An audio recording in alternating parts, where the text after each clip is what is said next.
Welcome. Next stop, the Fashion Bunker. Please sit back, relax and enjoy your journey.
Hello?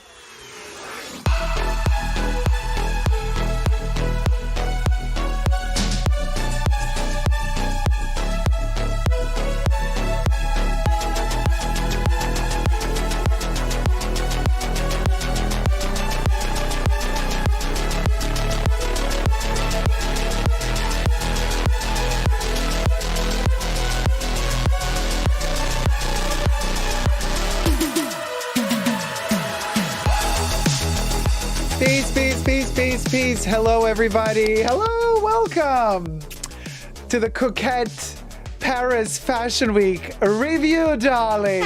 Yes. Y'all, I am dressed for the occasion. Let me tell ya. Hey, Frozen Luxury. Hey, D. Higgy Botham. Hey, Katie. Hey, Tisha. Hey, Aisha. Hey, Letty. Hey, Rachel K. Gloria Latinos, Jenny Young, Kev, Crybaby Uzagi, Lois, Yvonne Hussein, KP, WHU, Corey K, KP, Miss Jelly. Oh my God, so many people in that. Hey, Shikmas, Murfet, Mert Karadas, Liz, BB, Rachel. Hi, everybody. Hi, everybody. Welcome. So, yeah, today is a sexy day, Katie. Hi, Katie. Hey, Joanna Kostash. How's it going? So, listen, we are going to do an incredible... I'm taking you to Paris, y'all. We're going to Paris, and we're going to go to do the Fashion Week the way it's done. Jacob, oh my God, you look amazing. Thank you so much, sweetie. Crybaby Uzagi Fashion, you look amazing. Canadien T99 cents super Chafrum Crybaby Uzagi Fashion. You look amazing. Living terrorité. Okay, Bubbles is French because we're in Paris. Thank you so much, Crybaby Uzagi. Thank you. Papa Cherry. Yes. Yes, and Française. Hey, and...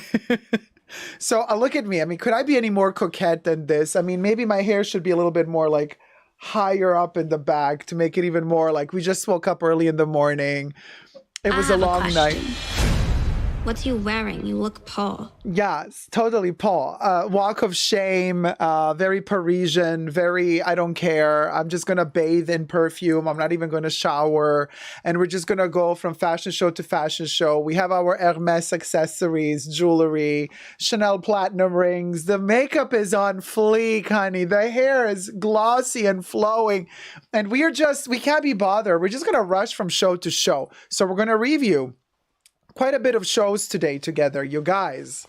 It's going to be an amazing journey. We've never done this before on my channel, to actually have an entire run through in one live stream. And then the live stream is going to stay online. So if you want to watch it, you can see it later. Now let's begin with one important thing. Oh my God. Hey, thank you, SLID.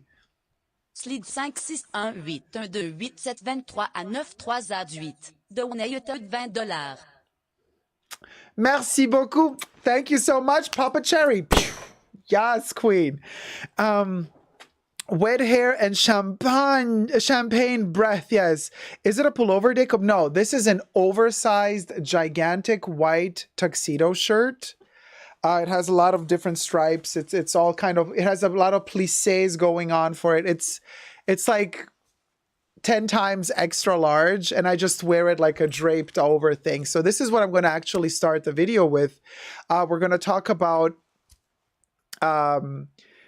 like, if you're in a pinch, Paris Fashion Week, and I'm telling you from experience because I've been working it for many years, what you got to do. Like, if you're going to be simplifying everything and you're rushing from A to and I'm not talking about you're the influencer and you're invited to the show and the fashion designer dresses you. No, I'm talking about if you're really working in the industry behind the scenes, but you're still going to the shows. Like, what do you wear if you're going to go to a lot of different shows in one day?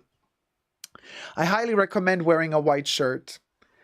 Like, depending if you're in the mood for something tight to show off your body more, you know, muscle tone or whatever, or if you want something like oversized, I love the idea of Paris being dirty and very sexual. So for me, it's oversized, always open. Something is always hanging off like this. And then, of course, you accessorize with the special fashion pieces. And also, I want to say thank you to my members and patrons. You guys are amazing. Thank you so much, because you keep this channel going. So just want to say, you guys, little self plug here. If if you are a tier 2 member or tier 2 patron of my channel, you get access to every week pre-show, a live stream, like 2 hours plus pre-show every weekend before the main show happens. It's a very, very special. So I want to say thank you to my tier 2 members and patrons who have pledged. Also, tier 1 members and patrons get access to the pre-show once a month. And tier 2 get access all the time. Plus, there's Discord. There's emojis. There's little badges of honor. There's a lot of stuff. Also, I have news. Since the premiere of Art Lovers Unite, my movie with Vivienne Westwood, was a huge success in Germany, Berlin, the theater asked to have more screenings. So Art Lovers Unite is coming back to Berlin, baby. So it's going to be back in Berlin in April. So, yes, that's amazing news. So hey, my CC88 looking fab, Dacob, thank you so much. So listen, I just want to say, okay, so wear white, because hold on, what is going on here? Okay, the Renegade Realtor, hi. Oh, is Jesus in the house as well? Hey, Jesus. She's serving, Your Honor. Yes, I'm telling you. You want to change the advertisements for Coco Mademoiselle? This is how you do it. Also, hold on. Okay, so I'm telling you, first tip. If you don't know what to wear, it doesn't have to be branded, white shirt. Tight if you want to be more snatched. Otherwise, stuff like this if you want to be more cocotte in Paris. And then you do, I have here from the Jean-Paul Gaultier era, the Kelly necklace, 2009, 2010. These are discontinued. They don't make them anymore. This is the best thing ever. It's so fetishy. I love it. And then I'm wearing the Champ d'Ancre bracelet, little Coco. By the way, my Chanel platinum ring, the Ruban ring, guess what? My diabolical plan to collect a ton of them, all out the window because they've discontinued the platinum rings. They're only doing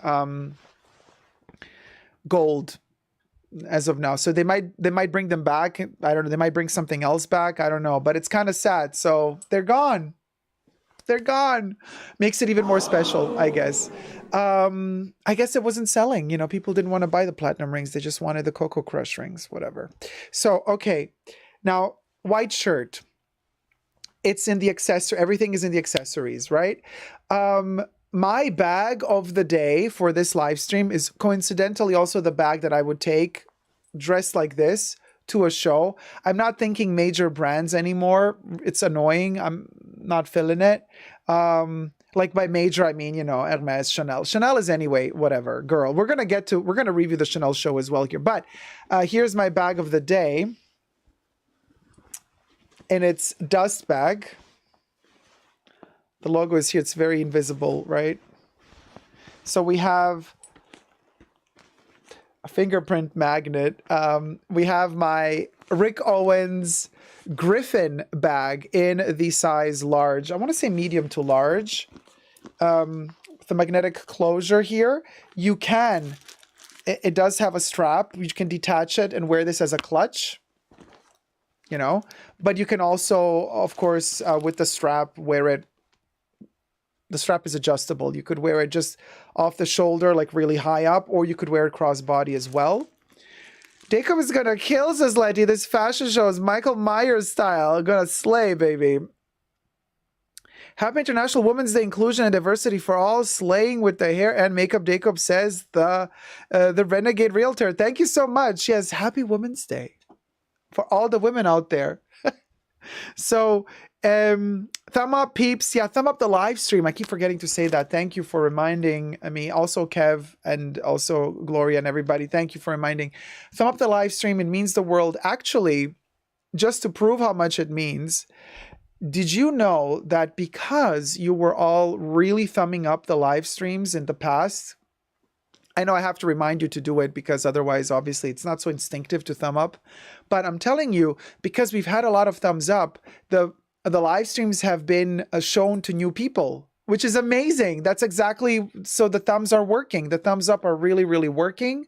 It does help the channel. I've seen the numbers are much better since we have more thumbs up. So right now, we only have 58 thumbs up. Like, let's get to 100. Come on, we can do this.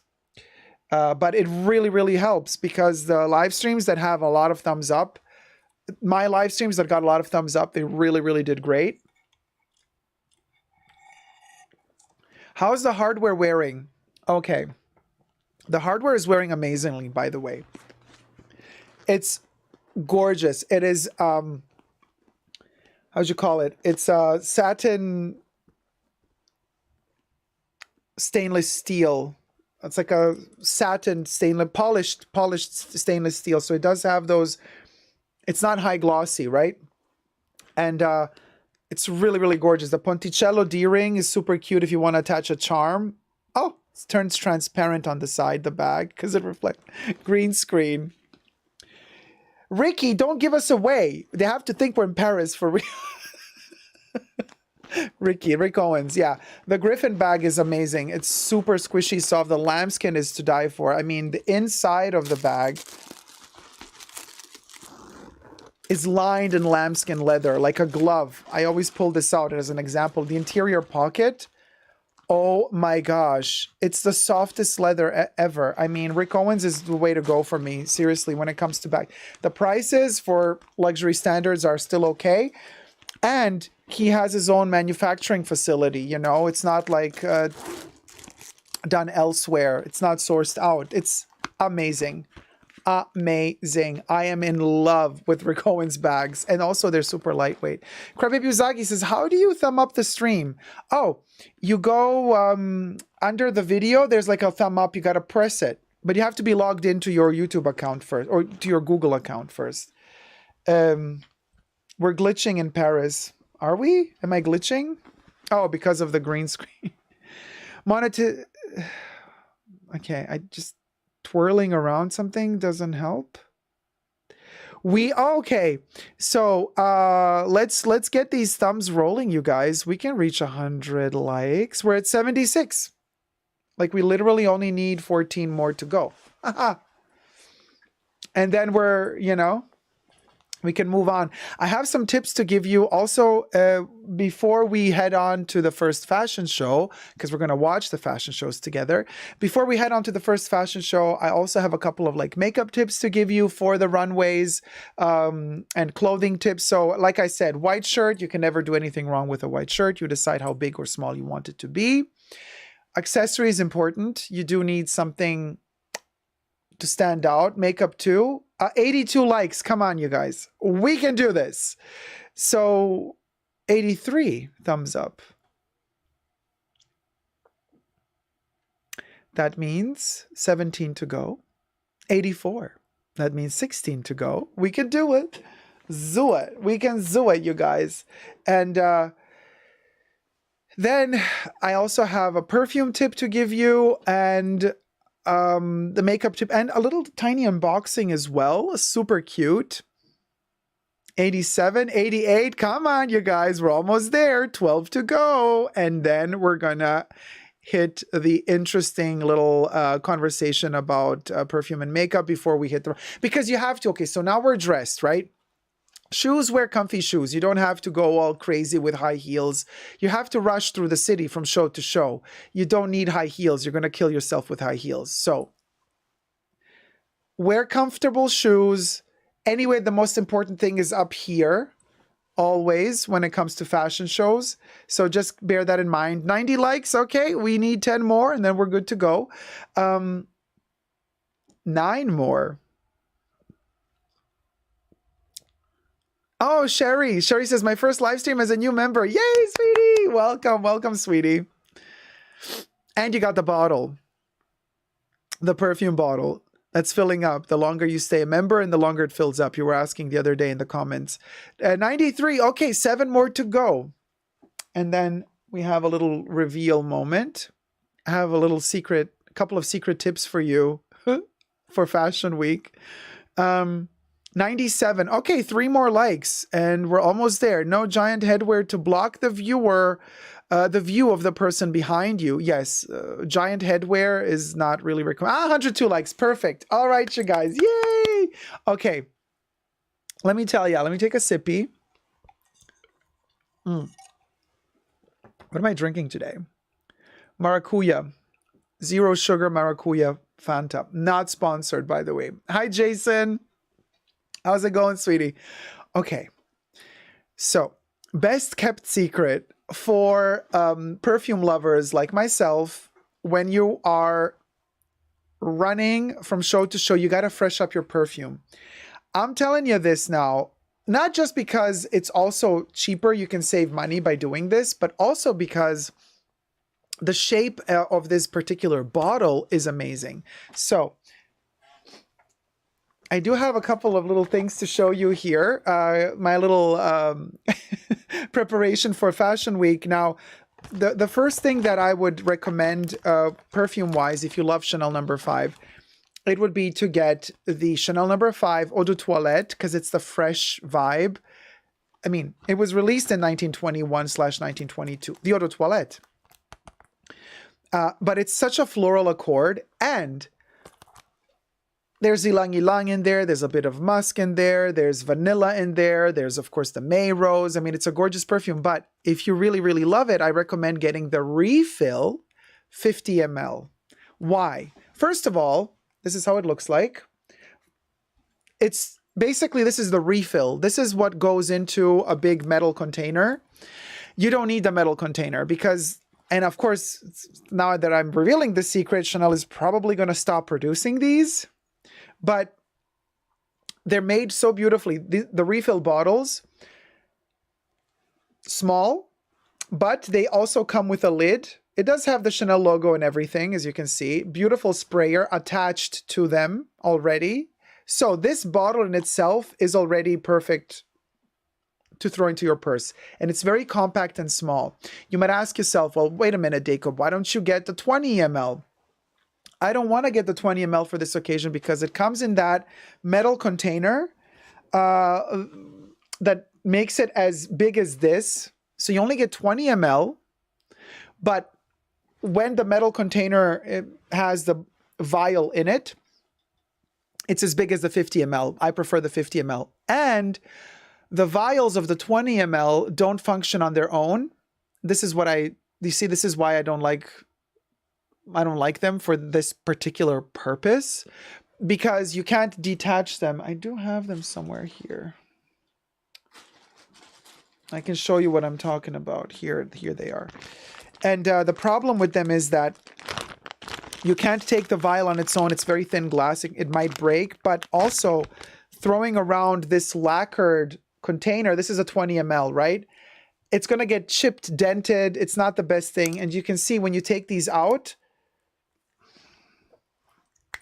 they come like this. So it doesn't have a sprayer on it. You can only use these if you have this, and this costs you. And this comes with this little thingamajiggy, which goes onto it like that. I mean, this is nothing to put in your purse. Seriously, it just isn't. So that's why I'm saying Chanel is still doing refills of the 50 ml in its own bottle with its own name on it. You see, it does say Chanel No. 5 or the Toilette refill, and then it has the sprayer. Let's spray it on a little bit while we're at it. So this thing, oh my gosh, gorgeous. And it comes with a lid. You just throw it into your purse and you can freshen up on the go. This is amazing. I hope that they do not change it. You know, they could always change it and take this metal thing off and not give you the sprayer. You have to buy the metal container to get the sprayer. So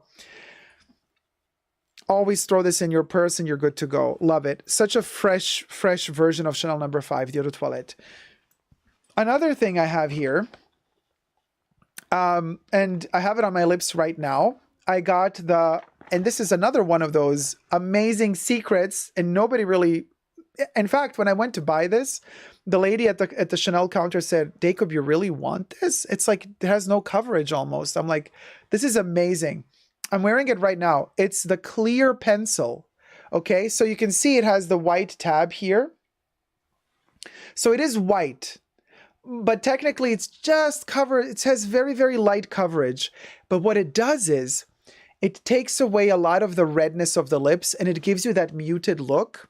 So we can do a little bit of it. And it comes with a little brush on the back side, but you don't really need the brush for the white color. You know, if you had red, you might need the brush. But so you literally, cover the lips.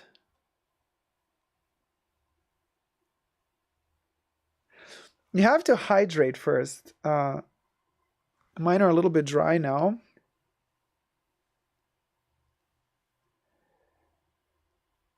Because I have been prepping for the shoot for a while.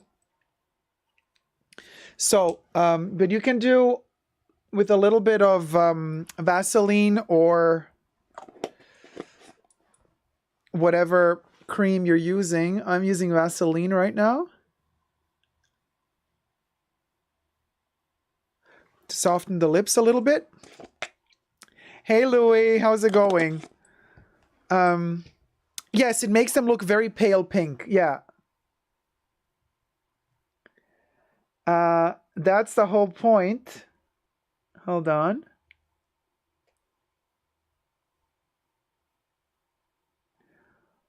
The only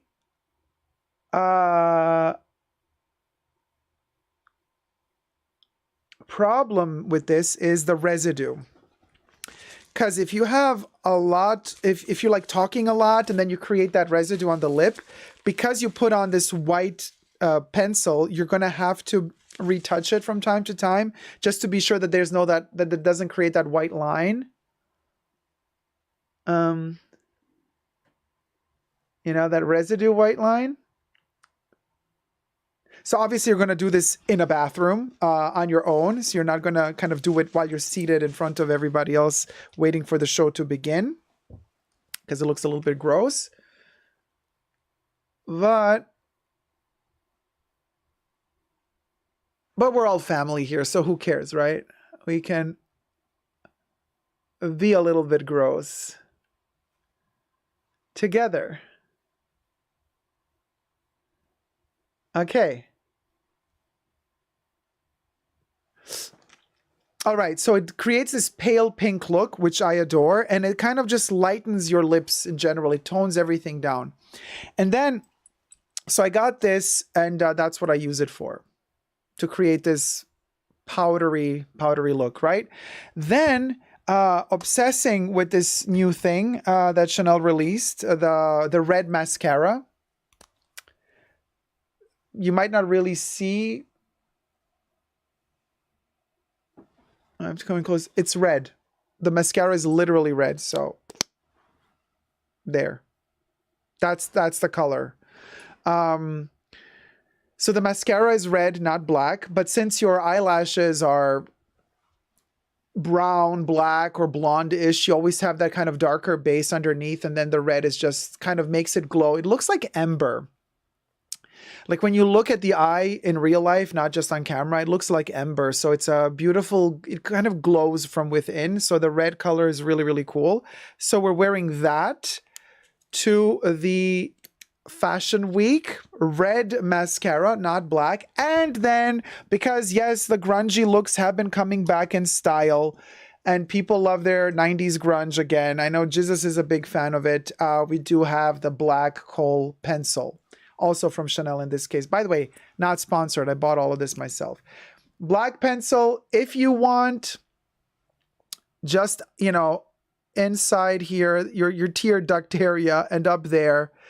And then, as everybody keeps repeating, smudge, smudge, smudge, make it look like you just woke up early in the morning after partying all night. Now, you can do that with the 8-hour cream with Vaseline as well. I don't do it particularly for my eyes because I have smaller eyes. So when I kind of round them up completely black all around, it makes my eyes look even smaller. And it doesn't work for me, but it does work for a lot of other people. And when it works, it looks amazing. So that's a beautiful look if it suits your physique, your body, right? Then, oh my gosh, so I bought all these things, right? And I also got another mousse to wash my face. I love the Chanel mousse. And I got a cute little gift, you guys. Super adorable. Look at this.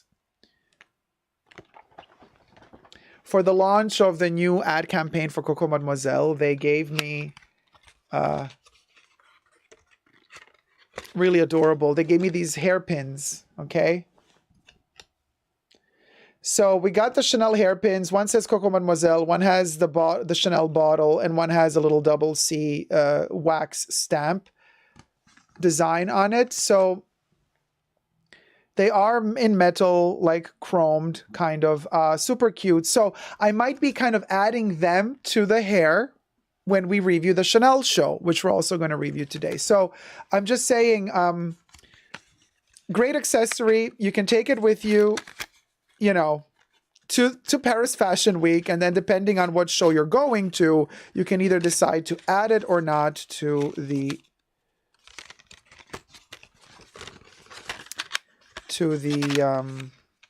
your outfit. Why can't I close this now?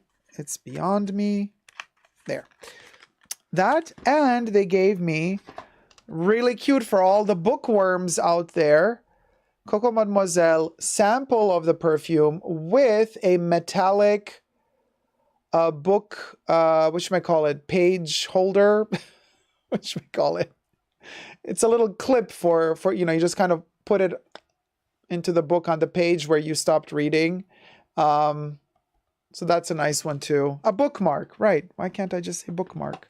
Dacob, it's a bookmark. Super easy.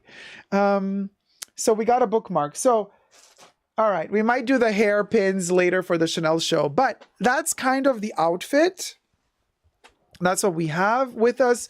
Also, I want to say, you need some form of powder to freshen up if you want to stay mattified. Some people love their glossy highlighter looks. I'm kind of, when it comes to photography, if you're going to take photos at these events, I do not like to be all shiny. So I mattify all the time. That's just me. I know some people prefer to be glossy. I don't. So we're just going to powder up a little bit before we hit the first runway. And the first runway is going to be Christian Dior. Dior Fall Winter 2023. Now, if you guys remember, yesterday I was on my Instagram. By the way, follow me on my Instagram profile, Super Dacob Backup, all spelled together.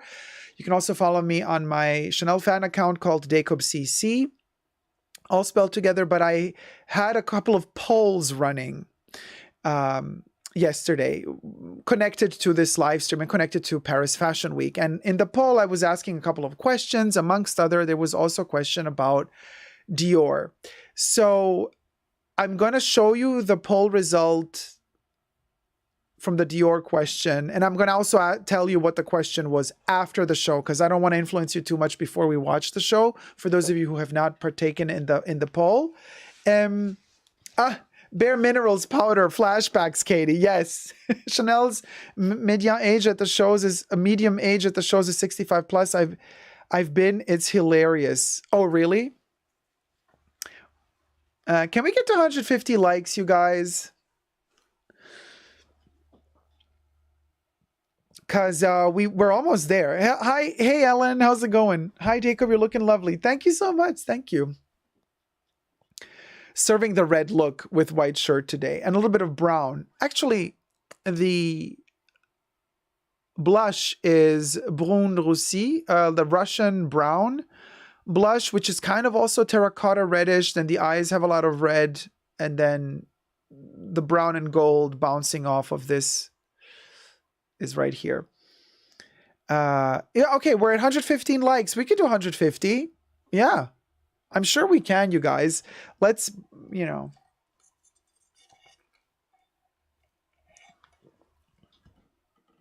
The Dior restaurant on top of the flagship store should offer to serve the exotic animal that the leather came from. The Shade Atelier. Hey, Pau ASMR. Hey, thank you for thumbing up. Thank you. Thank you.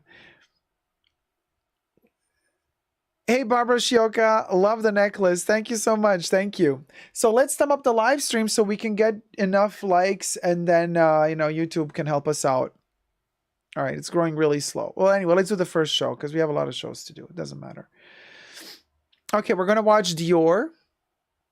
Fall, winter 2023. Women.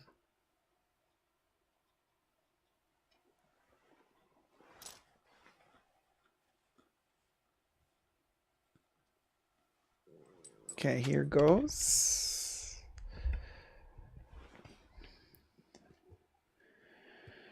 So, the video is from the Dior YouTube channel, so it falls under fair use, the review. And the music is not from the fashion show. The music is taken from, I guess, from me. You're going to hear. All right, let's begin.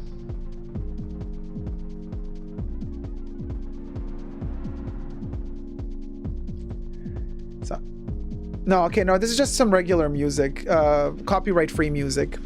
All right, so we have here, interestingly for Dior, since several seasons, we get this scenario where the setup is made by some artist, and it looks kind of more impressive than the clothes. However, let's see, we start off with black and white, giving us major Sicilian vibes in a way. Then again, Maria Grazia Curie, is Maria Grazia Curie still there? Because there's been announcements that she's leaving, but this looks very much like Maria Grazia Curie.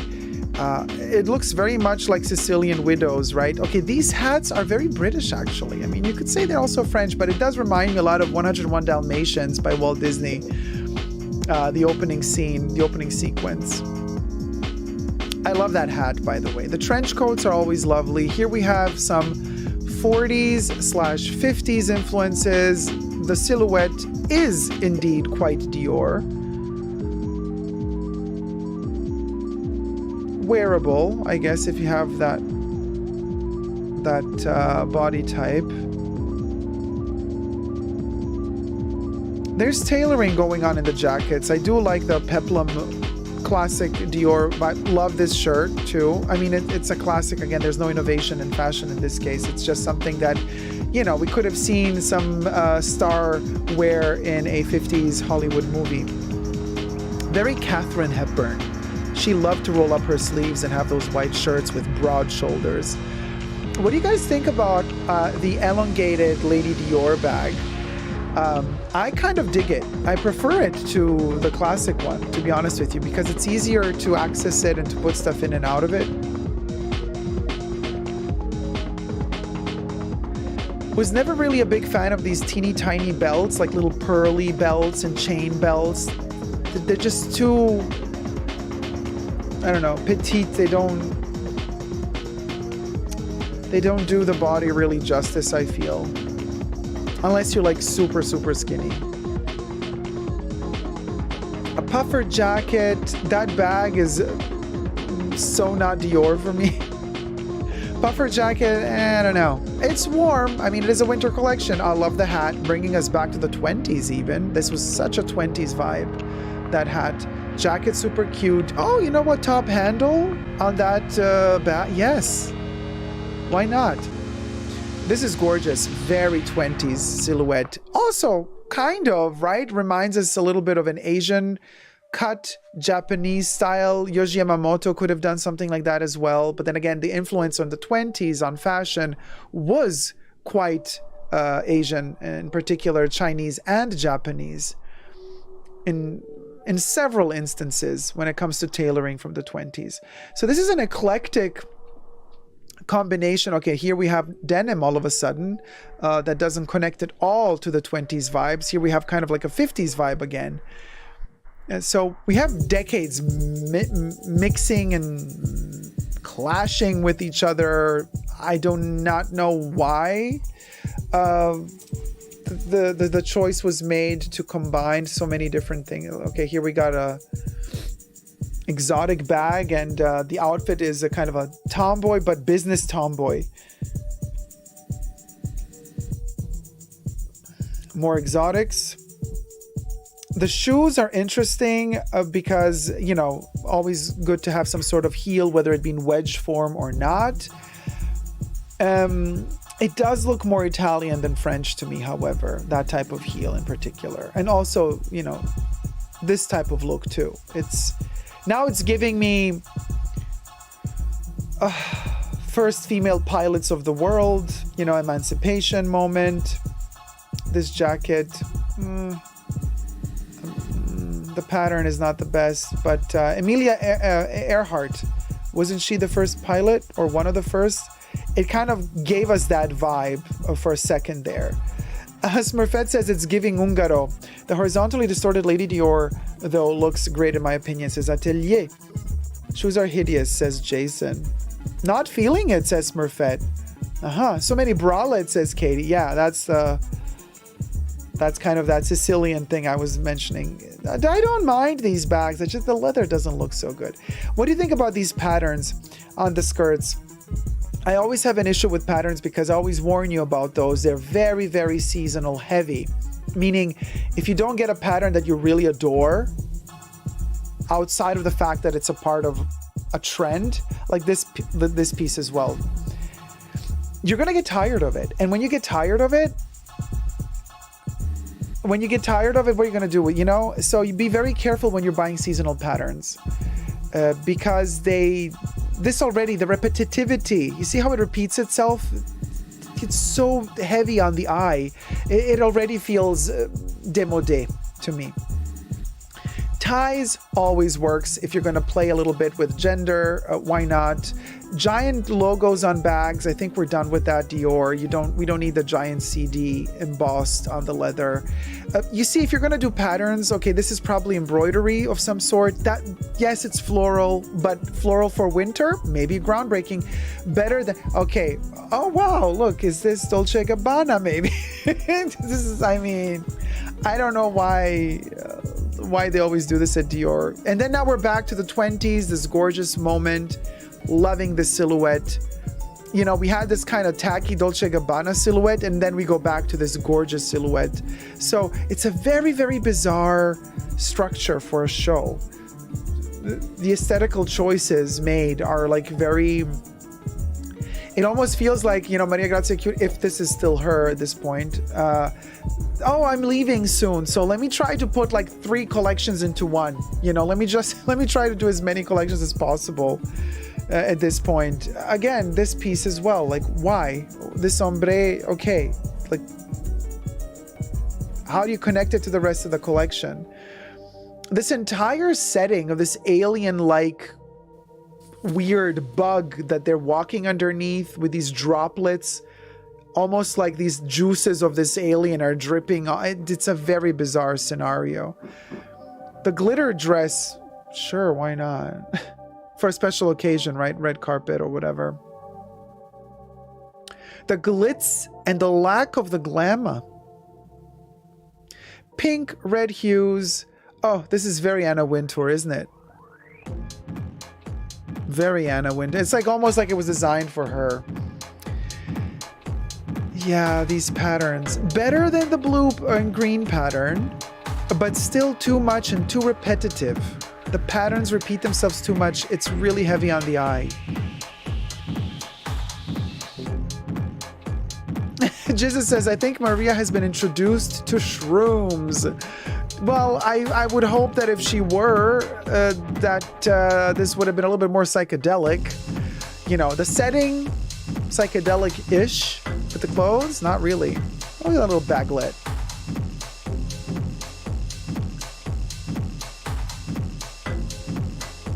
Here we go with the grunge eye we were just talking about. A little bit heavier than just a regular grunge eye. There's a little bit more of that black going on top bottom.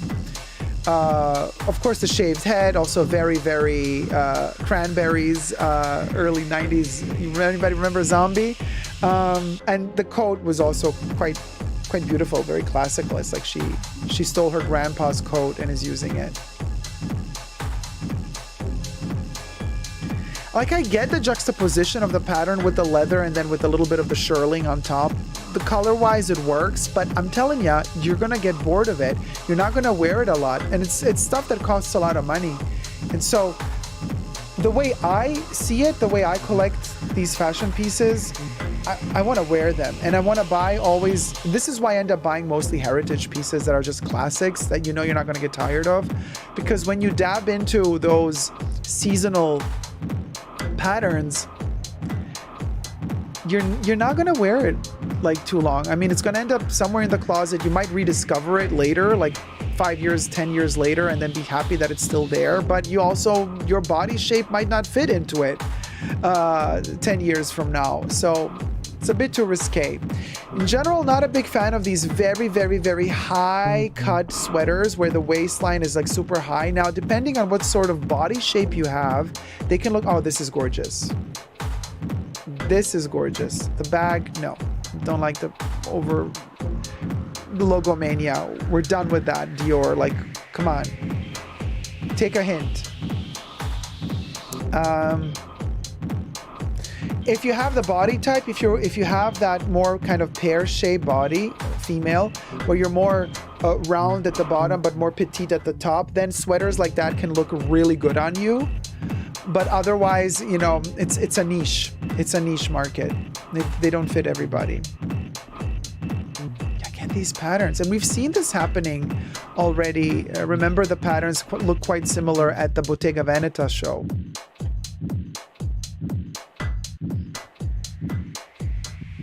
A little animalier moment. We got our maculato, again, serving Dolce & Gabbana realness. I mean, I guess you can take the Italian out of Italy, but you can't take Italy out of the Italian. Right, Maria Grazia? Hai capito? Loving these hats. This, again, we go back to the 20s vibe. This silhouette is gorgeous. Actually, 10s. Even before the 20s. This is very much late 10s. And then we're back to Dolce. Okay.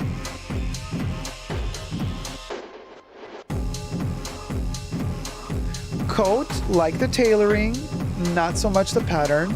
Should be a little bit darker, you know, if you're gonna wear it longer. Again, the pattern. Envision this in a solid color. Would be so much better if it had one, or you could have two colors. It could have, the top could be red, bottom could be black or whatever, but just like take away the patterns. There's too much of them everywhere. And I know you need to put some sort of signature on a collection so that it's recognizable as a the fall winter 2023 collection.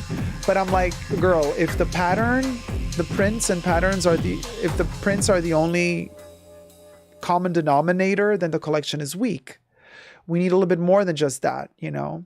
A strong backdrop is also not enough.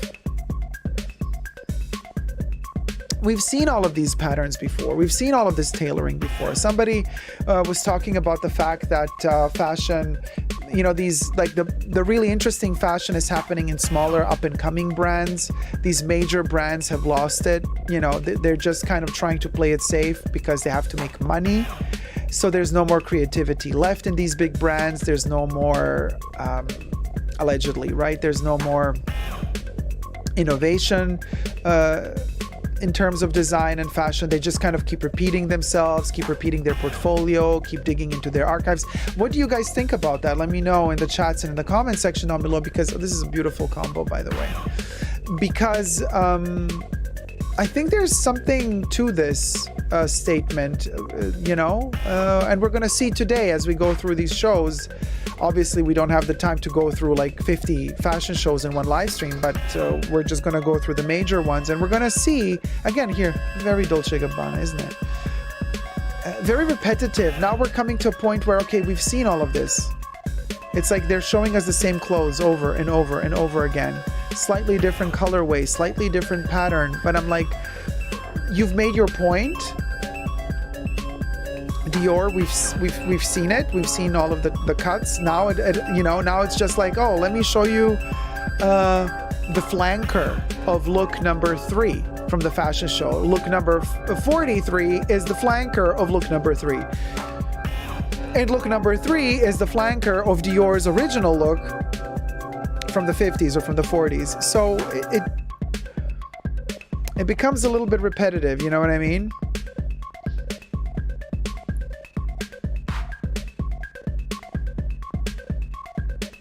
The set is beautiful. It really complements the clothes, says John Berthot. Coco Kitty says, florals look like Dolce & Gabbana dresses.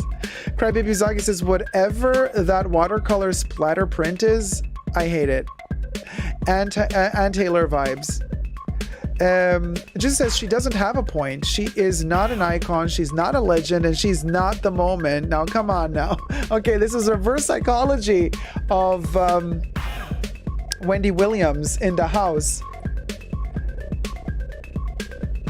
Yeah, especially these crowns on their heads, no matter if they're like made out of leaves or whatever, or just symbolically there. Again, very Dolce & Gabbana, you know what I mean?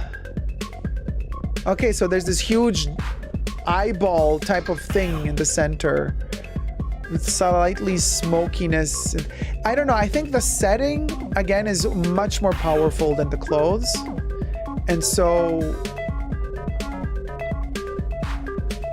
yeah, we're looking at the entire rundown now.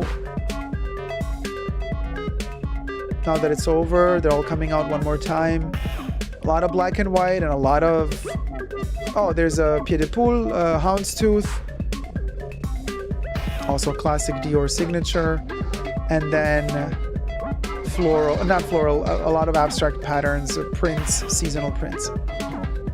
So it's black and white for the most part. Couple of maculatos that we've seen, and then there's like these greens and magentas, and the magentas go into a darker hues of purple and red. So green, magenta, black, white, and then some of the animal prints. Those are kind of the color patterns of that collection. The colors are nice, don't get me wrong. I have nothing against these colors and the colorways. But if look, somebody who's maybe just beginning into fashion and buying luxury, you might find some great pieces here. Okay.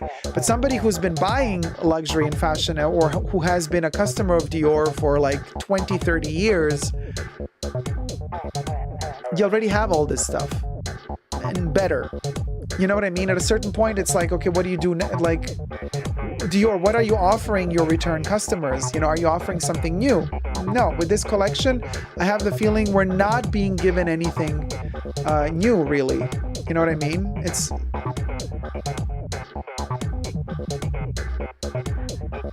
It feels like flankers. Yeah. You know, like variants. Oh, here's a variant to that collection from that year, blah, blah, blah. You know what I mean? Ah, there she is. Okay, so hi, Maria. Maria Grazia Curie is still at Dior. So that was, yes, I know. I do have my mic here poking out. There you go. Well, what do you guys think? Do people actually buy Dior ready to wear? Asks Jesus. Yes. Phew, the finally already forgot what we saw, says Kev. I know, it was a little bit much, right? Let me take a sippy. So what do you guys think? Yeah, there's a train running in the background. A little disappointed she didn't pop out of the blue dangly bit, says Coco Kitty CC. The shad. Beautiful set, forgettable clothes, says Smurfette. Not impressed, says D. Higginbotham. And says, I see a lot of first ladies and royals in these costumes and dresses. Melanie Rice says, very underwhelming. Yes, but this good that you said this. Yeah, you do see them. They already have these dresses, so why would they need to buy them all over again? Dior Ready to Wear does very well for the conservative crowd who wants a bit of logo. And I think that summarizes it really perfectly. Hey, Selena, can anyone see my messages? Hi, Selena, I can see them. Kev says, and can't afford Chanel, so they buy Dior. Ooh, the shade. Cyber Coco. Morning, everyone. Good morning, Cyber Coco. I need a snack. I'm starving. Atelier says, 50% Asian client base, 5% representation in the show. Says Atelier Paul. Oh, that is an interesting point. They do have a really, really substantial Asian client base. That's a good point. But the models were not, for the most part, Asian on the runway. Good point. And there wasn't any representation in terms of body shape, right? All the models, or correct me if I'm wrong, I've only seen the classic model type, right? Like, they were all kind of skinny. Asia A, hi Dacob, you look amazing. The makeup is on fire. Thank you so much. Yeah, all red today. Yeah. Yes. Okay. So there was no like bigger model. You know what I mean? Like healthier looking body shape. They were all relatively skinny, I want to say. Let's try to get to 150 likes, you guys. We're at 132. Thumb up the live stream because we have to go to the next fashion show. I think I need a fork or something with this because my hands are going to get dirty. But I have a snack. Miniature forks. I need the munchkin ones. So, Cyber Coco, oh my God, Dacob, you're looking unreal. You look like you should be on the cover of a novel or a fragrance set. Oh, Cyber Coco, you're too kind. You look unreal, not me. Are you kidding me? Maria K says, Dior is more of a classy brand. Yeah, I mean, conservative more than classy, I want to say. Yeah, I want to say conservative rather than classy. You know, it was a trend for one. Now, it wasn't always the case, but under Maria Grazia, they're playing it really, really safe. It was a trend for one season. Do you think it's a safe recession-proof collection?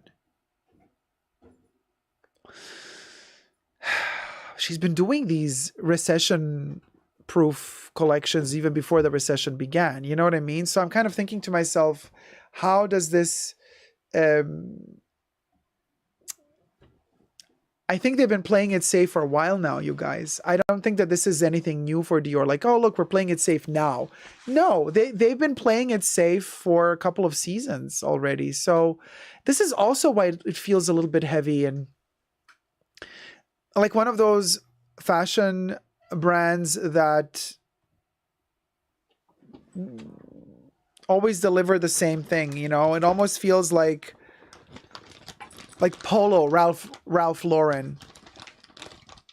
Like that's how this Dior show felt to me. Like, yes, it's Dior in some cases, but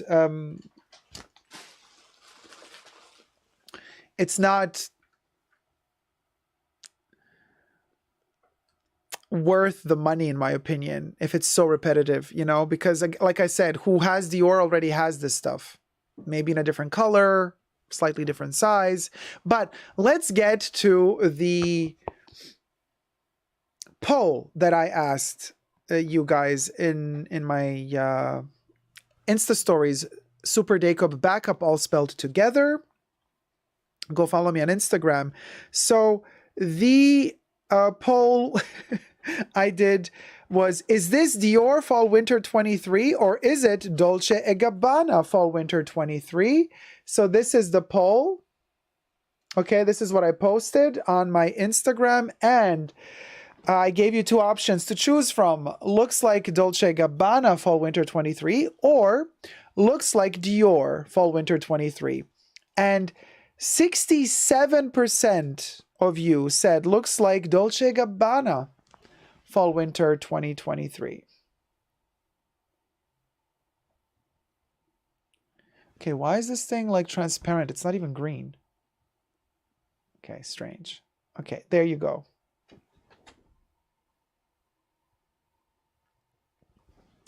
So that's that. I mean, it's a bit hilarious, but it is what it is. Okay. If you can, like I said to you yesterday, you know, prepare the popcorn, prepare the snacks. I am trying again to do my low carb dieting. So I do have here Parmigiano Reggiano, a bit of cheese that I'm going to nibble on just to freshen up. Don't you just love the crystals in the Parmigiano? You know, when you chew it, you get those little tiny crystals. Live and ferret. So, a nibble of cheese, like the little fashion week mice that we are.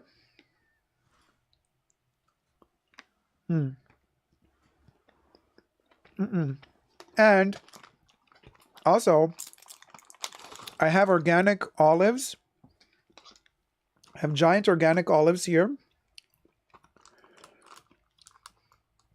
Let me show you.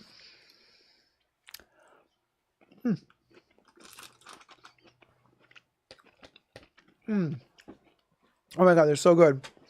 So, olives and Parmigiano Reggiano. Okay, it's not a French cheese. The olives are French though.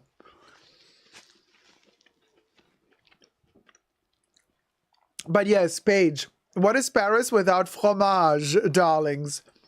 Even though it's an Italian fromage, still. Cyber Coco says, my lactose intolerant ASS could never. I'm lactose intolerant too, but a little bit less. To certain products. Like, for example, a Parmigiano does not affect me. I think because of how it's aged. Also, Gorgonzola. I can eat Gorgonzola without issues.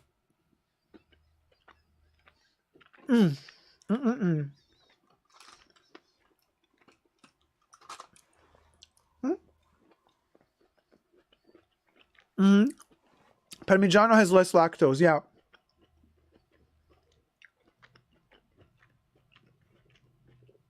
Gorgonzola, I think, is naturally lactose-free.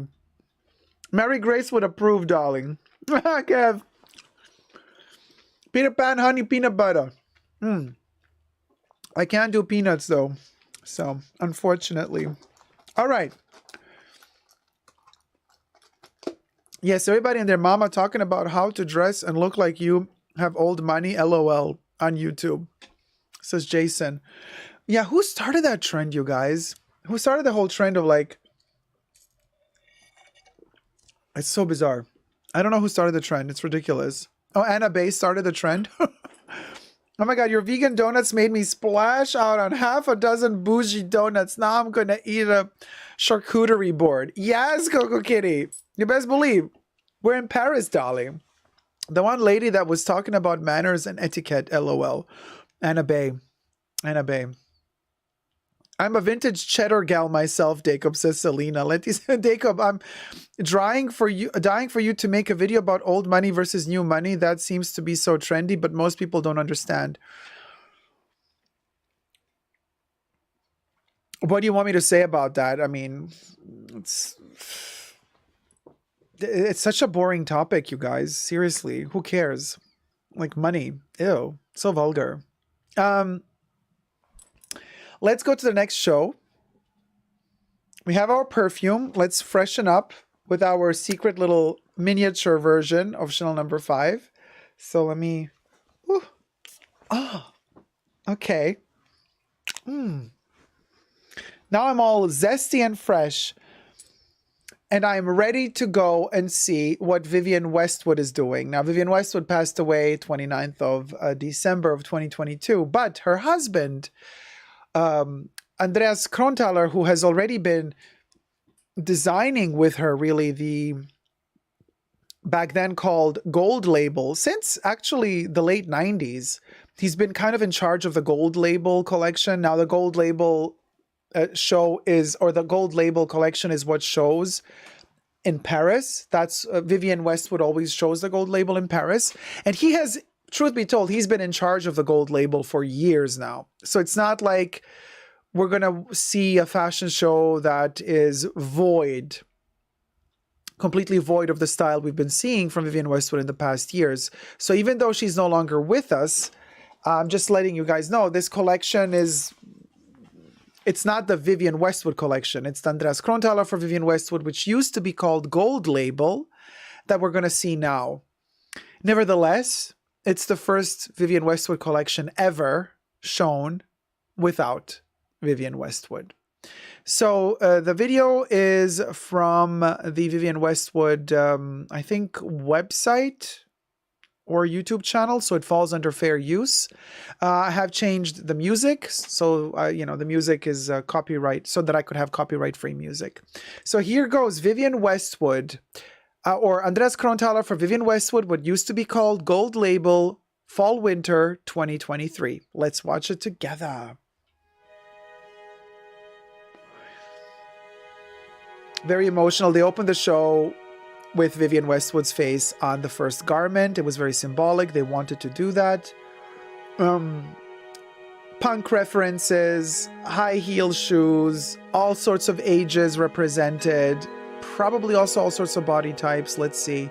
And then we have a mesh and a clash of a lot of different prints, patterns taken from the archives, classic Vivienne patterns from the 80s, from the 90s, kind of meshed together in one.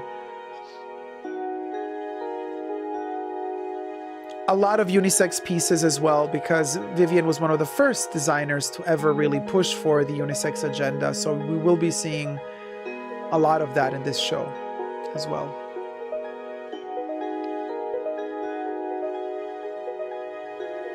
Oh, I have this jacket. I wore this jacket for the Melbourne premiere of Art Lovers Unite, my movie with Vivienne Westwood. It just had a different pattern. It had a floral pattern. So you see how they're repeating it now? It's actually a Renaissance pattern. This is an interesting combo. Not all of these pieces will go into production, just to be very clear. Probably this skirt is a one-off, maybe. Tapestry. Oh, Vivienne loved to use those. Look at that patchwork. Very interesting. Pourpoint jacket, also a classic staple of Vivienne Westwood fashion shows and collections. Oh, loving the shoulders on this one. Ah! Love the vibe. That whole Renaissance vibe. This is also Vivienne used to love the Tyrolean Alps and the Tyrol inspirations in her fashions, especially in the later years, were particularly strong. This is beautiful.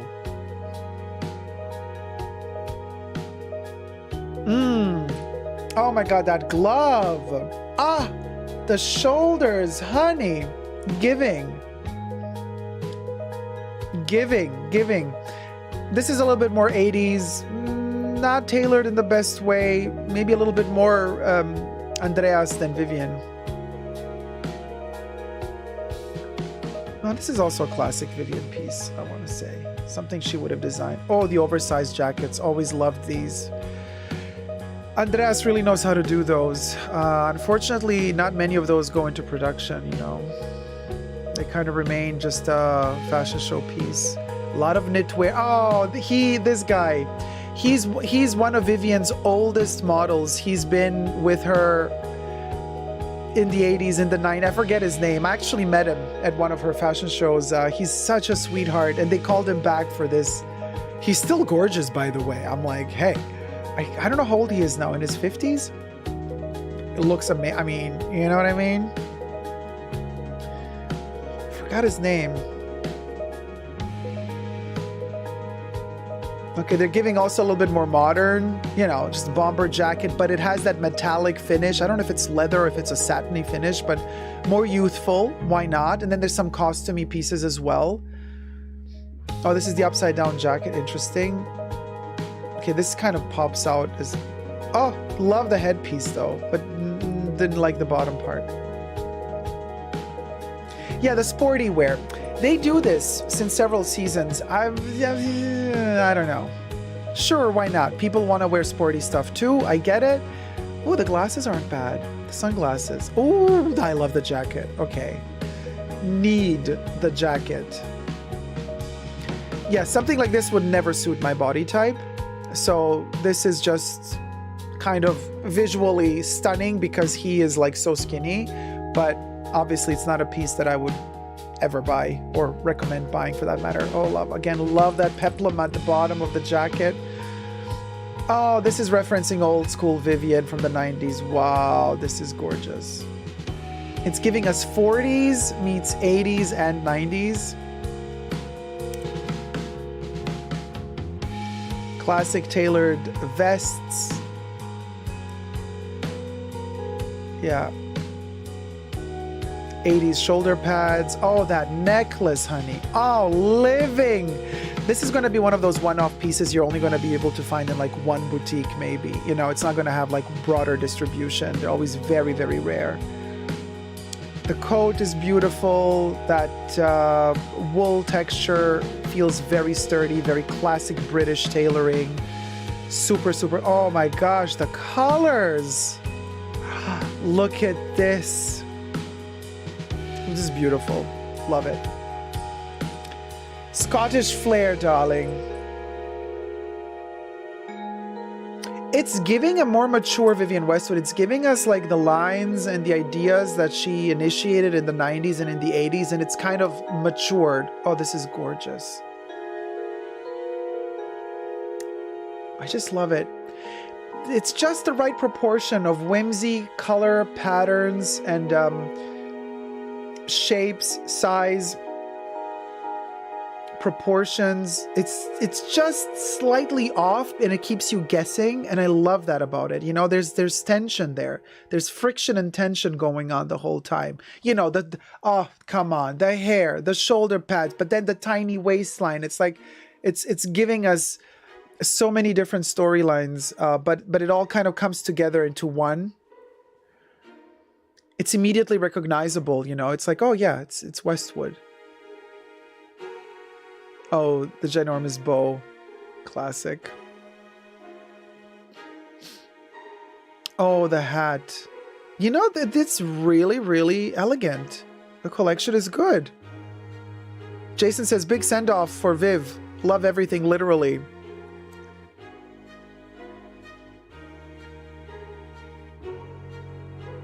Oh, this is nice.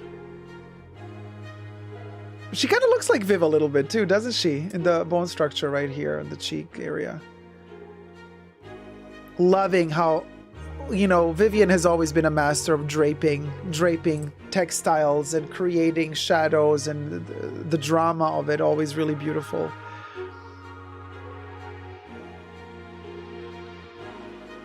Oh. I mean, it's gorgeous. What can I tell ya? And I love how the combination, she always tells these stories about the courtesans, you know. So you have the cocotte, but then you have also the master, and you have kind of the entire court of a castle is present in a fashion show. You know what I mean? There's every level, every social class is there. Everybody's on the same level on this runway. It's so cool. Clothing wise, obviously, the prices are still very high. Let's not, you know, I'm not saying that the clothes are affordable. I'm just saying from the idea behind how everything looks like. Oh, that leg poking out. Look at that unisex moment. Come on. Ah, there he is again. He looks gorgeous. He should be doing more runways. He was like huge in the 80s, 90s. Forgot his name.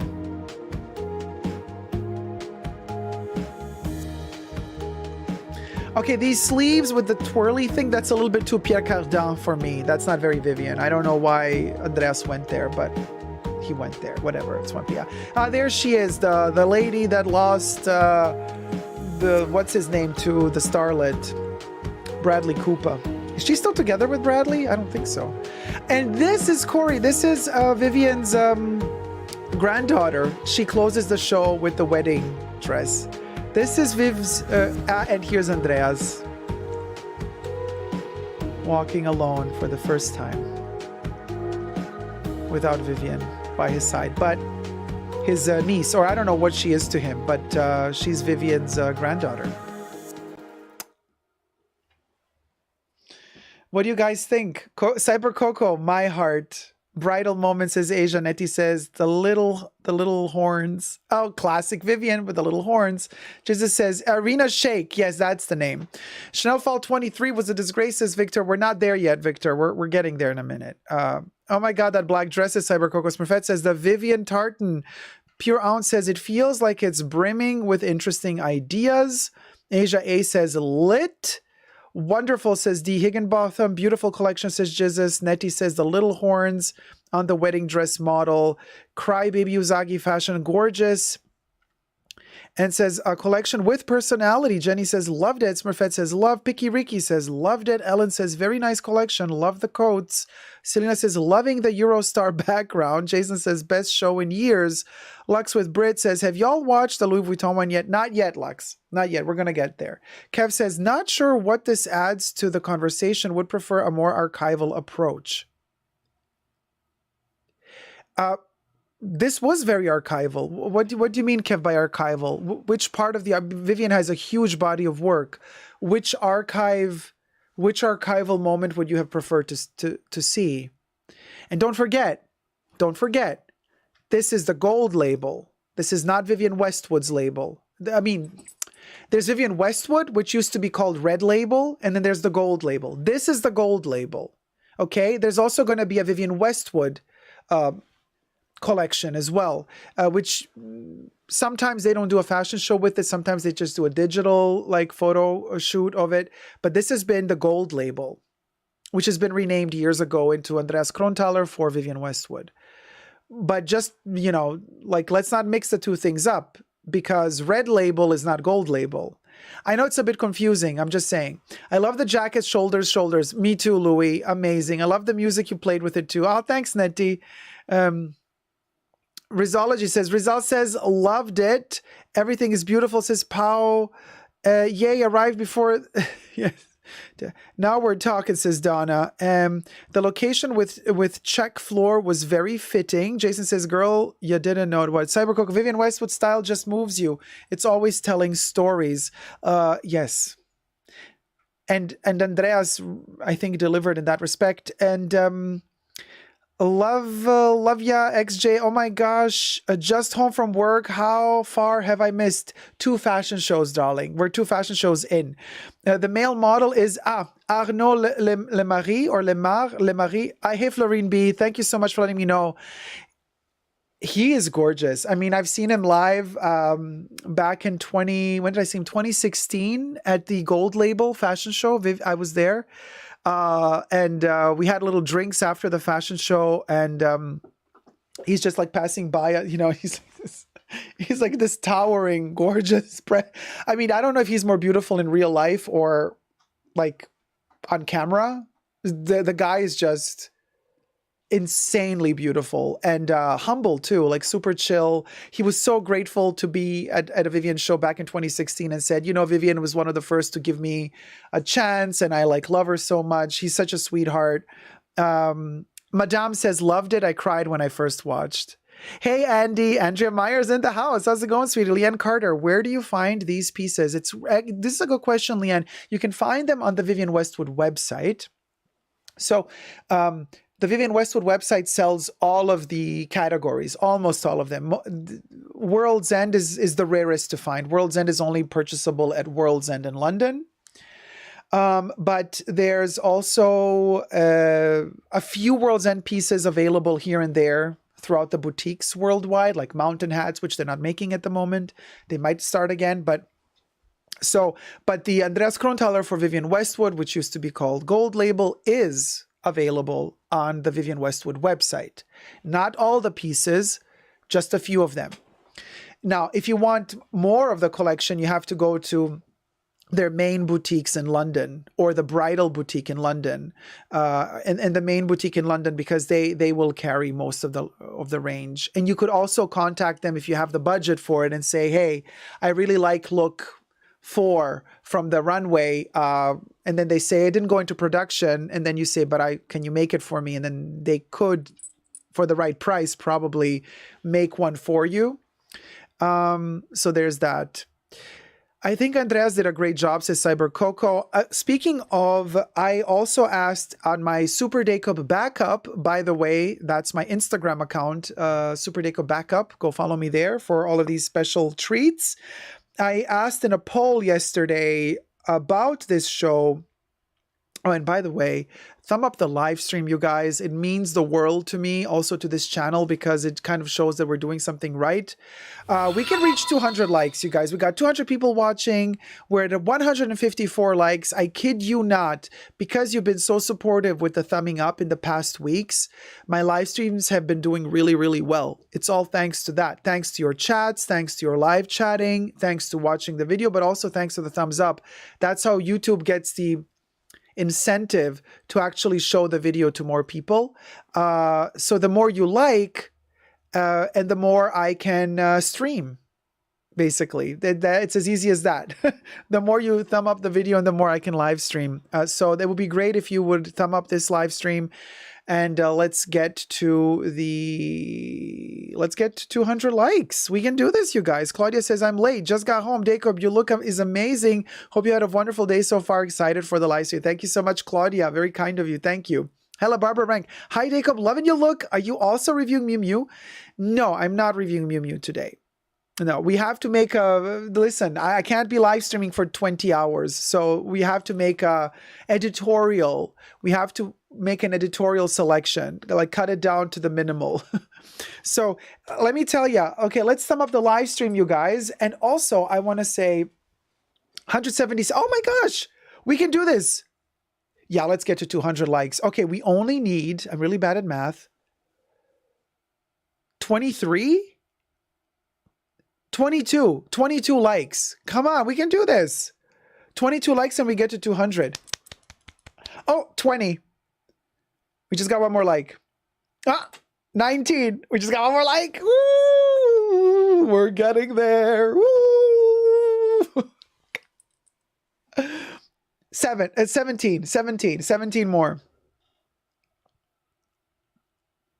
Yes, Amber Millionaire. Yes, love the look. You should use the Paris background more. Oh, thank you. Yeah, it's kind of a moody atmosphere, you know. It's kind of, because it's the end of Paris Fashion Week, so everything is kind of, you know, almost slightly apocalyptic. Slightly the vibe of, and just like that, when Carrie was dressed in her croissant dress and threw Big's ashes in the Seine. We're so close, you guys. 186. We need 14. 14 more to go. We'll go. Let's reach 200 likes, and then we're going to listen to We'll Go song. And then we're going to go to the next fashion show. 188. 190. Okay, we only need 10 more to go, and then we go, we'll go.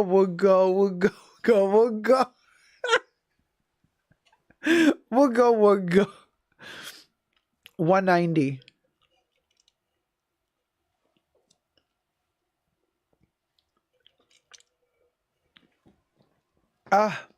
Sippy. Literally dropped in to like and love the stream before I need to run, says April. Thanks, April. Okay. 10 more thumbs up, and then we're moving on to the next show and to the We'll Go. 8 more. Let me pop an olive.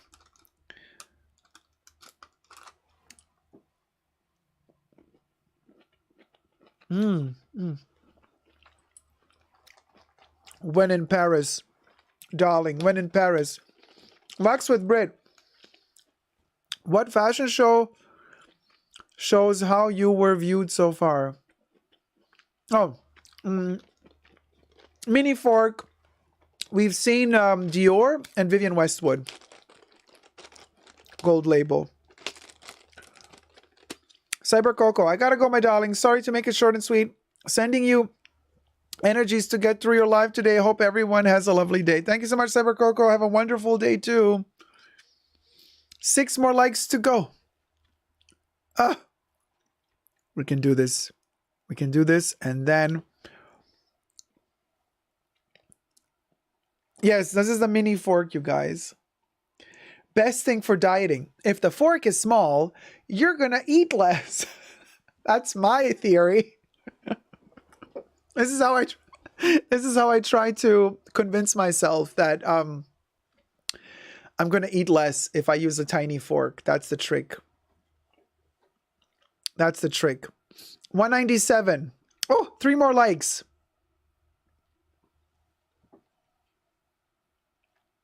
Lux with Brit. I'm nervous for Balenciaga, lol. Oh, honey. We're going to get to Balenciaga. We're going to get to Balenciaga. Yeah. Hey, Holly Grace. Oh, Balenciaga, interesting. When is that? Coming up pretty soon, darling. Galit Ben Zaken. Hi, everyone from Israel. Hi. Hey, Galit. How's it going, sweetie? Welcome to the live stream. Ooh, pardon me. I burped. Jason says, yeah, it's true. I switched to smaller plates myself. Always helps. Patrick Lynch. Hey, sister, how are you? Hey, Patrick, how's it going, sweetie? Pure Ounce. The Tom Brown show was very interesting. Any chance of a review, Dacob? Not today. As they say. Not today. But I've reviewed a Tom Brown show last season, remember? 200 likes. Yay! We'll go.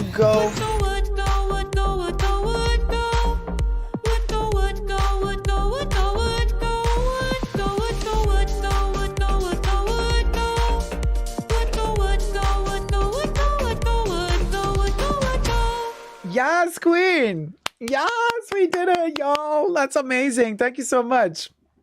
Thanks, Holly. You like my look today? Yes, very casual chic. Oh, wait, what are we gonna see next? Okay, so the next show we're gonna watch is going to be Louis Vuitton. Let's see what Louis has to offer for women fall-winter 2023. The video is taken from Louis Vuitton's YouTube channel, which means it falls under fair use. Let me show some shoulder for the occasion, right? Oh, the slip of the nip. There you go. Now, hold on. Let's do a proper Louis moment. Red carpet Louis moment. There you go. And the music is not from the show. The music falls under fair use because it's from it's taken from copyright-free archive. But also, thank you for the super chat. Wait, it's going to pop up here. Above me, I guess, no? Hold on, let me go above. Oh, there it is. Thank you so much, sweetie. Wait, hold on, let me pop your cherry. $2 canadiens et 99 cents super chafrum Cribibi Usagi Fashion. Ciao. Bubbles is French today. Whee! Okay, you guys. Are you ready for the show? Let's hit it.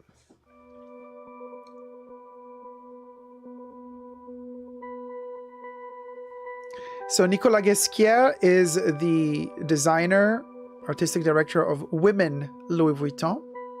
I think he still is at this point in time. And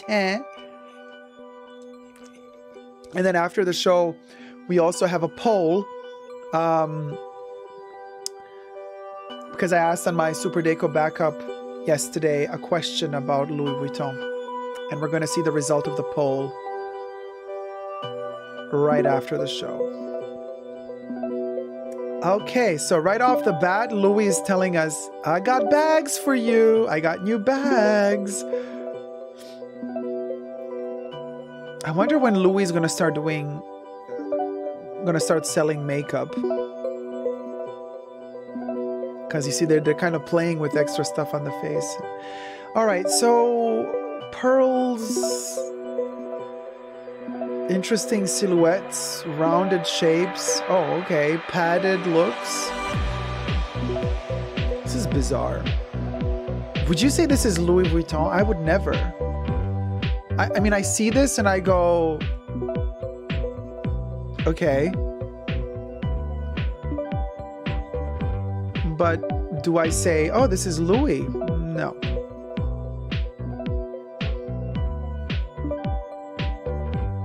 It seems like it's trying really hard to be experimental and edgy, but instead it kind of delivers, I don't know, it gives me a dusty vibe, dated. Yeah, that bag ain't it, girl. You can zoom in as much as you want. It's giving Dior, says Lux with Brit. Holy Grace says, looks like Celine or something. Crybaby Uzagi says, okay, I'm actually liking it so far. Victor says, this can burn. Jason says, it gives me fashion school runway show. Looks like Tom Brown, says Madame. Kev says, this is very Nicolas for Balenciaga for Vuitton. Oh, that's a good point, Kev.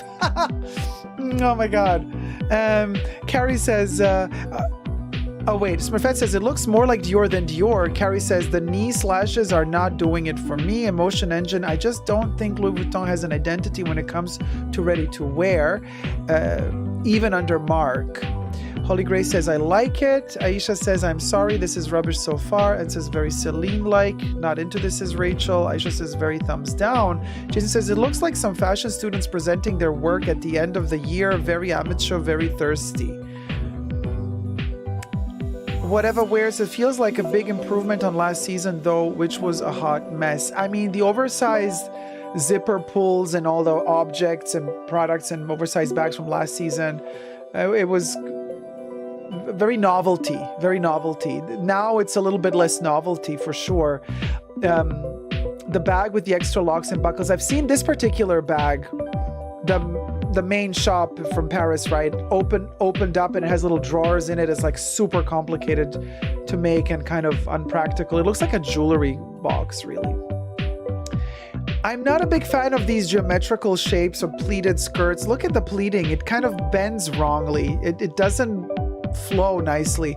The glasses, what can I tell you? Castelbajac did something like this already decades ago, so that's nothing new.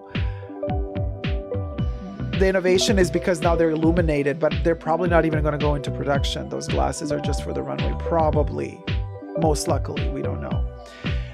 I don't mind the shading of the brown leather to create that puffiness of, but again, we've seen it before, right?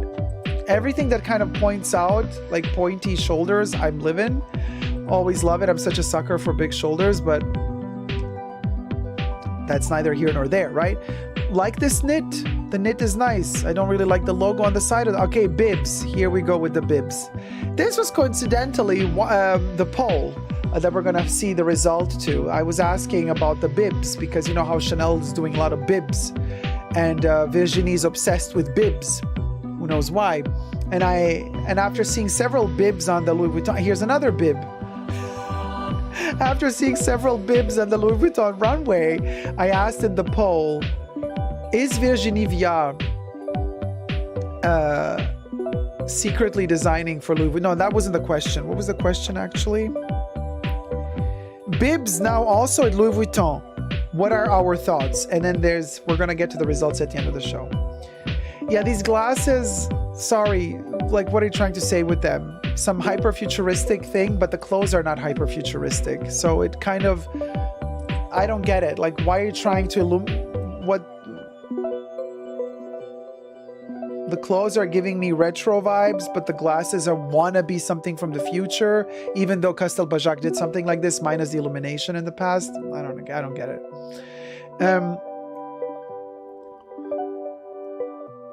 Okay, when models walk angry like this, who started this trend of like having the head like down and doing like this thing, you know, like what? Anyway, so cringe. Just say, keep it real, y'all. Anywho, yeah, these coats, and you know, it almost gives me a vibe, that particular last coat. This one too could have been something from Blade Runner, the first Blade Runner, not 2049. Ridley Scott's Blade Runner. I don't know. Some of these pieces do give me Blade Runner vibes, but most of them don't. We're talking just a minimal few. Okay, everybody's obsessed with this particular type of speedy concoction. We're not sure if it's going to go into production, or so Foxy LV told us on her Instagram.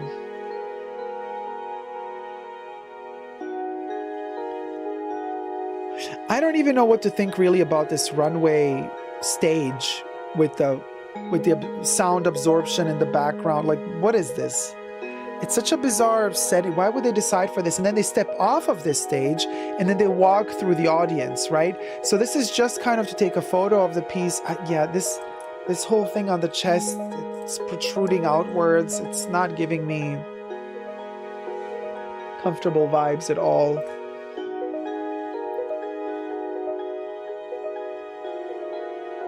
Yeah, you know this isn't going to be flattering on most human beings. Like these chunky, chubby, like shorts, and then the top on top. I mean, what woman is going to want to wear this? You know what I mean? It's not going to look flattering on almost anybody. Glitz and the glamour. Sure, why not? You see, again, we've just seen Vivienne Westwood, right? Clash of patterns, executed correctly. This here, it's not executed right. I'm sorry, but they don't clash well. The different patterns added on top of each other do not blend well together. They kind of very disproportionate in a bad way. Of course, everything I say in this video, like I said before, is just my opinion. You know, not rooted in truths or facts. Everything's alleged. Just sharing my opinion about the collection. You know, I wish I would like it more, but then again, we always fall into the same, like somebody was saying in the chats before. That's the issue that we're having. Louis Vuitton has an identity crisis, because what is Louis Vuitton to most of us? Travel goods. You know, it's the monogram canvas, it's the damier canvas, it's the trunks, it's the toiletry pouches, the speedy bags, the keepalls, the neverfulls. Like, that's Louis Vuitton to us. So they do have an identity crisis when it comes to clothing, because we don't know, really. We never really knew what are Louis Vuitton clothes. So they're trying to build up this identity. They're trying to build up this reality for them. But what is it? It's not like really...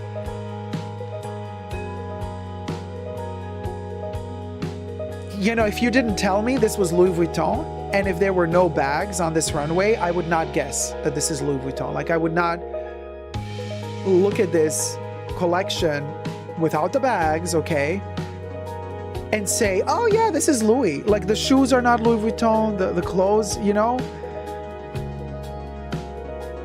But they're trying really hard. I do wonder if the newer generations, like if clients of today that are just discovering fashion for the first time and they get in touch with Louis Vuitton for the first time through fashion, if for them, Louis represents fashion.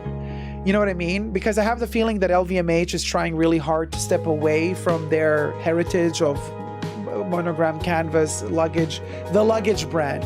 They don't want to be the luggage brand. I have the feeling, just my opinion, that Louis Vuitton wants to be the fashion brand. You know what I mean? And maybe they're going to manage to rebrand themselves in a generation or two when young people just see this first. But I first saw the luggage. The first thing I saw from Louis in my life was the luggage. It was the monogram canvas. All of this came later for me. So it's really hard for me to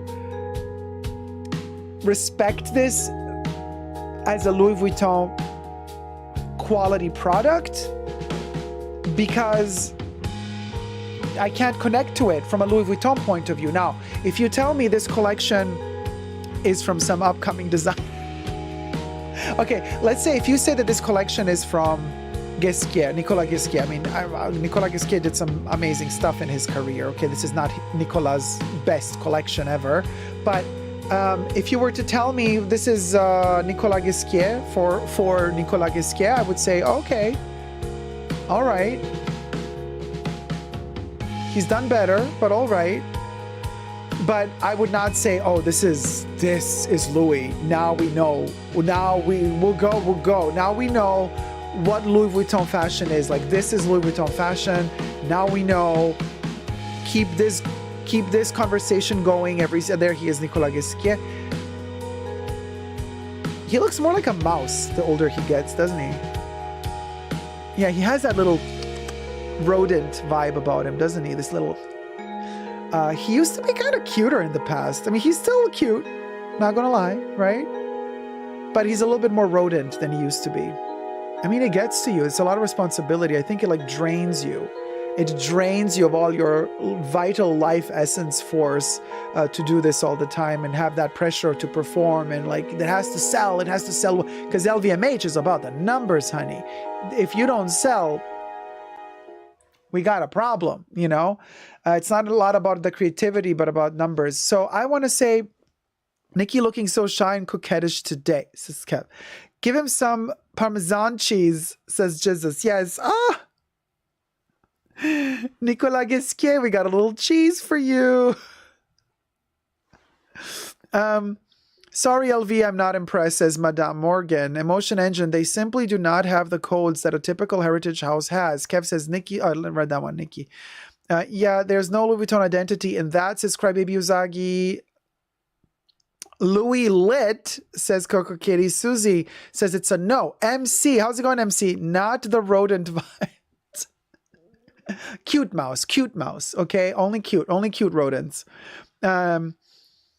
Nettie says, there is one ensemble that is very cute because of the colors and the dark plum scarf, but it was gone so quick. Whatever wears says, I feel like I don't love it, but don't hate it. I don't know what to think, LOL, but like someone else posted, I'm not sure I understand or get a sense of identity from Nicolas Louis Vuitton.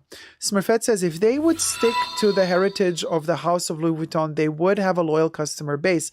I started out loyal and I'm kind of done with them. This is a big issue. This is a big issue with that a lot of us have that love their heritage, you know, their monogram travel pieces. We're like, okay, you're kind of discontinuing more and more of those pieces, and you're kind of pushing more and more the leather goods and clothing, and it's just, and jewelry. It's all a little bit meh, to say the least. You know what I mean? I love that Vivienne Westwood show, says Sherry. Patrick Lynch says, some of the coats I liked more. The classic looking coats were really nice, but it's okay. Jason says, I don't see Louis Vuitton anywhere. It looks really off. Ratatouille moment, says Crybaby Uzagi. Victor says, he has done worse collections before. I agree. The one where he let models exit like chandeliers, that was worse. I don't like it too, says N. Too much oversized stuff, says Sherry. Amber Millionaire says stage.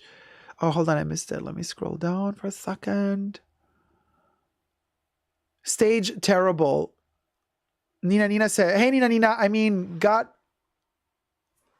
up, can't sleep. Oh, you can't sleep? Good morning. Are they trying for a Yamamoto vibe, but with color? Ooh, Nettie, the shade. No, I think Yoji is different. Yoji has different silhouettes. Madame says they don't have a ready-to-wear identity. They should create one. But I mean, like, that's what I'm also thinking to myself. Like, are they creating it? Is this kind of a good direction for them? Like, are we doing something good here towards the... Oh my God, I look like literally like a slut. That's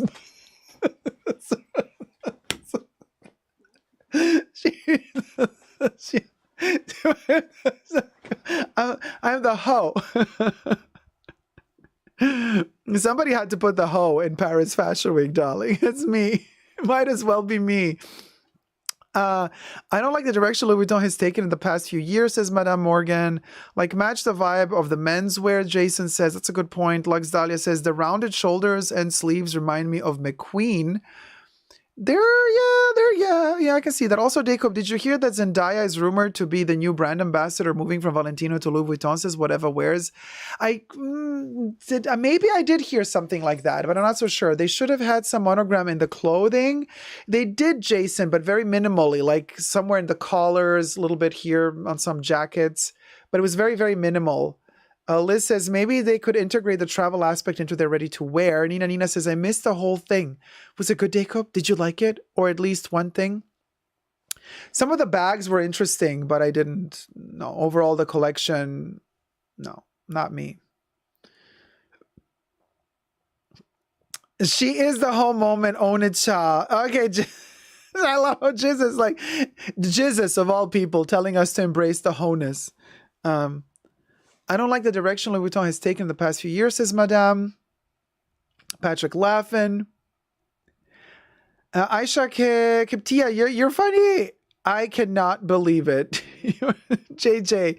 Hey, JJ. Colborne says, it all just felt so grim. I can't get over the soundproofing, foam-looking decor of the walls and ceilings either. Yeah. It felt like it was not the moment. Nina says, Dacob, you look lovely. The eyes. Now. And your hair is so long already and beautiful. Oh, thank you so much. I mean, it's a lot of hair. It's a lot of hair, and it's quite heavy. It's quite heavy. Does anybody else have that? Like, when the hair gets so long that sometimes it hurts at the roots because it kind of keeps pulling. Yeah, it's heavy. It was so minimal, I missed it, says Jason. Oh, yeah, the monogram little details. They were so minimal, you missed them, yeah. Fabio, eat your heart out, says Kev. Oh, my God. Fabio. Let me take... Really? Really? Okay, who remembers Fabio, you guys? Or is it just Kev and me who remember Fabio? Here, I'm going to nibble a little bit of cheese in your honor, Nicolas Gisquier.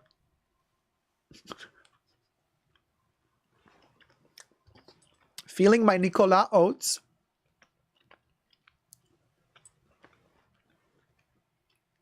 Okay, people remember Fabio. Oh my God, JJ. I can't believe it's not butter. Spread. I can't believe it's not butter spray. Yeah, Selena, you've been gagged by jizzes. Leanne says, yes, long hair is painful, says Leanne. Can't believe it's butter. I can't believe it's not butter. Smurfette says, I was just thinking that too. You're giving me Fabio fabulousness, Jacob. Patrick says, does the designer of the collection design the stage of the runway too? No, usually not. Usually they have a stage designer. He approves it and he says, this is the vibe, this is the direction I want to go in. This is the mood of the show, of the collection. And then the stage designers kind of come in and they kind of pitch ideas, and it's kind of a collaborative effort, but I want to say it's more somebody else's job to do this, the stage decor. Rapunzel. Dacob, not Jacob. Damn autocorrect.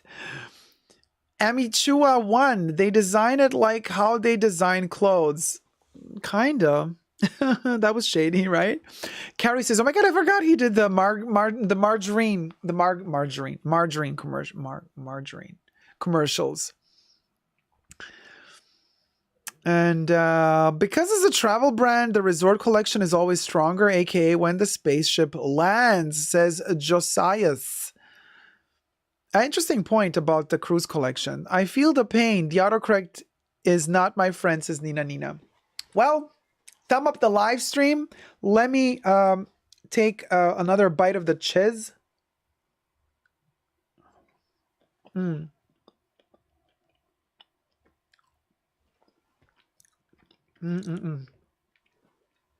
Speaking of Louis Vuitton, says Kev, Marc Jacobs is reissuing the steam bag, I think, not the stamp bag. One olive before the next show.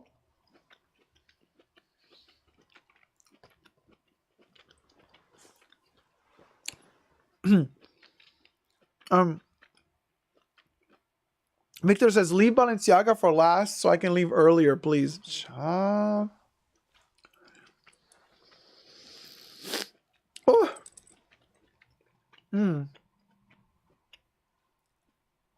Okay. Oh, Stam named after Jessica Stam. I thought you meant the steamer bag. Wait, what's the Stam bag? The Stam bag. Marc Jacobs did a version for his brand and another one for Louis Vuitton. I will rewatch during normal time. Wait, what is this? Oh, hold on, let me Google this. Oh, wait, but first, the poll. I said, bibs now also at Louis Vuitton Fall Winter 23. Thoughts? I gave you 4 options. 1, I am here for the Louis Vuitton bib. 2, now I can finally eat spaghetti sauce again. Get it? Because the bib, so if you drop the sauce, the bib will catch the sauce. Okay. 3, Virginie is secretly designing for Louis Vuitton. And 4, I do not like this. Okay, these were the 4 options. And these are the results of the poll on my Super Dacob backup, all spelled together, Instagram account. Go follow me there for fun stuff. So this is what will go. Okay, everything is too green for this. Hold on. Okay, it's still too green. Okay, I have to turn it to the side. Okay, so I'm going to read it to you. Basically, the winner is I do not like this. 47%. 47% of you down here. The pink thing is how many of you voted. 47% said I don't like this. 26% said Virginie is secretly designing for Louis Vuitton. 19% said now I can finally eat spaghetti sauce again. And 7% said I am here for the Louis Vuitton bib. Cha the shade.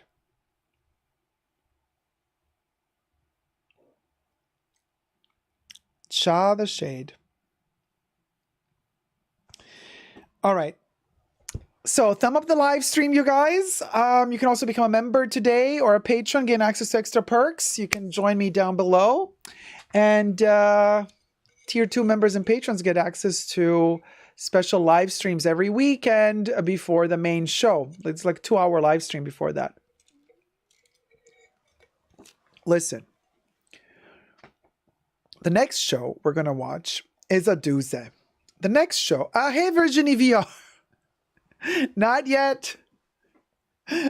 Virginia, darling.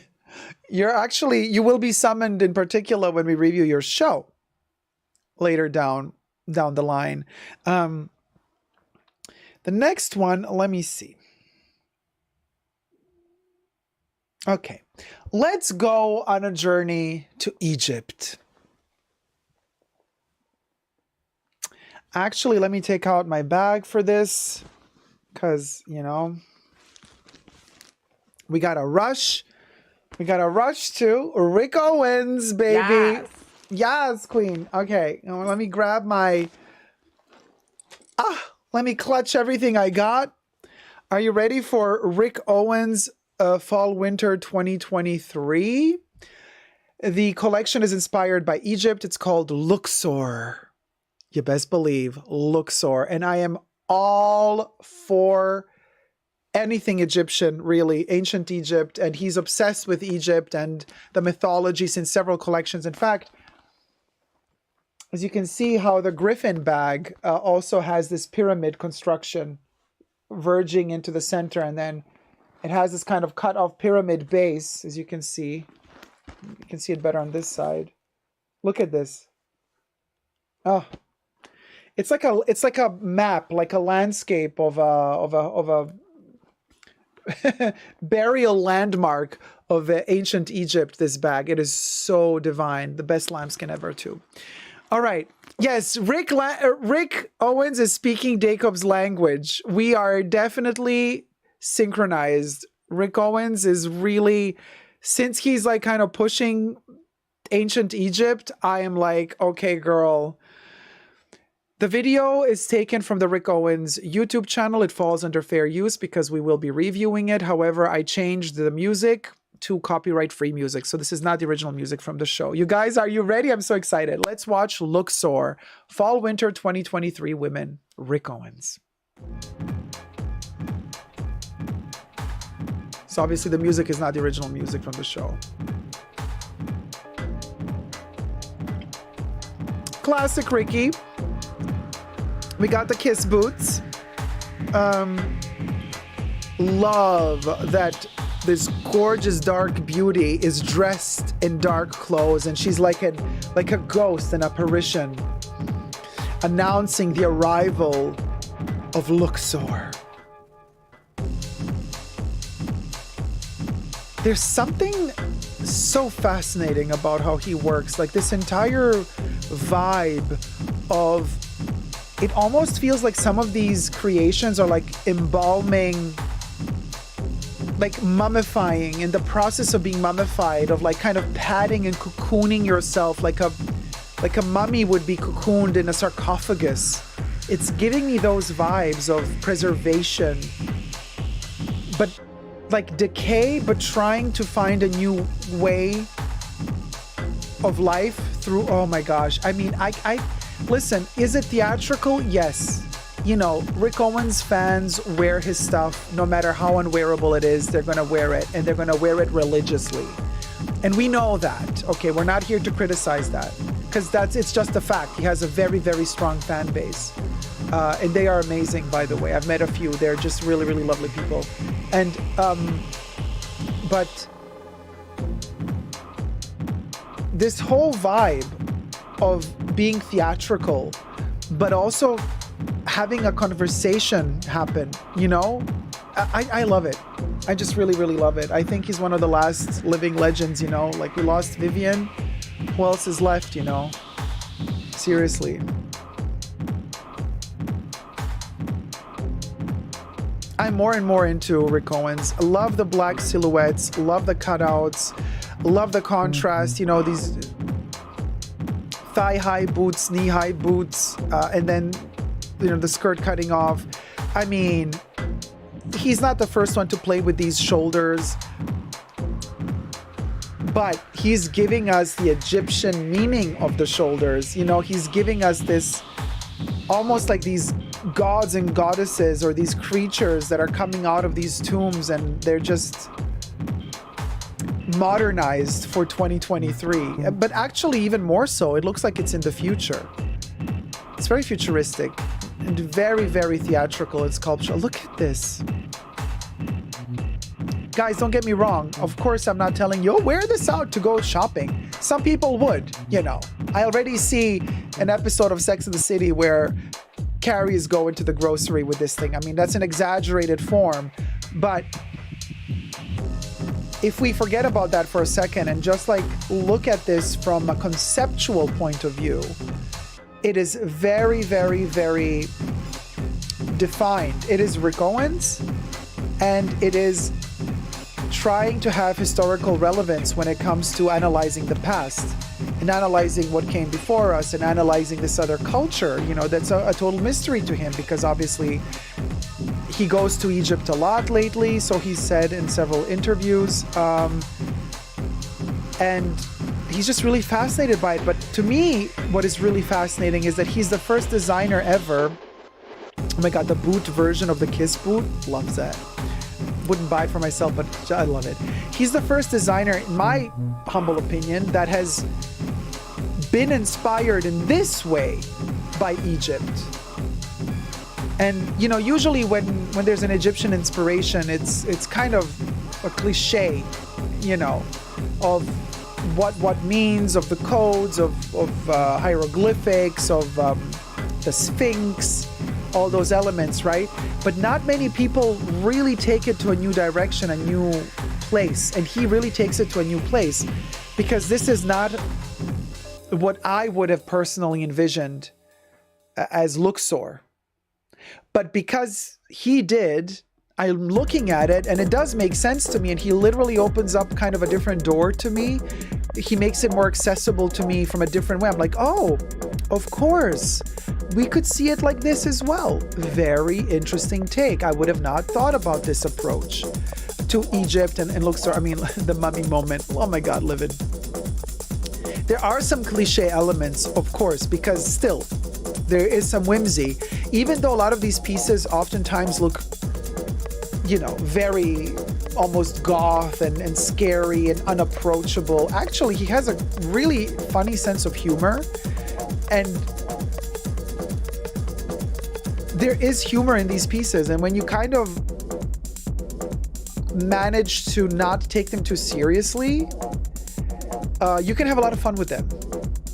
And they are actually much more approachable than one would first think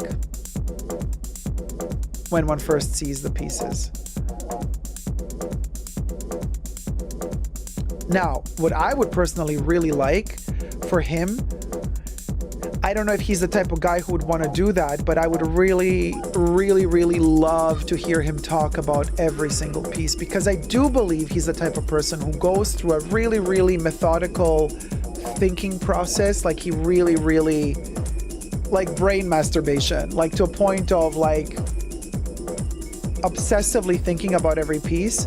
But then when it comes to putting it into words, he's not there anymore. I don't think he's the type of person who, I don't know, maybe I'm wrong, but I would love to hear him talk about every piece individually, even though I don't think he's the type of person who would like stand there to explain to you, I did this because of that, this inspired me from this, I took this from this wall painting, I took this from this scripture, from this hieroglyphic, the transcription of this hieroglyphic story inspired me to do this particular shape or wave or pattern. I've never seen him do such a conversation. I would love for him to explain in detail every element, because he has a very particular way of seeing the world. And I like that in a fashion designer. And most of the fashion brands we know today that are super famous, well, their original creators passed away. Dior is dead. Coco Chanel is dead. You know, the Hermes family, they started from stables, different story. But the Gucci's are dead, you know. The original Gucci's are dead. So it's kind of like, if you think about it, it's great to have a designer that's still alive, designing his own brand, and then having a very, very particular, distinct thought process that goes into creating clothes. I love that.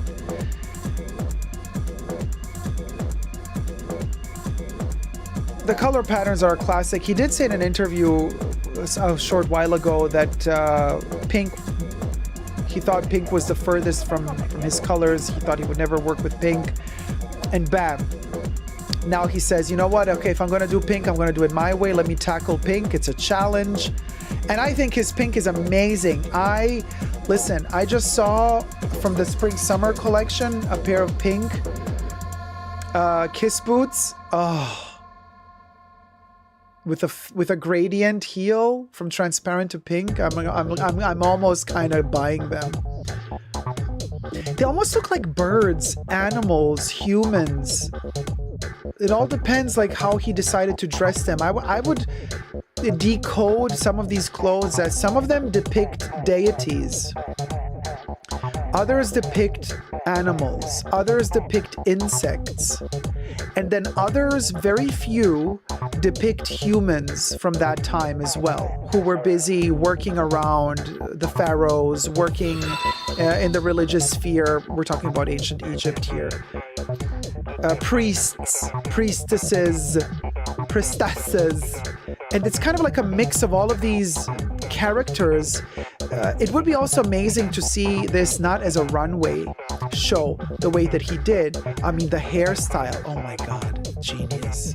But to see it envisioned as a theater piece, as a sculptural piece, as a living sculpture, you know, Vanessa Beecroft style, or in motion, but within a setting that enables these characters more background. You know, I would love to see more of the drama that goes with these outfits. And I think these outfits speak for themselves, so it would be great to have them taken out of the context of a runway and set in a totally different environment. You know what I mean?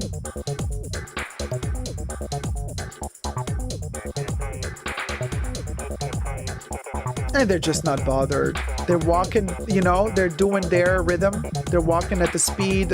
I love it. I mean, it's also scary because, I mean, it's a very tiny catwalk. You can fall off easily, right?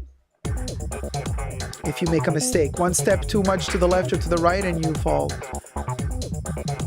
Okay, he's always obsessed with smoke and his smoke machines. He even sold a smoke machine in one of his what was it, from the strobe collection. You could like literally buy your own strobe, your own smoke machine from the strobe collection. Super funny. And from the strobe collection, I think was also the Egyptian inspired helmet with the big light coming out of it. It's on sale. You can buy it online on the Rick Owens website right now. And you can also put it on your table and use it as a lamp.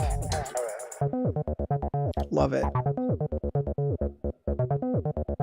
This particular piece, this kind of jacket with that hoodie that goes up like that, turns into almost ears of a shackle or a jackal.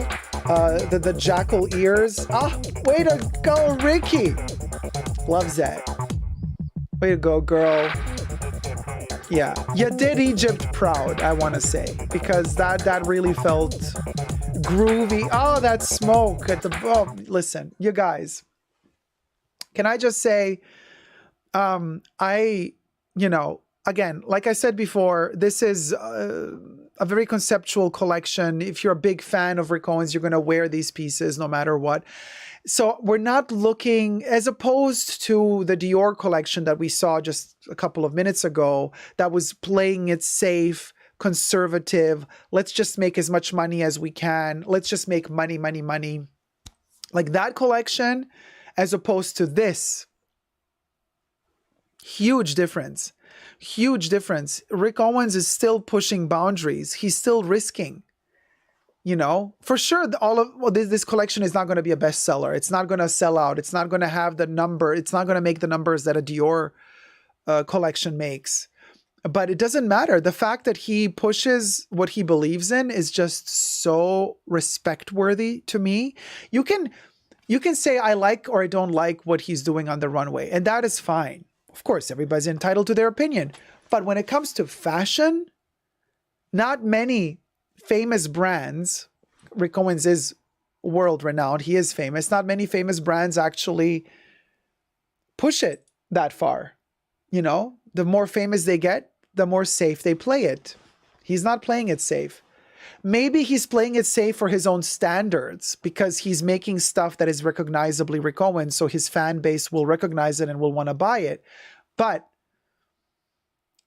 out of that, conceptually speaking, he's still the one that's pushing boundaries and is quite innovative. So I respect him for that a lot. Might not be able to wear all those pieces. Doesn't matter.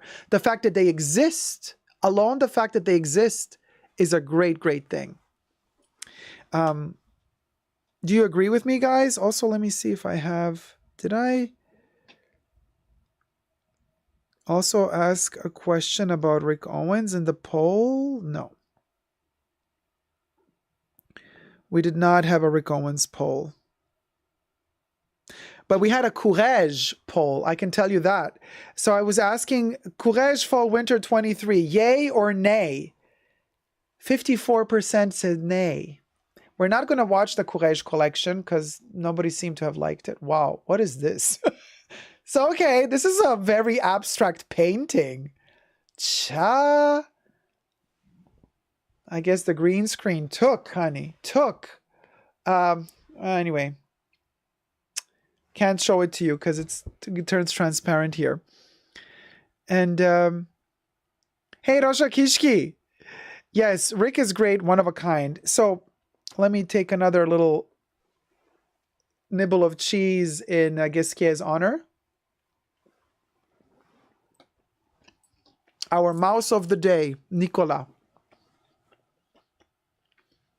Hey, Corinne P.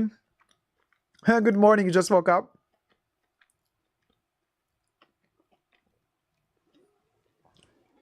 Jesus says, not for me, but love it for y'all.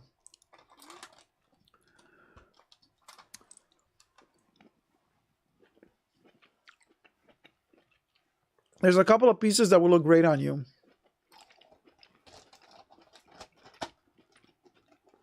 But like I said, conceptual, very conceptual.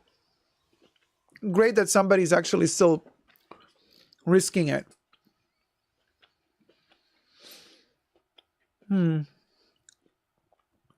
Amanda says, Rick has a huge base in male fashion. Rachel says, I would wear some of those pieces, love the silhouettes. JJ says, it's unfortunate about Courage considering how fantastic the house was in its heyday.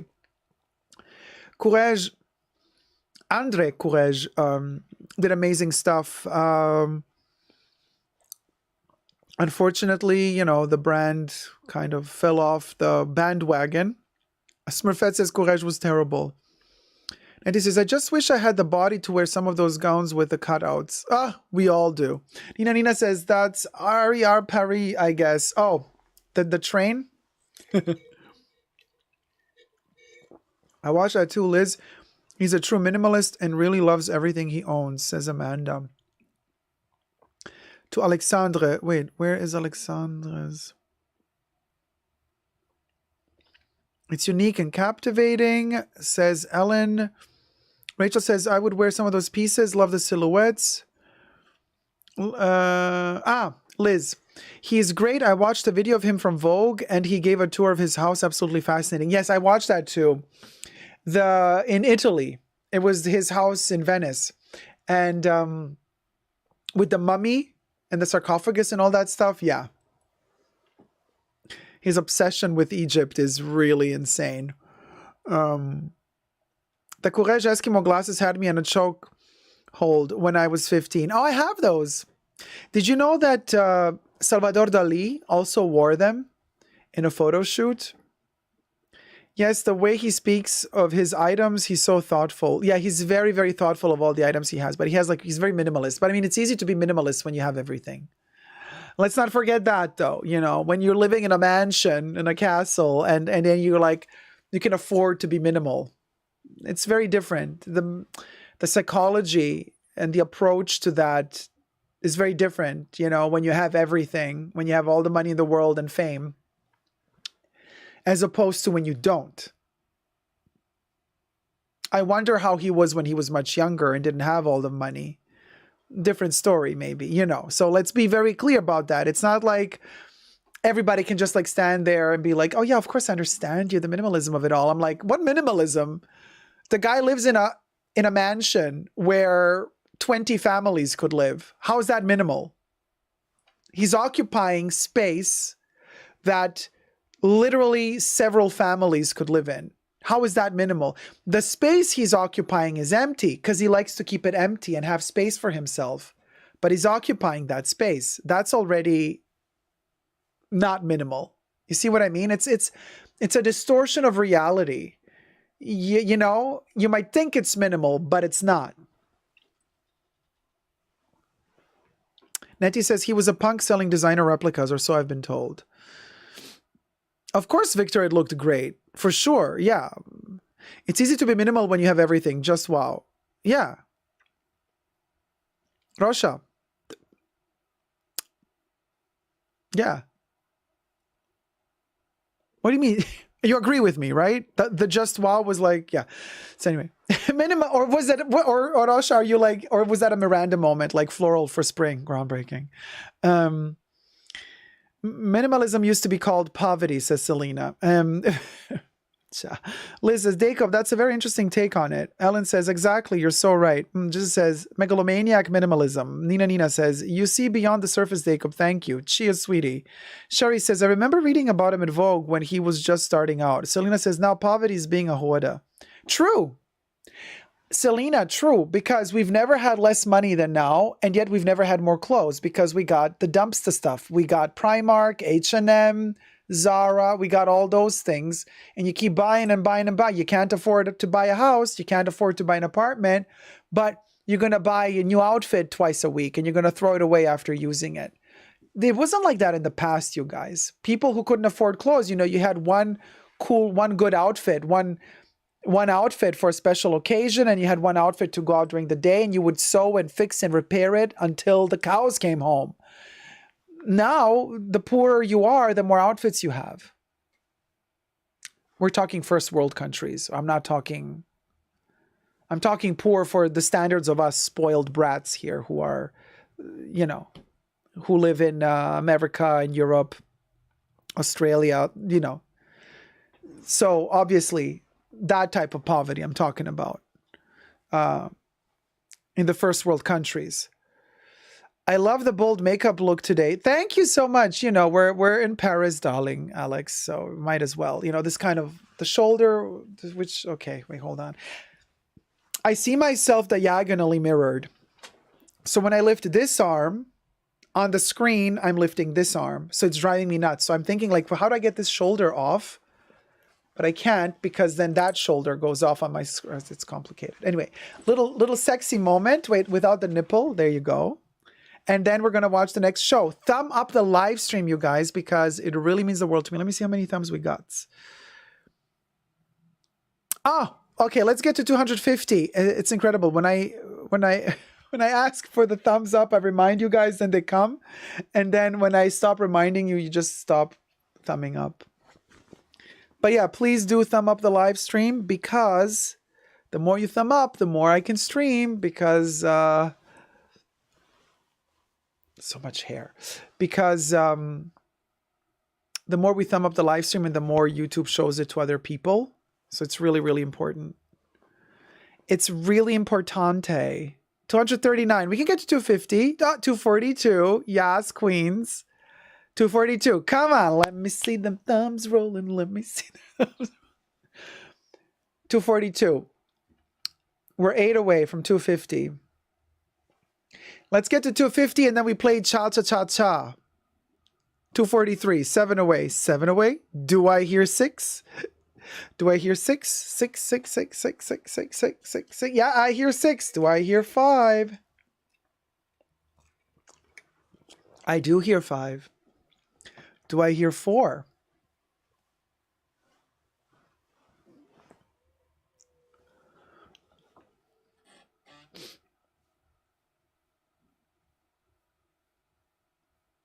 We're back to 6.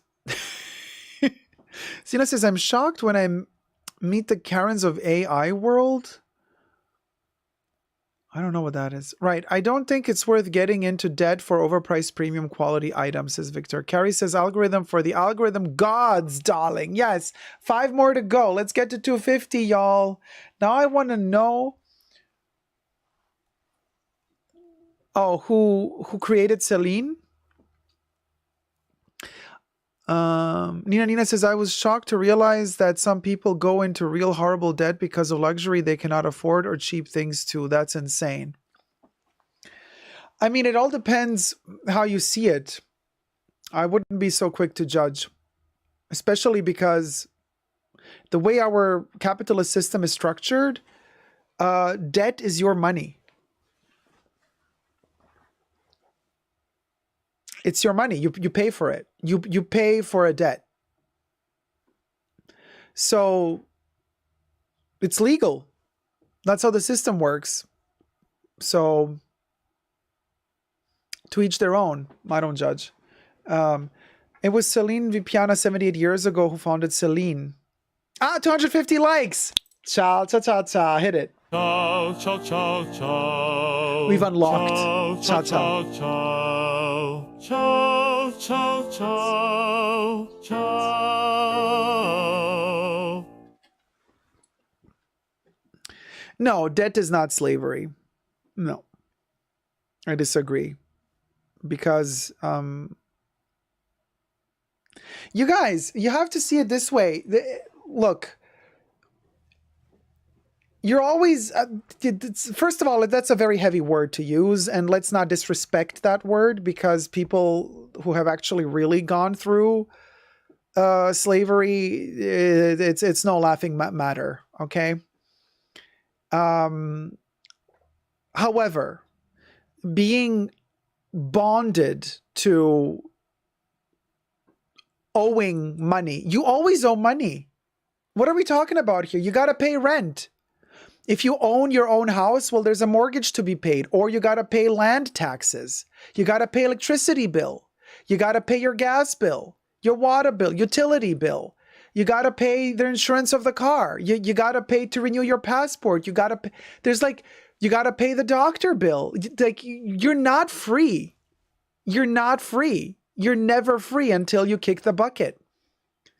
You're always paying something. You always owe somebody something. There's this system, the way it's built up, you owe school. You went to study, you got to pay that back too. Like you're always owing something. There's always monthly payments that you have to meet. Always. So it's nothing different to me.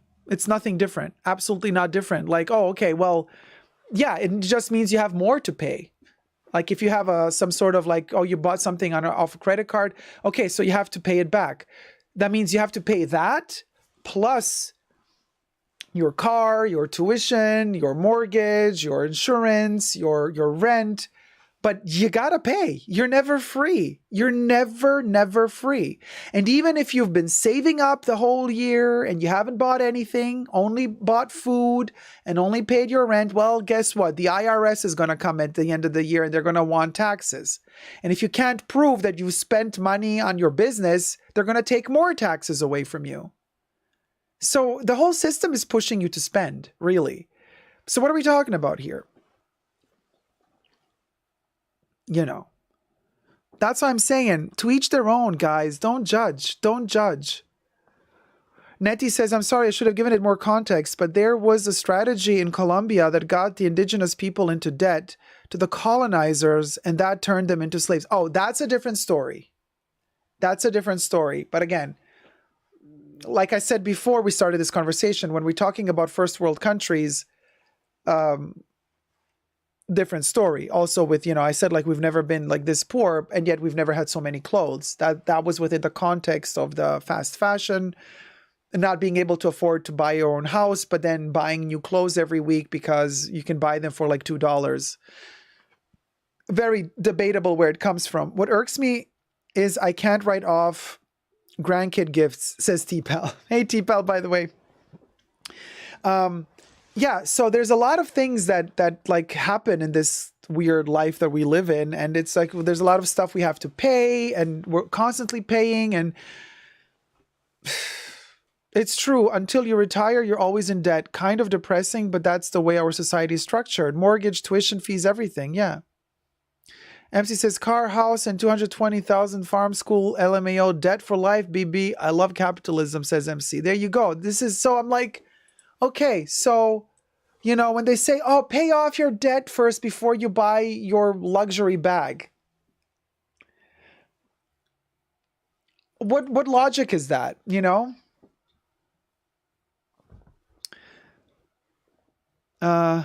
Yeah, Paige says, yep, it's all spending. It's just spending more. Right. I mean, Rosha says, to Coco Kitty, okay, I missed a couple of comments up there. Sorry. Jesus, it's okay. But wait, hold on. What? Alex says, Jesus, don't remind me I had to pay for a funeral a few years ago. Heartbreak Hotel says, just don't buy luxury before paying your living expenses. Okay. And then Jesus says, I'm sorry about that, Alex. Alex says, it's okay, but I can't confirm how expensive it is. JJ says, any addiction, whether it's spending, gambling, substances, they often all are placeholders to avoid painful feelings, often from past trauma. They are placeholders, though. Yes, but we're not saying that a person who goes into debt is necessarily addicted to shopping either. Nobody says that. There are some people who are, but not everybody is. Amanda says, Nina says, I mean, going into debt for something that's not even necessary. Christian Dior, everything apart from housing and food, the rest is luxury or something around those words. Amanda says, I live in Brazil and we have slavery by debt until this day. This month, 3 wine companies. And then I missed the last part. 3... Last companies got busted for it. Leanne says, just always make sure to pay yourself first. After that, buy whatever makes you happy. Amanda says, yes, JJ, if you don't treat yourself, your money goes all to your trauma. Nettie says, sorry, I shouldn't drop my anthropology atrocity studies terms in here. It's too hard to explain the connections. Letty says, I thought we were talking about fashion shows. Dacob is the most kind and polite person I know, but this show is about fashion. Wendy says, it's because debt has interest, so it costs you more than purchases without interest attached. Bearluck says, I'm here for a good time, not a long time. Lorraine says, not sure financial advisors would agree with this advice. Let me try that out on my husband. Stop right there. I'm not a financial advisor. I am not giving you any financial advice at all. All I am saying is, don't be so fast and quick to judge. That's all I'm saying. Don't judge too quickly who is ready to go into debt on a credit card for a luxury bag. That's all I'm saying. Don't be so quick to judge. But I'm not giving any financial advisor tips or anything because I'm no financial advisor. I'm not allowed to give those tips, and I'm not giving them. All right. Primark is always the busiest store, says Madame, on any high street place I visited. Alex says, oh, when you mentioned paying down, that it's that Dave Ramsey mindset. If we took his advice, we would never have any fun just because we have some debts. Anyway, allez, as the French would say, and let's move on to the next show. But it's fascinating. I mean, I'm not saying like, oh, let's stick on topic. This is also part of the topic because talking about fashion is also talking about being able to afford it or not, obviously. And if if you can't afford it, you start thinking to yourself, well, how could I afford it? Like, are there any ways? Like, how do other people afford it? I mean, it's definitely, I don't think we should like be afraid of that conversation, obviously, because I mean, we are talking about fashion, but all I'm saying is, for however every person finds a way to get what they want, whether it be a luxury bag or shoes or stockings or whatever you want, perfume, that's up to you. That's all I'm saying. As long as you're not doing nothing illegal, fine by me. That's that. So let me see what the next fashion show is.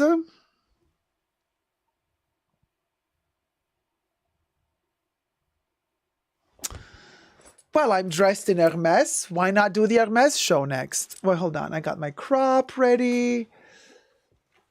Wait. Are we going to fangirl out to totally? So this is going to have a special song. So the video is taken from the Hermes YouTube channel, so we will be reviewing it. Hence, it falls under fair use. However, I'm not going to play the music from the show because that's copywritten. But what I am going to play is a very, very special song for you for this particular fashion show. Are you ready for the bag cult? Here goes Hermes Fall Winter 2023 Women. Hit it.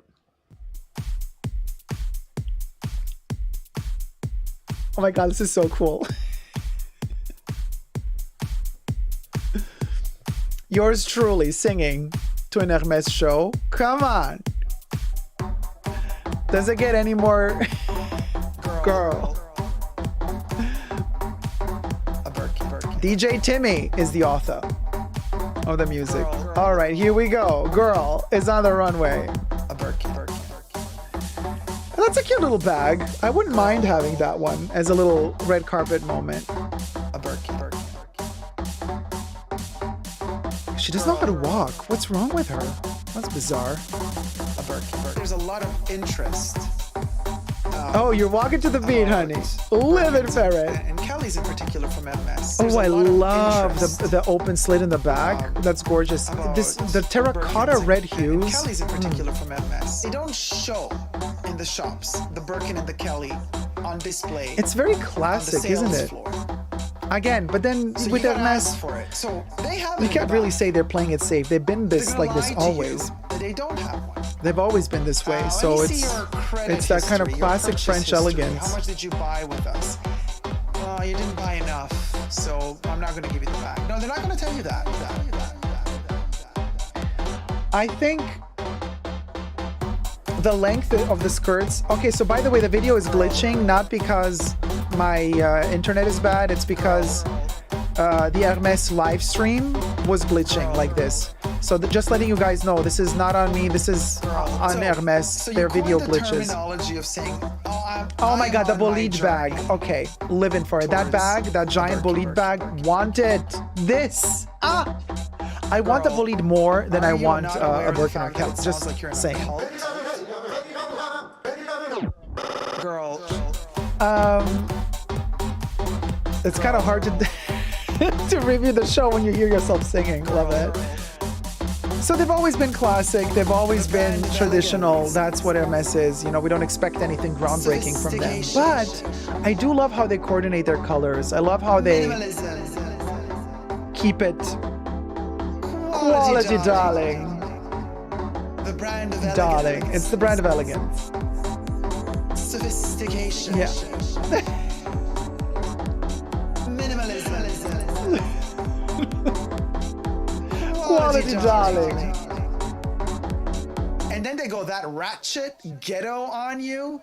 Girl. That's for the more sporty look, I want to say. The ghetto parts. The little jockey hats, like, let's go ride a horse, you know. It's so Hermes. It's whimsical, it's playful.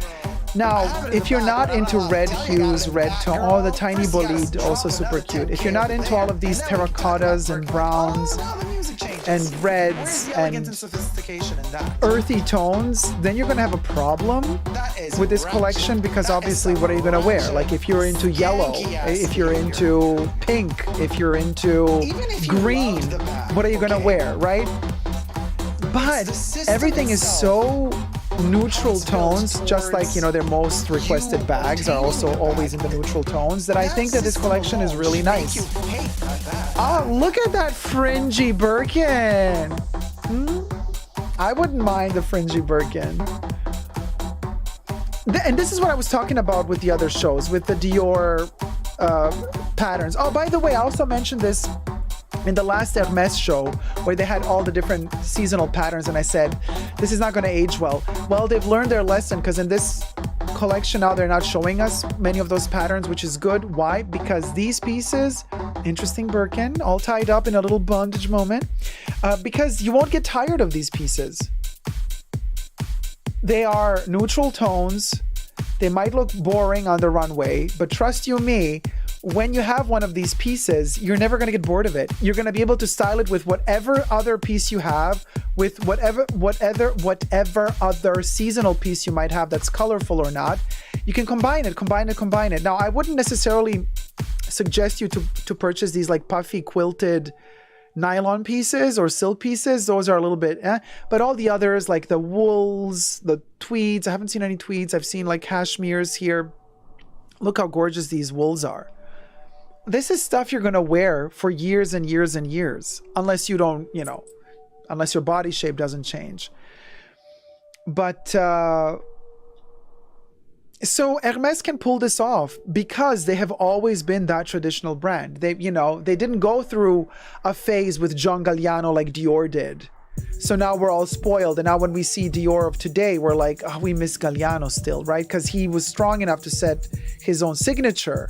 But Hermes was always like this. You know, they always try to deliver something wearable, something that will give you comfortable vibes, feeling good with yourself. I mean, okay, I wouldn't not tie the jacket like that, but I guess they have to promote their little jacket rings now. But the bucket bag's not a big fan of them, gotta say. Wouldn't go there with Hermes in the bucket bag direction. Now, I think the problem that Hermes faces is all of these gorgeous leather jackets and all of these leather pieces. Oh, this is Hermes's version of a Noe. Interesting. The problem here is that those leather jackets, they cost you more or less the same as like a Birkin or a Kelly.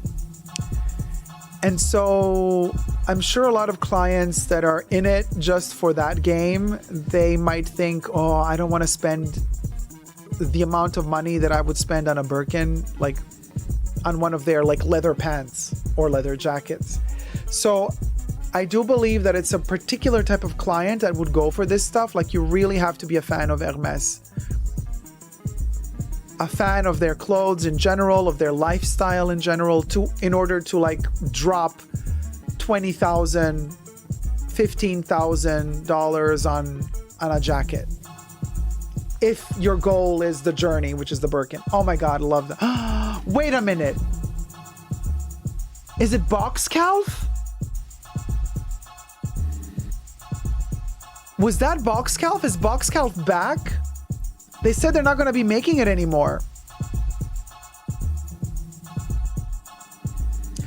That was box calf. They didn't.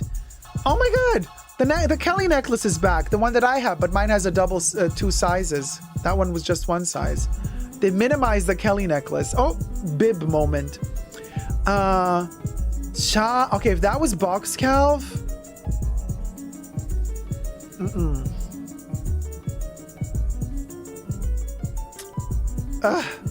Jason says, yes, it's back and they're making a bag out of Cadillac leather. Oh, it could be Cadillac, says Emotion. Leanne says, yes, it was box calf. The black trench coats are lovely too, says Nettie. Amanda says, the leather is dope. Kev says, I hope they would actually produce more box calf in real life and not just for show. Thank you. Me too, because, you know, I could have ordered a quota bag, believe it or not. Wait, why did this freeze? Oh, okay. It's glitching because their video is like this. But they told me, but like, you can do Togo, you can do Epsom, but you cannot do box calf or Barenia because we don't do it anymore. It's freezing because it froze on their own YouTube channel, just letting you guys know. And I said, okay, I'm gonna have to wait then because I really want box calf. First, like my first choice is box, second choice Barenia.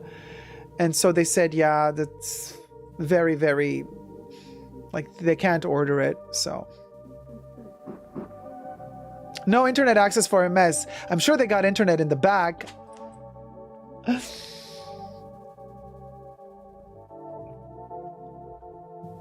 Interesting patterns. This looks like silk. 20s vibes, isn't it? Giving us a little bit 20s. Not the shoe though. The shoe is not giving us 20s vibes, but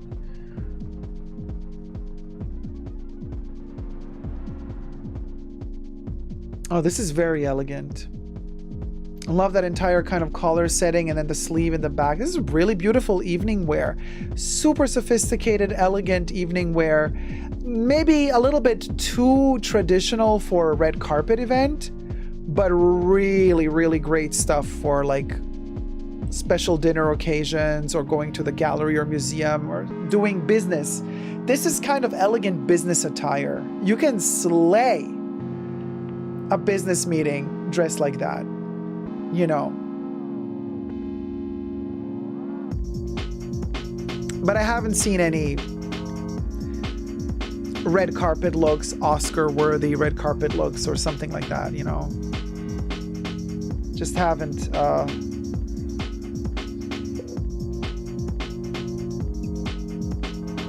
Because they're beautiful, but they lack a little bit of edge, you know. And this is Hermes is not edgy. They're not. I think Hermes's concept of edgy is adding that little cage, that little couple of extra straps around a Birkin, like the bondage Birkin, like that's edgy for them, you know. That's already like, ooh, we did something, you know. So obviously, it's a beautiful dress though. You see how they have to make it Hermes by adding those boots? Like I would not style that dress with those boots, but that kind of turns it into an Hermes moment.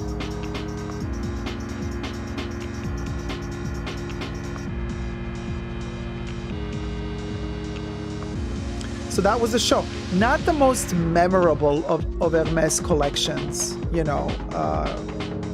A lot of these kind of terracotta red hues. Yes, there's also black. There's a lot of brown. Sand, but dark red sand. And that's what we get. Sporty wear. A lot of sporty wear. Comfy, cozy, sporty wear. And then a couple of those evening dresses at the end.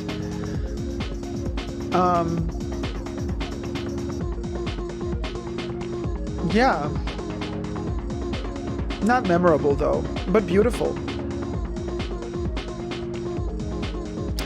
Alex says, I do wonder what they look like in neutral light. Yeah, the lighting is also very red, isn't it? Kate says, love the dress. Very chic, says Jesus. Real people can't be edgy all the time, even the edgy people, says Nettie. Nina says, beautiful. Jason says, loving the new Kelly bag without top handles. MC says, I don't want to be a hater because I love Hermes, but you could get these looks at Macy's. LOL. Rachel says, love this show. Victor says, spill the tea, MC. Nettie says, this is the first time I've croaked the Hermes madness. Johnny says, very cozy. Alex says, but I do wonder what they look like in neutral light. Whatever Ware says, oh, I kind of love the boots. Living for the monochromatic moments to love. Nettie says, good point to Alex about seeing these clothes in normal lighting. Victor says, I barely see any identity. Madame says, Terre d'Hermes collection. Loved the show, but need to sell more Birkins to update their internet connection. Alan says, nice collection. Jason says, gorgeous tones, classy, chic, modern at the same time. Smurfette says, the bondage Birkin love. David says, you can never have too many hats, gloves, and shoes, darling. Patsy Stone, darling. Jason says, Macy's don't have this level of quality. MC says, beautiful clothes nonetheless. Rita G, I like this when you say your opinion on the looks. So entertaining and educational. Thank you. And I liked the Hermes show. Thank you, Rita. Galit Ben Zaken or Zaken says, Hermes is conservative but beautiful. This is the difference between the conservative that we saw at Dior and this conservative here. Dior is serving conservative because they want to make money, but they want to try desperately to make it pass as if it were edgy. And we see through that, and that makes it annoying. Hermes is serving conservative, is selling it as conservative, is not trying to make it pass as anything else but conservative luxury leisure wear. And that's why we respect them. They're very honest. They're very honest with their, hey girl, hey. Okay, hey. At least she smiles and is happy, unlike Virginie, you know. At least she knows she's in the right place. She did a little peace sign, super cute. And Hermes is like telling us, this is what you get. It's very simple, to the point. The quality is there. We're making clothes for women to wear that make them feel comfortable, that make them feel empowered. And that's it. We're not going to do any fancy trickery and sorcery. We're not going to try to sell it to you like this amazing, groundbreaking concept, because it's not. We're just very sturdy, but what we are going to sell you is really good quality. Okay, Dior, on the other hand, is giving us all of that conservative stuff, but is so desperately trying to tell us, but it's edgy, it's really edgy. It's not Dior, I'm sorry, you know, and whatever was there looked like Dolce & Gabbana anyway. But Hermes, yeah, I can respect this collection. I can respect this show. Oh, sorry, I hit the mic. I can respect the moment, you know what I mean? It's old money, classy, conservative, says Smurfette. I like conservative, says Holly. I know you do. Oh, it froze, says Jesus. Oh, the butts. The carpet looks like leather, says Alex. And Lorraine Sully says, what do you make of the fake Birkin Slayer calling out the guest featured on Purse Blog's highlights reel from the Hermes show wearing a fake Kelly to Hermes show? Yikes. Allegedly, because I don't know if it was a real or a fake Birkin. Am I going to take the word of some person hiding behind a fake profile picture of a fake Instagram account? I'm going to take their word for pointing out who's fake and who's not. I'm like, honey, if you don't show your face, you're the one who's fake. In my book, you got something to hide, Missy. If you don't show your face, you're the one who has something to hide. So until then, I would veer away from the fake Birkin Slayer. If you know, you know. Madame says, and it's nice to see the designer actually smiling at the end, not looking like her or she is doing us a favor to appear at the end. Good point, Madame. Love the Kelly necklace. I would get it in black. Thanks, Johnny. Nettie says, I'm sorry I missed the Dior show. Jason says, yes, I talked with the fake Birkin Slayer earlier this afternoon, and we figured out where they purchased that mini Kelly. LOL. So you know who the fake Birkin Slayer is? Madame says, and it's nice to see... Okay, read that one. Leah, hi y'all. Dacob, you look fab. Thank you so much, Leah or Leah. Lorraine Sully, Exotic Kelly Purse Blog said it did look strange in person. Exotic Kelly. The Purse Blog said it did look strange in person. Jason says, the fake Birkin Slayer is harmless. But yes, very dedicated and all business. They are so scared to show their face. Sorry, boo. If you're not ready to show your face, I don't talk to invisible people. So... Jesus says, I don't know about harmless. Corinne says, for some reason, I suddenly feel like buying an Hermes bag in a rouge ach color. Oh, we love that rouge ach color. I would love to have one in rouge ach.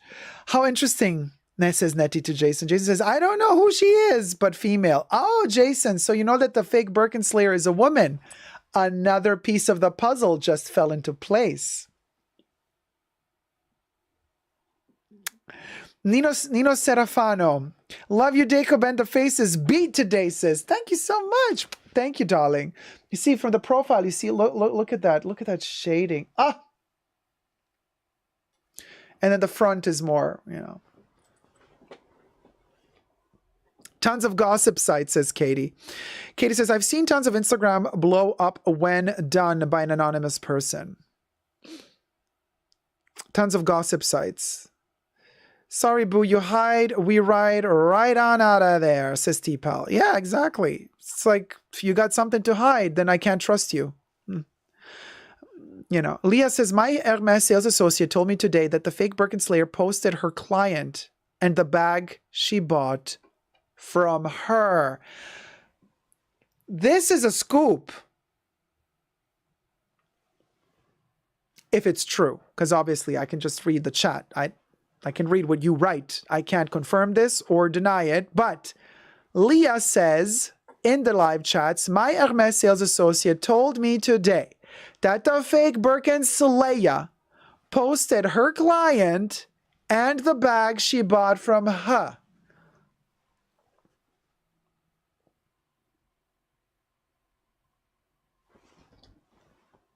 Now, you see what I'm saying?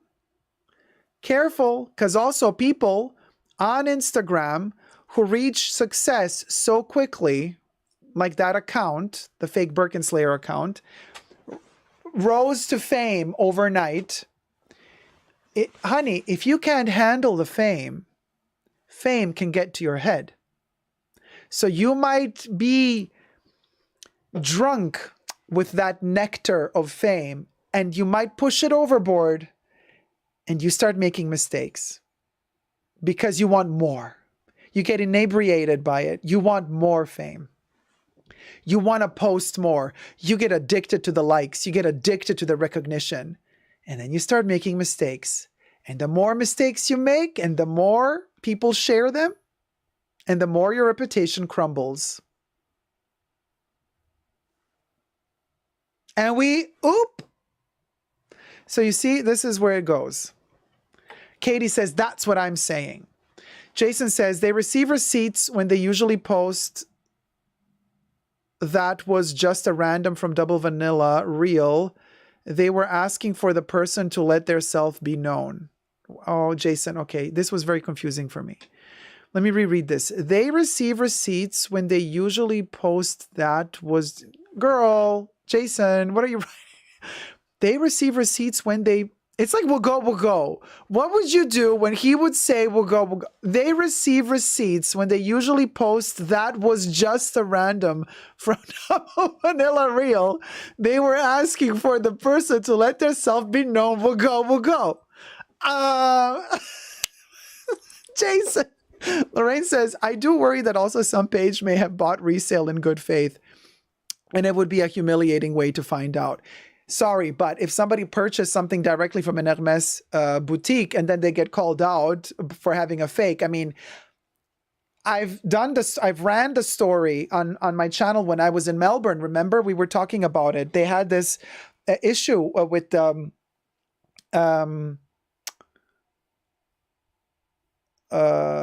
that in Russia before the whole Ukraine situation happened, but in Russia with that one Birkin, with that one Hermes shop, where the buyer for the shop would get the Birkins and the Kellys and then would order fakes from China and would then give the fakes to the boutique. So that boutique did sell fakes, not knowing that they were selling fakes. So that also allegedly, of course, that also allegedly happens. And then what do? How do you deal with that? So that was a big issue. Remember the story?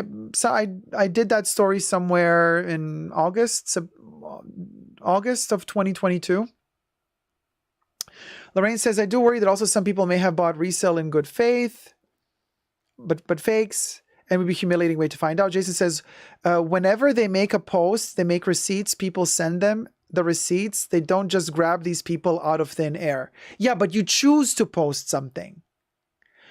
And if you don't do your due diligent research and you post as fake a bag that's not fake, you're doing it for what? For the likes. You know, come on. I mean, Kev says, oh, by the way, I have confirmed that Kate Moss's red Firkin's fake Birkin.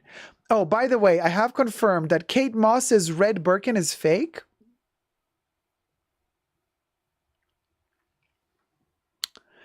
Oh my gosh, what is going on? Why are we even surprised, actually? I mean, come on, look, even Sarah Jessica Parker confirmed that for for Sex and the City, they shot a whole episode with a fake Birkin. And she says, sorry to have to tell you this, but the Birkin was fake. And I'm like, oh my God, how can she say this? And this was for the Vogue YouTube video. And she just said it and there were no repercussions whatsoever. They didn't even cut it out of the video. So I'm like, okay, so it's kind of become the norm. Like they're kind of saying it's acceptable to have a fake Birkin because like Carrie Bradshaw, because Sarah Jessica Parker admits in a YouTube video that they used the fake Birkin for the shoot. So, you know what I mean? I'm getting fabulous Obi-Wan vibes from Dacob tonight. Crop doubling as a lightsaber. Oh, thank you, Rich Mitch.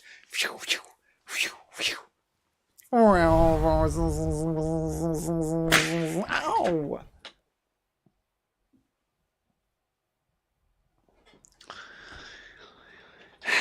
They hit me when I'm down. They hit me when I frown. They hit me every time that I'm a clown. Little rhyme. Jason Lux Lover. Y'all was complaining about the reckless exposing. I said that they receive receipts. Jason, what's a receipt? A receipt is a proof of purchase.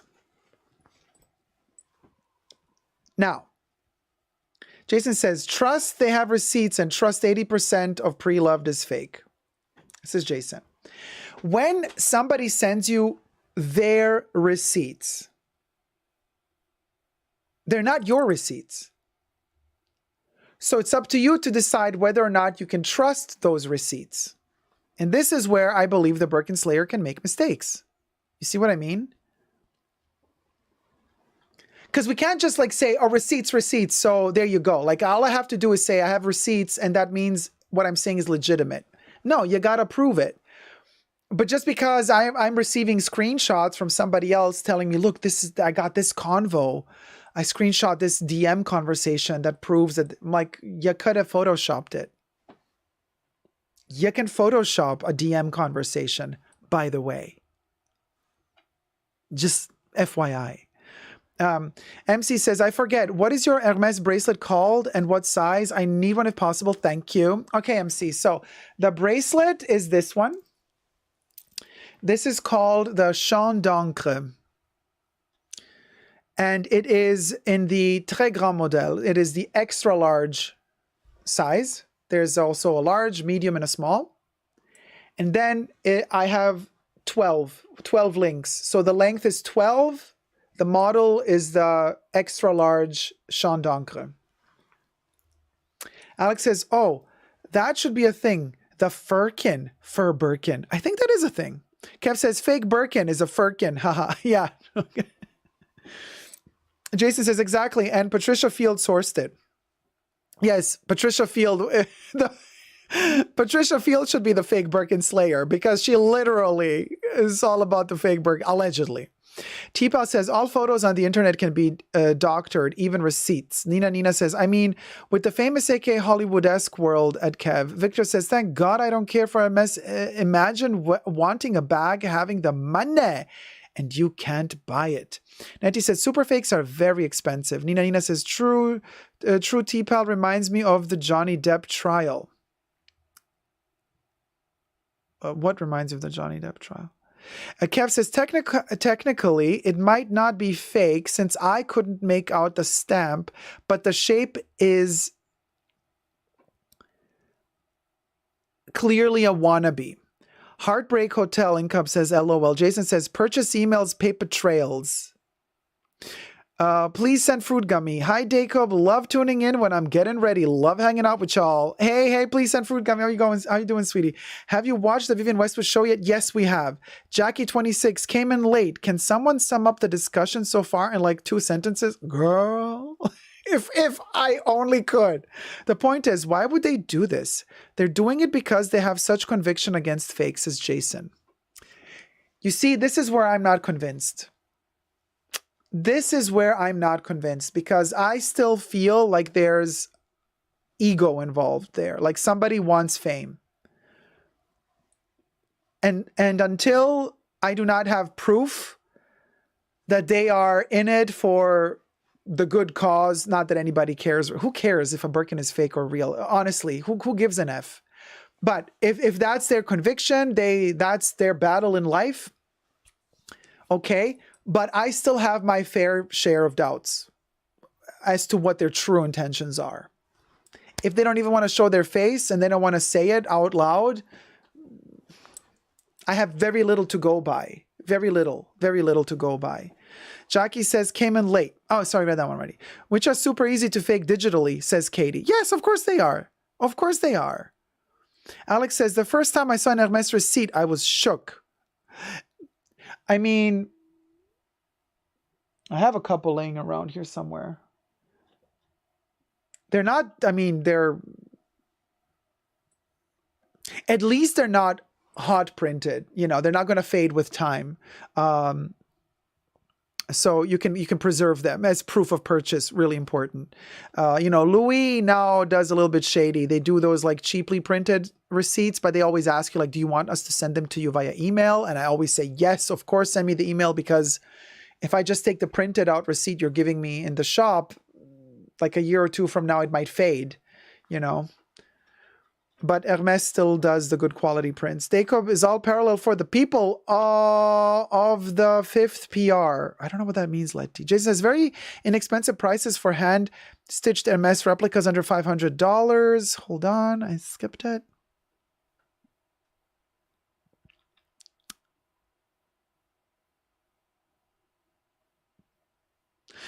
Okay, they told me they were not doing this to become famous. They're doing this to make difference in the world. I don't get it, but they are very intense when they speak about it. Jason also says, super fakes are not expensive, ladies. I had super fakes offered to me. It's very inexpensive prices for hand-stitched fake Hermes, says Jason. Victor says, if Dacob only knew the prices of a classic flap where I live, oh my God, I just saw a TikTok of Mar-a-Lago. Okay? Somebody was filming in Mar-a-Lago this setup of all these fake bags, and all of these like rich ladies were coming in choosing which bag they wanted. Oh my God. It was hilarious. Super fake market, Mar-a-Lago. Of course. Of course it would be. Wouldn't surprise us one bit, right? But super fakes are not expensive. Okay, so because as Jason says, very inexpensive prices for hand-stitched Hermes replicas under $500. I constantly block these people. There's no button to report counterfeit. Letty says, Dacob is all parallel for the people of the... This, I didn't get that comment. I'm not convinced either from my psychological training, says Katie. Thank you, Katie, for confirming this to me. Galit says, hi, we love you from Israel. Hey, Galit. Now I saw Tamara Kalinik's video about Paris Fashion Week. Ah, fabulous. Jason says, constantly getting added to chat groups about counterfeits and messages from sellers. It's ridiculous. I constantly block these people that get it every day. There's no button to report these people. Amanda says, what? Fake Birkin Slayer's back? I think they never left since they came. So much ego. Who would put so much energy into it, says Katie. Exactly. Kev says, TLDR fashion has... oh boy, I'm so bad with abbreviations. What is TLDR? Fashion has no identity and Rick Owens makes Egyptian donuts. Okay, this was the abbreviation. This is like in 2 sentences. Oh my God. So wait, Dior, Rick Owens makes Egyptian donuts, but wait, what is TL? So abbreviation for, wait, we did, I don't know. Tipa says maybe the Firkin flyer is a disgruntled customer that was turned down for a Birkin, says Tipal. Huh. Interesting. Jason says, I'm going to ask if you can give them an interview. Oh, how do I know it's them? They would have to call me directly from their Instagram account. Sure. I'm all for it. I'm all for it. Of course I would interview the fake Birkin Slayer. But all questions are on the table. You know what I mean? They got to be ready to answer questions. And I got questions. Just saying.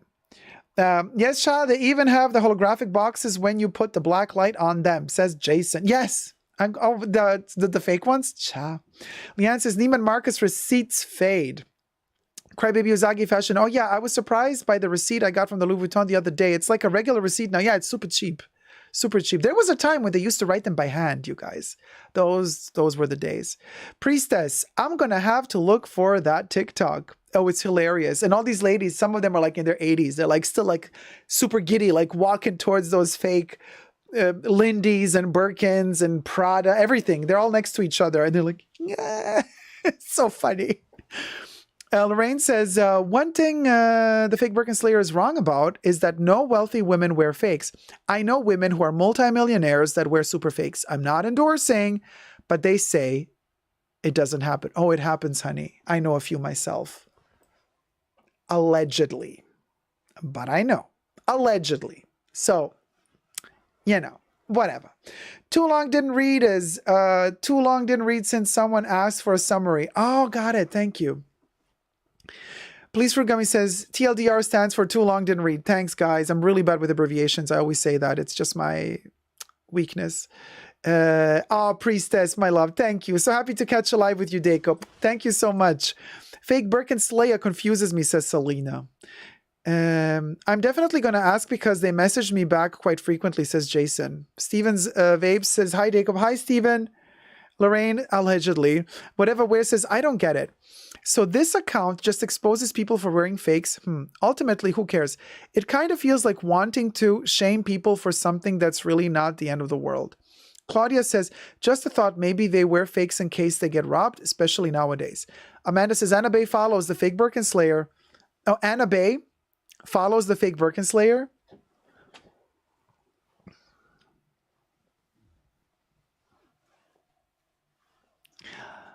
Just in case, to catch the moment if they kind of post her with fake Birkins so that she's the first to know. Is that why? I'm just asking for a friend. My internet died. Maybe I got the Hermes connection, says Nina. Cha. Let's go to the next video, you guys. Let's review the next show. Okay, so we did Hermes, we did Louis, we did... Oh my God. Okay. You thought that the fake Birkin Slayer was controversy? No. You haven't seen nothing yet. Next show we're going to analyze is Balenciaga. And Balenciaga is back. Demna is back. Nobody kicked Demna off that boat. Demna is here to stay, for now at least. And Demna is going to... I don't think Demna comes out at the end of the show. Too ashamed, maybe. But yeah, Balenciaga had the audacity to return to Paris Fashion Week. And they are presenting a new show. Let me just tell you something before we get to the show.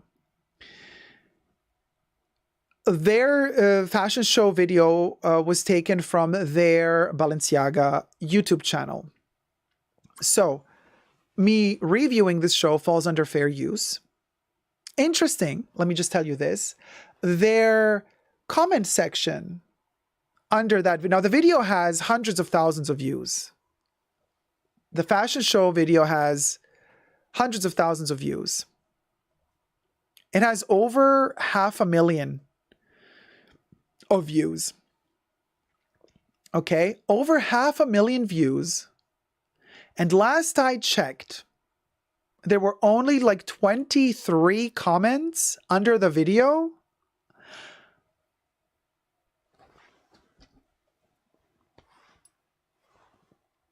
And all 23 comments were positive.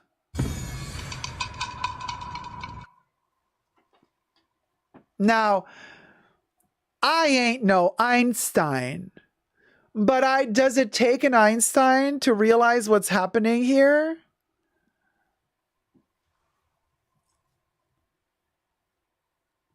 Oh, their comments, Jesus says their comments on Instagram also restricted. They have no comments on Instagram.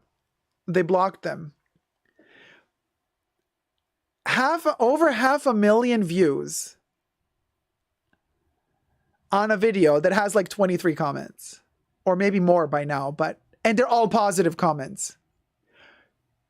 Girl, then just block all comments. Like, spare yourself the embarrassment, because quite frankly, it's way more embarrassing to have 500,000 views and 23 comments that are all positive than to not have any comments at all. Like, disable your comments at this point, because like this is like so obvious what you're doing allegedly that I'm just like I don't even know what to say anymore.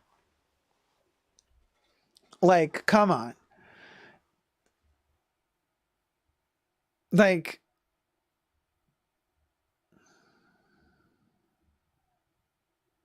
oh, Jason says that's because it's on the commercials on YouTube and people let the video play and then hit end ad. So it's on every other ad on YouTube for the past 2 days. The Balenciaga show. I haven't received any ads for the Balenciaga. I guess my algorithm knows better. Madame says to wait, Alex. Wait, hold on. Who said what? Who said what? Said LOL, a joke, huh? Hold up. 2 + 2 = 5, says Victor. Cover up, says Katie.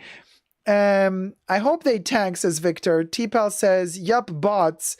Katie says, deleting LOL. Madame says to Alex, let's just say it was in a Latin America country that is not very Lux swearing friendly. I missed the part of the story there. Yas 100 says, priestess. Silly BTC, an intern is working overtime.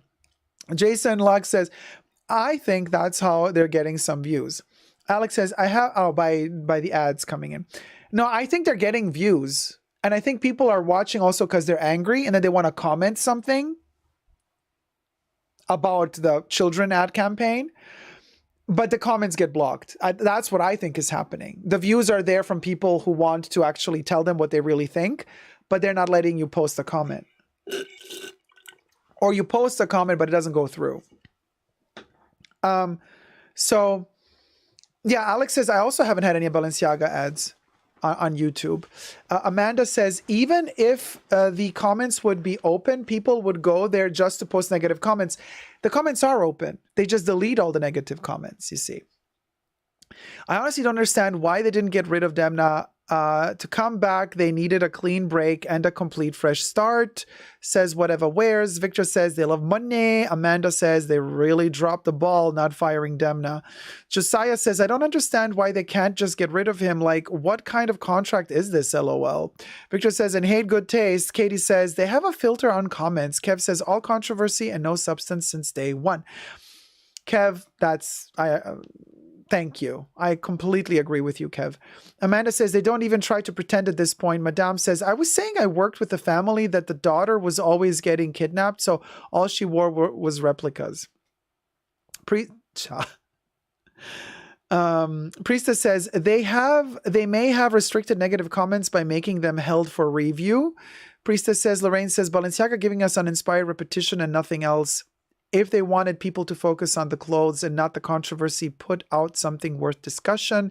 Jason says, oh, okay. I get it. And wow, nobody's getting the ads. Let me. That's wild. I've been getting them for 2 or 3 days whenever the show happened, and they keep suggesting it on the algorithm. They really want to get you. They want to get you. Alex says, I would not want to be Balenciaga's social media manager right now. Claudia says, will you watch the Versace show tomorrow? Like, they moved it to Thursday. Really? They moved the show? Yeah, I'll watch it. Jason said, yeah. I think they should just change the creative director, like you said, to a woman, preferably one with children, mother. Why did Versace move the show? They're having issues, huh? Like, Fashion Week is over, and they're going to do their show like after Fashion Week. So, Donatella. I hope she's okay. Yeah, I think they should just change the creative director, like you said, to a woman, preferably one with children, motherly, says Jason. Victor says, imagine being a couturier and decades later you die, your namesake brand sells hoodies. Oh yeah, for Cristobal. Poof. Jason says, I got lots of ads. Kev says, Versace showing in LA. Oh, okay. Well, okay. Sorry. Yeah, totally different. Yeah, because I was like wondering, why is Versace in Paris? They did show in Paris quite a few times, actually, Atelier Versace. Whatever wears, maybe Balenciaga should try to get Martine Rose in. Claudia says, I saw it on Instagram due to weather conditions. Okay. All right. Well, here goes Balenciaga. Like I said, fair use. The music is different, obviously. We couldn't use the music from the show. We're using different music.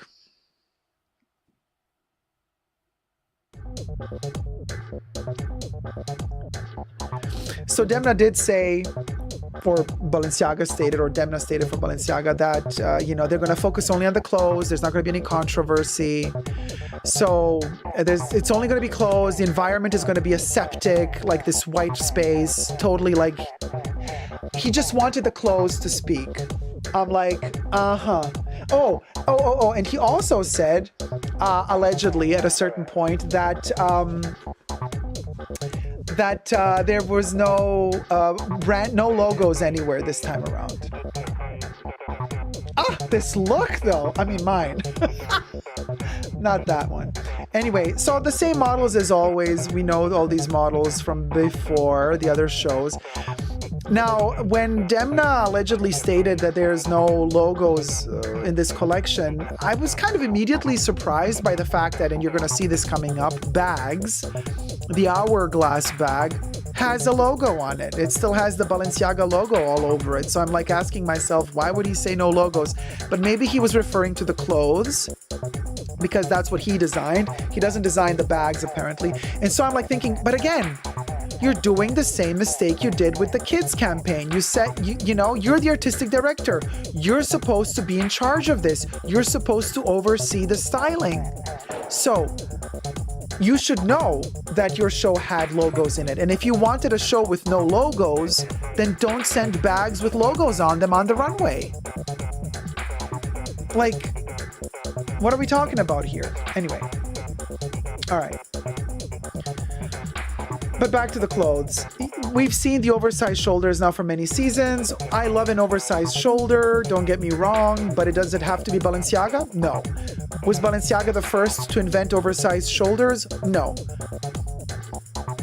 I much prefer the Vivienne Westwood oversized shoulders, if I must. Kev says, I bet the suits asked to have the logos removed so it would not be visible when people burn theirs. Ooh, cha, Kev. The shade. Now, all of this oversized, it's been done by Balenciaga quite a few times already. I'm thinking to myself, okay, give us something new, give us something different, give us something extra. We've seen it before, and it's fine, it's interesting, sure, but it's like, okay, now already the people who wanted the coat with the oversized shoulder, they have it already, right? How many can you buy? I'm also sick and tired of the sunglasses. Look, no logo. I see, Demna, no logo, right? Okay, girl. So I guess, again, you're not overseeing the styling of your own show, because, like, you had no clue that there was going to be logos after all, even though you stated no logos. The leather does seem a bit rough. I would have to touch it to really know. Again, a logo. But, yeah, it's Kering Group, right? YSL also. I don't know, some people love their leather. I'm not a big fan. Yeah, these like the Raver glasses, like, been there, done that. Can we do something else? What's she hiding underneath that cape? So this is interesting. Like, is he designing stuff to hide your Balenciaga teddy bears underneath? You can cover it with the cape. Again, a huge logo.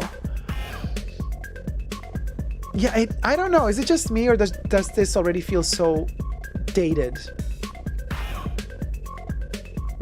I feel like he must have got really hit by this scandal. Like, his creativity was impacted. Don't you feel it? I feel like he didn't deliver. Like, what is this? He's delivering like stuff recycled from his past collections. You know, he said he's gonna focus on the tailoring, on the masterfulness that is fashion, just on the focus on the silhouettes, focus on the quality. I'm like, yeah, okay, but like, what are you giving us here? What is... Are you trying to tell us that you didn't have quality before in the past seasons? Okay, so they are really fascinating. So they go by they, apparently. They were on some TikTok video the other day from Finland.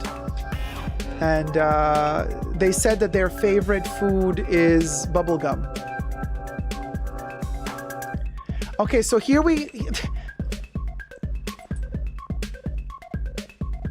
whatever, girl. Done. The hourglass bag, or whatever they want to call this particular iteration of it, with the Balenciaga logo.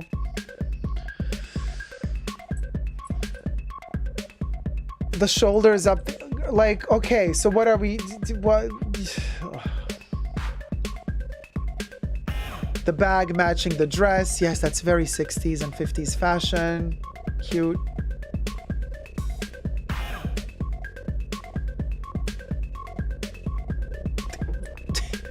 You want to go away from controversy? Maybe don't dress a model like this on the runway.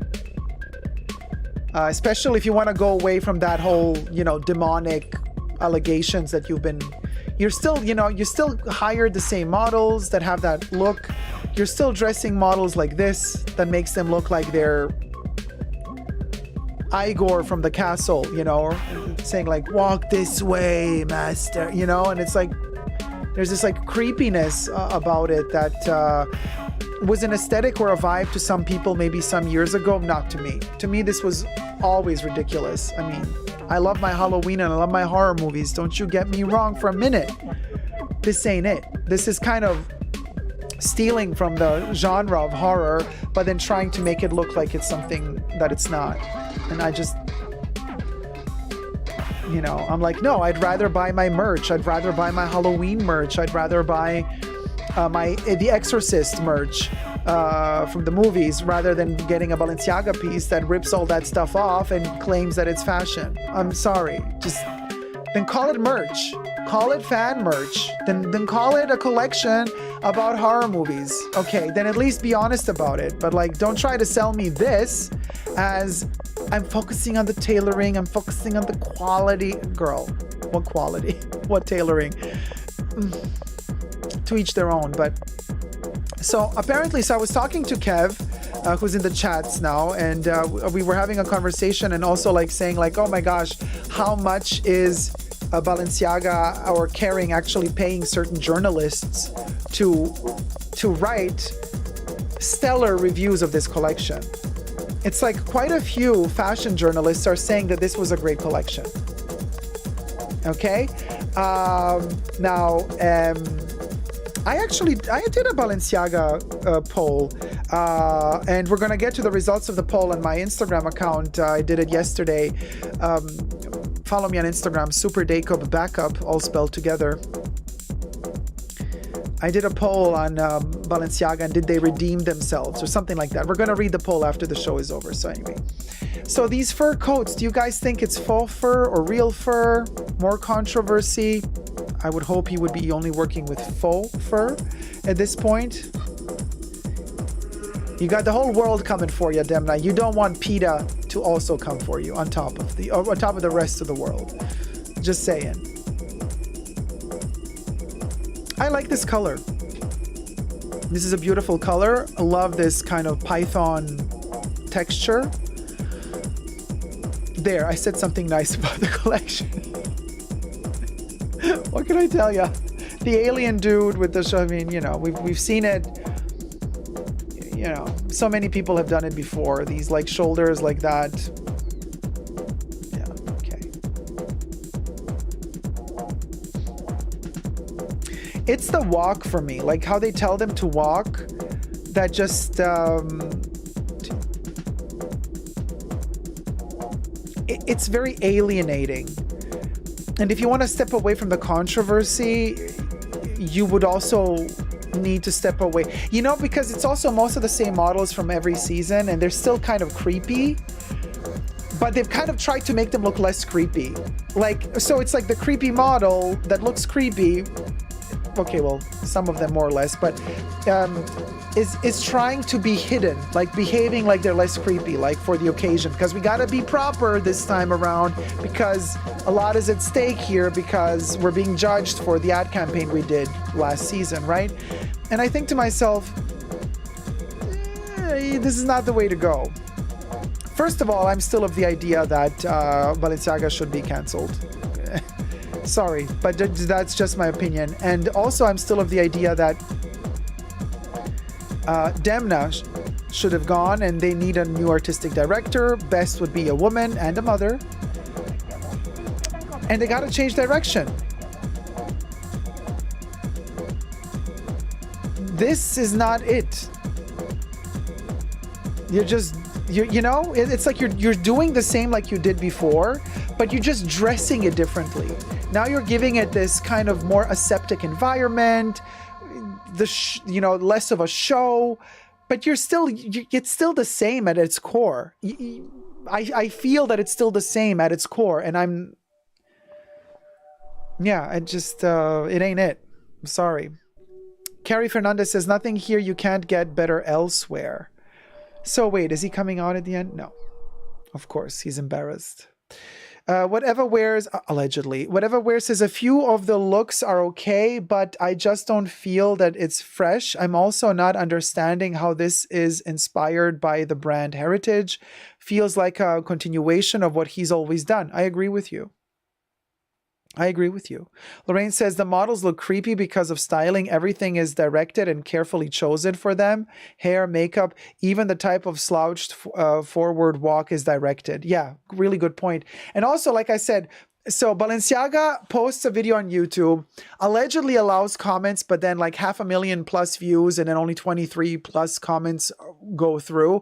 Sorry, that's how you come to my channel. We watch the show together, we comment, we chat together. Everybody's allowed to say what they think about the show. Of course, you got to keep it YouTube friendly. Don't use certain words. But if you don't like the show, say you don't like the show. If you like the show, you say you like the show. That's on you.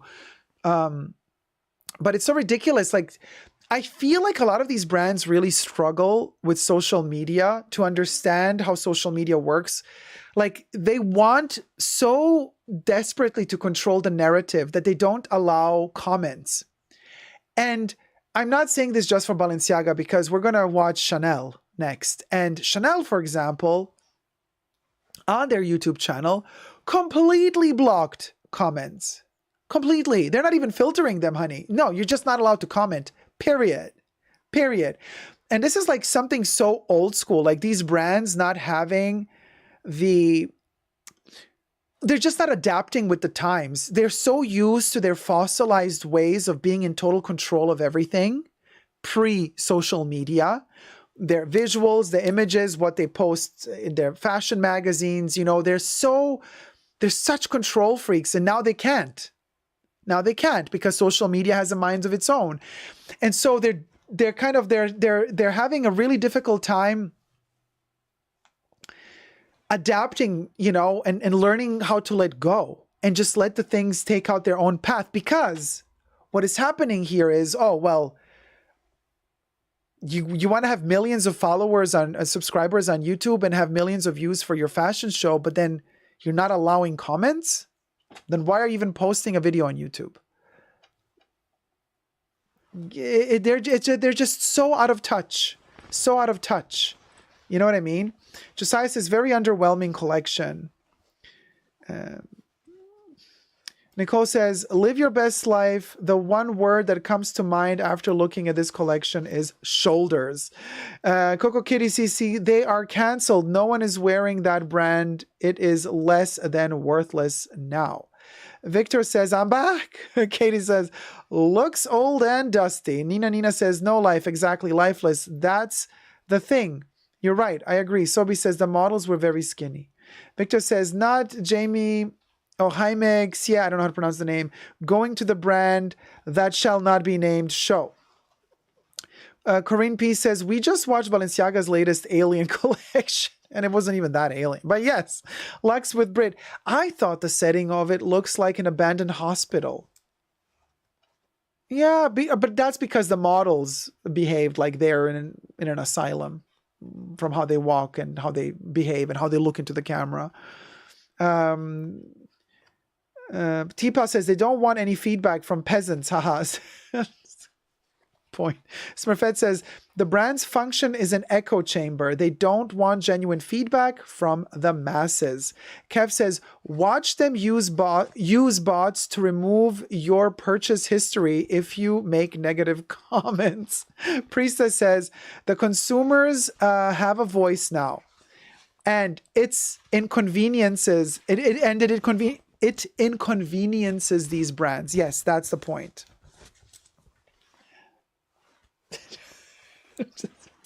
Well, there you go. We'll go. Oh, moment.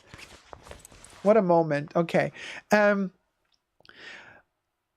Watch them use bots to remove your purchase history. All these people that went to the show died to me. Like, thank you, Victor. Right? And I'm not even going to say any names because, listen, I already made a video.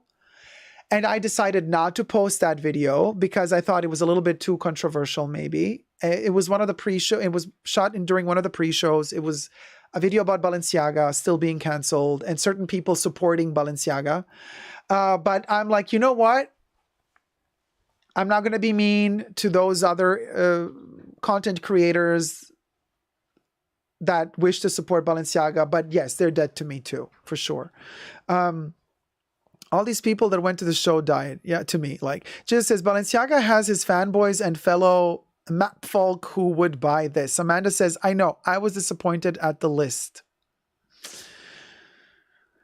Demna Menzies says, Demna, Balenciaga has his fanboys. Madame, I disagree with you on disabling comments, Dacob, because of other brands' counter-marketing.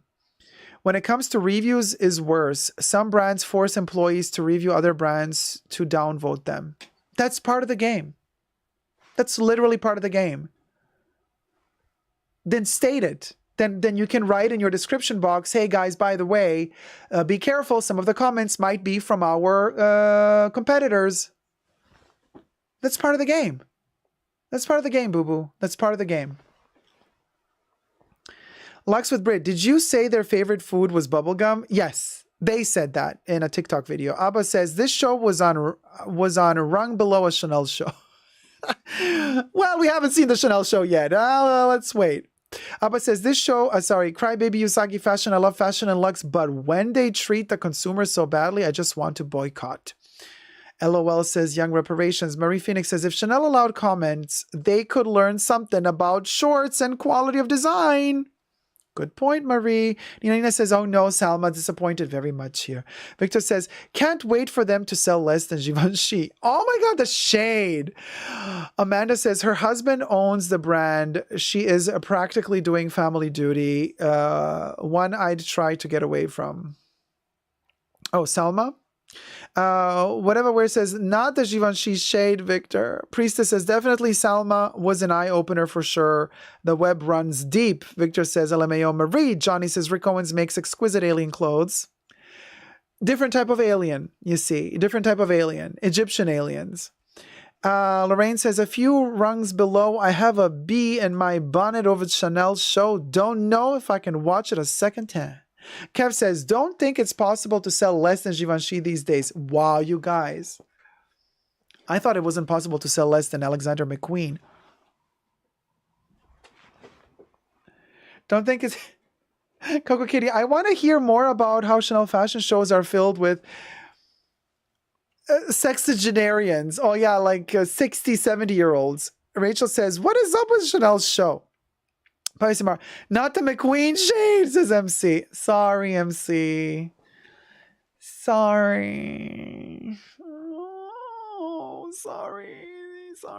Thumb up the live stream. Let's get to 300 likes before we hit the Chanel, before we hit Virginie.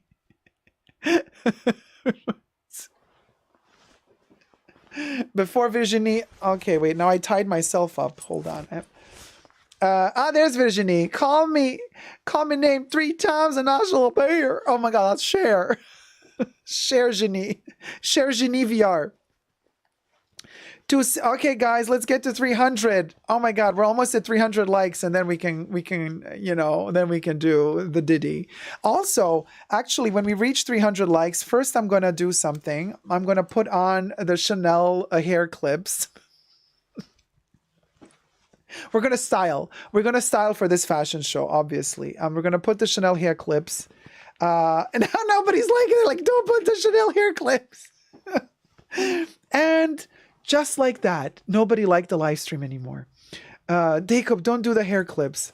No, we're going to do the hair clips, y'all. Where are they? I have them here. And also, we're going to freshen up the perfume. We got a little Chanel number 5 moment for Chanel. Why not? Ooh. Oh my gosh, love it. So you have my tips how to do Fashion Week. You have my tips on what to wear, how to wear, the makeup and all that stuff. We did that at the beginning of the video. Now, we're almost at 300 likes. We're at 279. So, yeah, that's 21 to go. And then, where is it? The hair clips.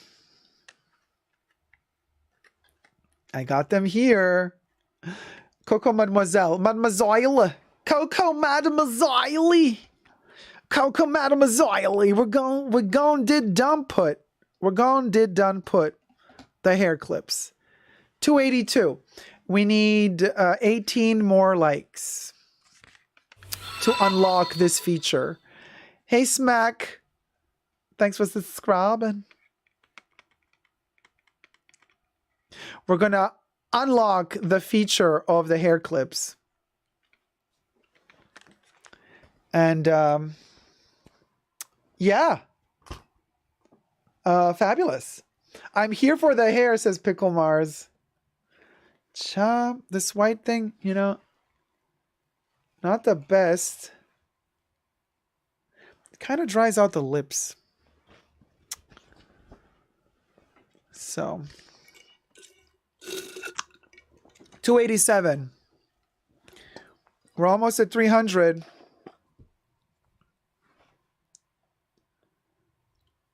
Let's reach 300 locks, you guys.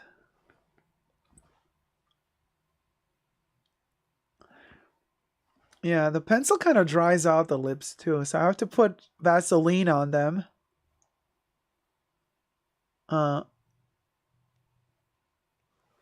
Just to hydrate them a little bit.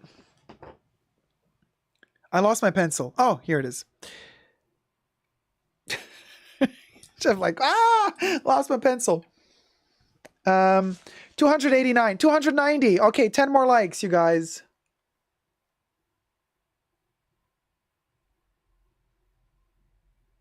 Yeah. 10 more locks. And then we have hair clips and the Chanel fashion show. 11 more likes. Somebody was like, you know what? No, not happening. I mean,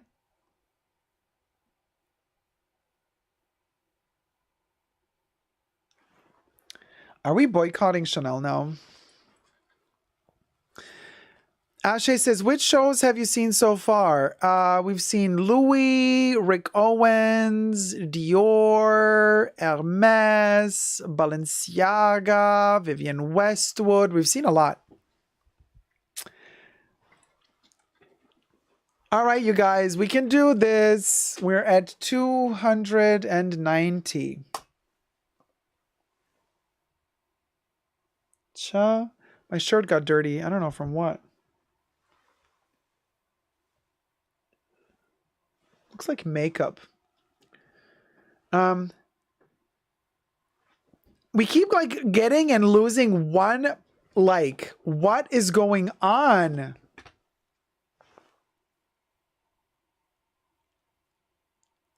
Ten more likes until the next price increase, says Kev. Madame says, get yourself an Essence Clear Lip Liner Dacob, better quality compared to Chanel. Whatever. I'm not in the business of wearing lip liners in general. This was a good photo shoot moment, you know? It's the vibe. It's all about the vibe. It's about the vibe. You know, 289. I just don't make me relive Fendi. I get PTSD from that disaster, says Victor. Abba says, more like, please. Crybaby Uzagi says, Dacob, I need your help. Do I buy a Mini 255 in Link, brand new, from consignment, or a Mini rectangular square in pink from new collection? None of the two. I would not buy any Chanel leather. I think their leather is terrible quality. So, yeah, I would say save your money. Save yourself from heart pain. Because if that bag breaks because of the leather, you're going to be very upset. And we all know their after sales care is really bad. So, allegedly. Hey, Abba. Abba says, more likes, please. Tori's laughing. Amanda says, I didn't watch Chanel before because I want to save myself for Dacob. The only good thing about Chanel was that there was almost no logo. Well, there were logos. Come on. There was a lot of logos. Victor says, the only good thing... Oh, sorry. Chris, someone is messing with you in the likes. No. I know, we got trolls. Chris, whatever says, what Fendi was amazing, says whatever wears to Victor. Johnny says, does someone having a seizure on the like button? Madame says to Jesus, you should have done an Essence haul with Dacob, cheap realness. Victor says, I watched live and thought it wasn't bad, but then I saw the pics. MM says, just wanted to let you know, I absolutely love your makeup today and overall look. Thank you so much. Mwah, thank you, darling. Today is it's a red day today. With the red, you don't really see it, but it's red mascara. See, it's red. I don't know if you can see it, but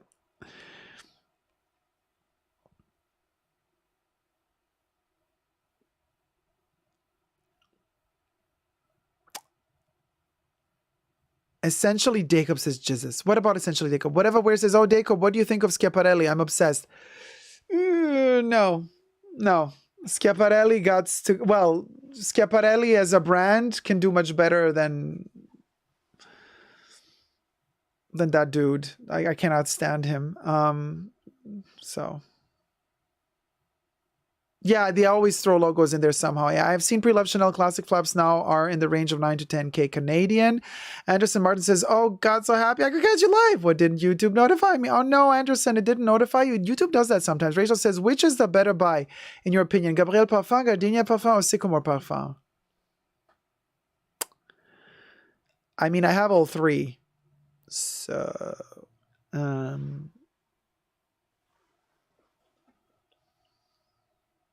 I think for longevity, Gabrielle, because that one is like lasts you many hours. The other two are gone in 20 minutes.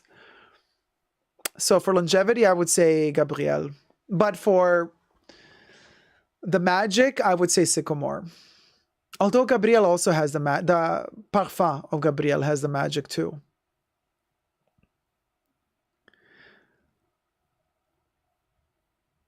Victor says, girl, it's just that I'm not a fan of this business minimalistic chic aesthetic for Fendi. They have so much potential and Kim Jones is killing all the characteristics of the brand. Abba says, Chanel Caviar is plastic coating. Hold on, missed it. We need 4 more likes, you guys. I gotta scroll up. Let me see. Chanel Caviar is plastic coating. YouTube's Tanner Leatherstein put acetone on it to test it. Oh, God, that guy. Yeah. I still get sent on a daily basis that video. Dacob, have you seen him do the Chanel wallet? Yeah. Yes, we have seen. Asymmetrical design to me seemed like a way to sell less fabric for the same inflated price. Her inspiration was sitting in a saddle. Is she riding side saddle? Asymmetrical clothing not necessary, says Lorraine. Oh, Essence, the makeup brand, Dacob. Okay. Jesus got it. The flower mirror Vivienne brooch, need it now. The flower mirror. Flower mirror. I haven't seen that one. Getting my Chanel rant out of the way, says Lorraine. Victor says, plus Fendi had a whole another collection planned for 2023 and Kim Jones scraped all of it. Just can't, like, where's the fur? Paige says, I feel like there could be an audience for a beautifully Dacob channel where you do makeup tutorials and reviews. I don't think so. I don't think people would care. Oh, 302 likes. Chanel! All right, let me put the hair clips. I don't think people... Okay, let me put the hair clips. So this is how they look like, the 3 hair clips that I got from Chanel. What is this? What is this? So anyway, these are the 3 hair clips. Okay, this one is kind of heavy. So it's a Chanel bottle, perfume bottle, Coco Mademoiselle text spelled out, and then that we have the Chanel logo, like a little wax seal, like a batrouchage seal. Okay, so oh, let me. Can't really move. Hold on. Okay, closer. All right, let me show it closer.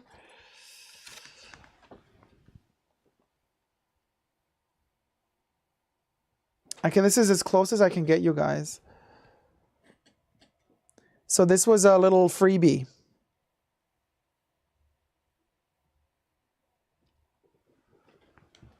Okay. Oh, Rachel, yeah. Oh, thank you. The bracelet looks lit. We live in Ferret. All right. So we are going in that direction. Actually, you know what? Yeah, it has to be on this side because otherwise it's going to be upside down. If I put this on the other side, the bottle will be upside down. So I have to put it on this side. Okay.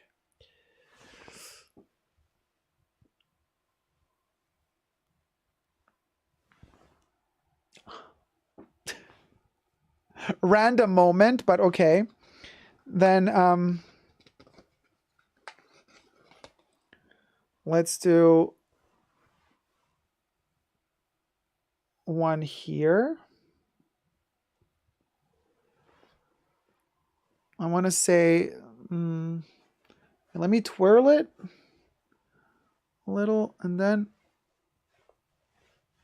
put it in. Let me twirl it and then put it in.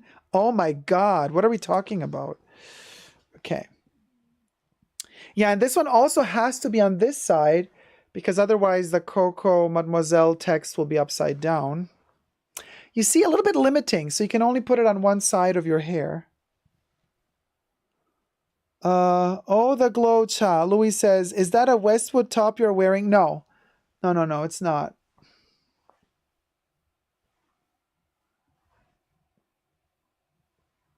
Ratchet. Look at this. You know what? It's giving me Y2K vibes, but also a little bit like late 90s. So it is what it is. And then on this side, we got this thing. I can't even see it, but it's there. Okay. So the pin says Coco Mademoiselle.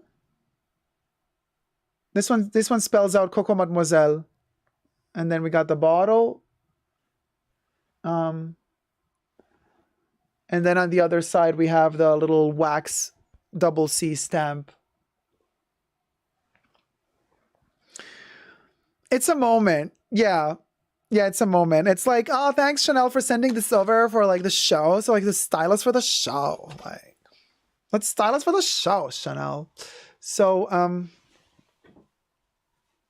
okay, I think I'm ready. The video is taken from the Chanel YouTube channel. Let's do shoulders more. Let's do shoulders again for this special occasion. YouTube channel, and the music is not. So it's taken from the YouTube channel, so it falls under fair use. We are reviewing it. The music is different music. It's a special song. Let's just say that we're going to be playing another special song from my archives. Hold on, let me get ready for this one. I think a lot of you have not heard this song yet. Hit it.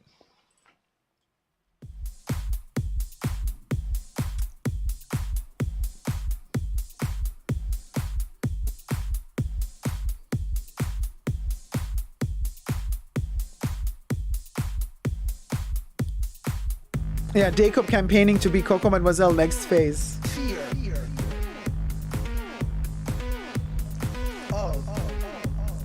And yours truly is singing. Missing. Out.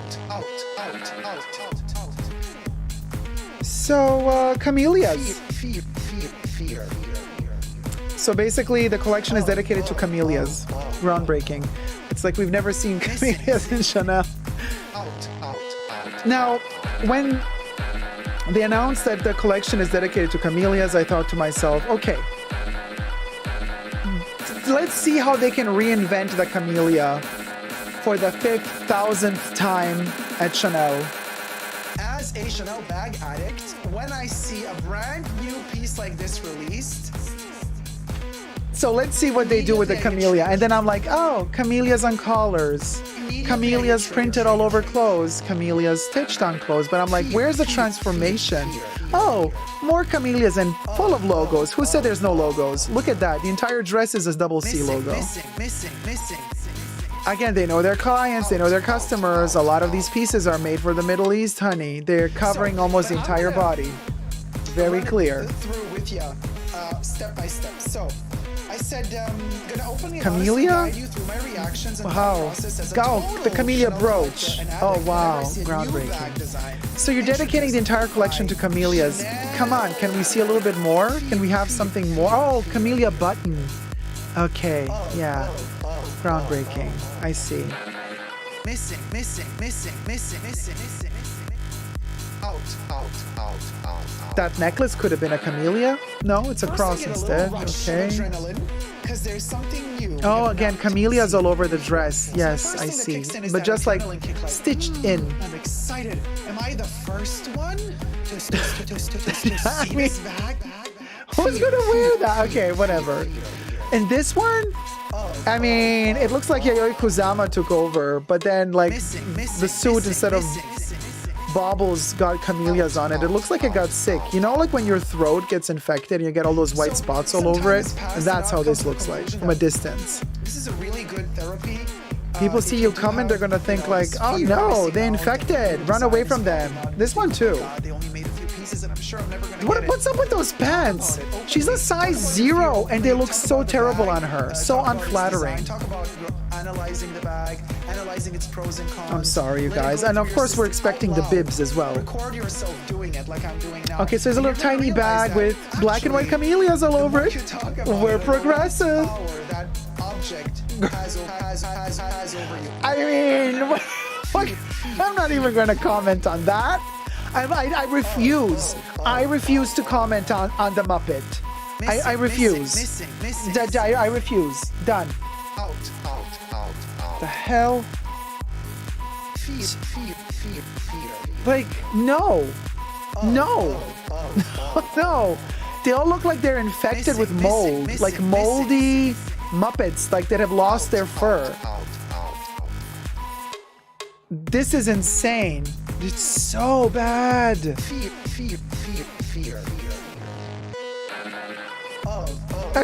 She went the wrong way, poor thing. But then she kind of figured it out. But no, you guys. I mean, the only good thing about this is the song. And I know in the OG version, Roisin Murphy is singing, but hey, Dacob, you're gonna have to do with Dacob for now, because we can't play Roisin for right now.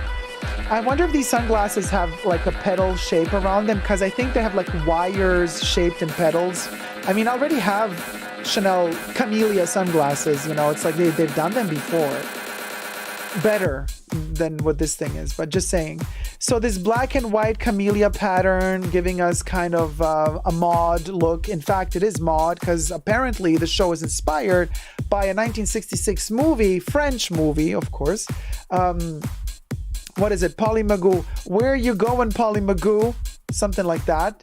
And in fact, the Magoo clothes are coming later. And I thought to myself, wait, hold on a minute. So if it's dedicated to the Magoo movie, but the show is dedicated to camellias, how do the two connect?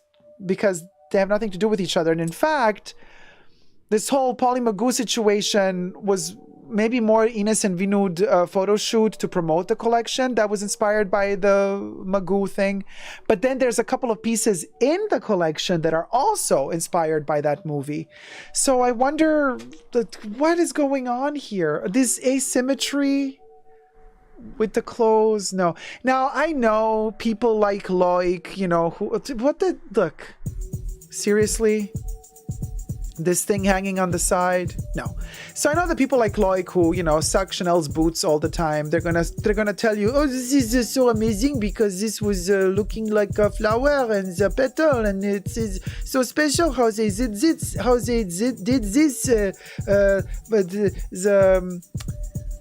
They look like little petals of a flower, and they look it was very special to be backstage to see them do the girl.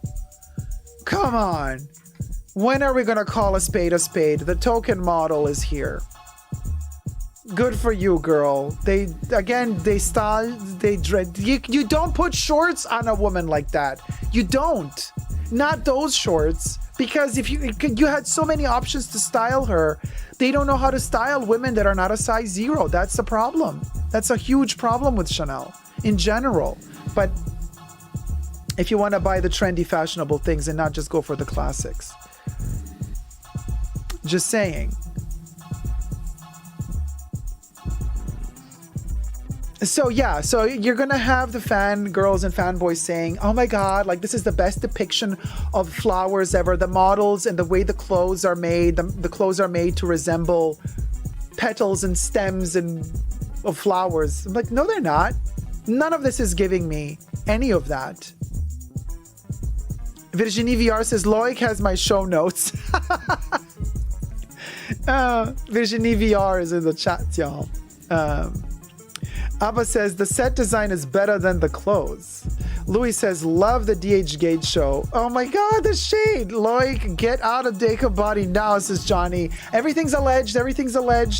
I also want to credit DJ Timmy, who created my song that you heard at the beginning of the show. That was DJ Timmy. And I do appreciate the large houndstooth prints. I think they're woven. But yeah, the pattern.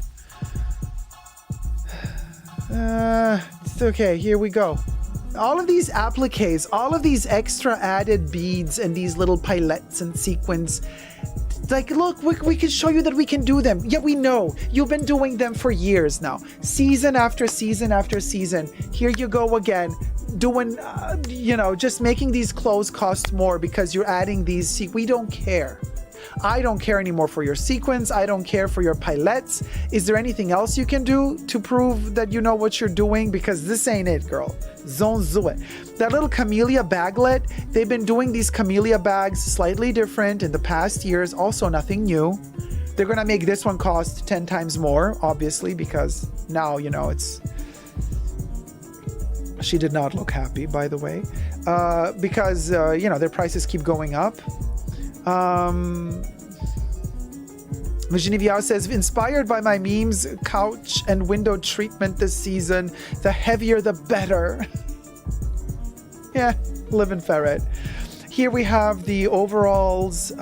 Bibs are coming. Did I already miss a bib or two? Because yes, this is another one of the polls that we have to touch base on, the results of the poll. Oh, we also have to go back to the Balenciaga poll. I'm going to read to you the results of the Balenciaga poll as well after this, but also the Chanel poll about the bibs. Follow me on Super Dacob Backup, all spelled together on Instagram for all those special interactive things. And also on my Dacob CC, all spelled together, Chanel fan account. Yeah. I don't know what I'm a fan of anymore, because what is this? Those little belts, I can't stand. Here's the bib. Now, you might say it's not technically a bib, but it's giving bib.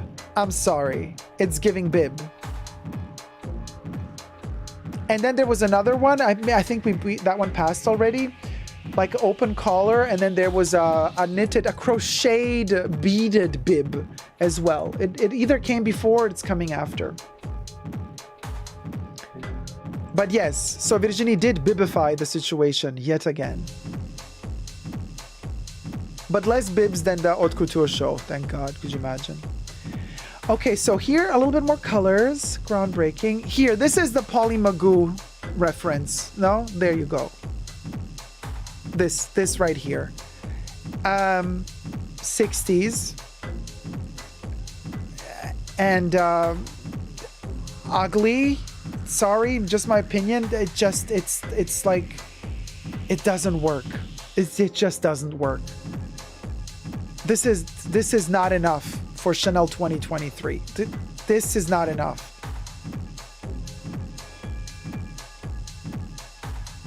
This is the final look, by the way. This is the show closer. Like, are you kidding me?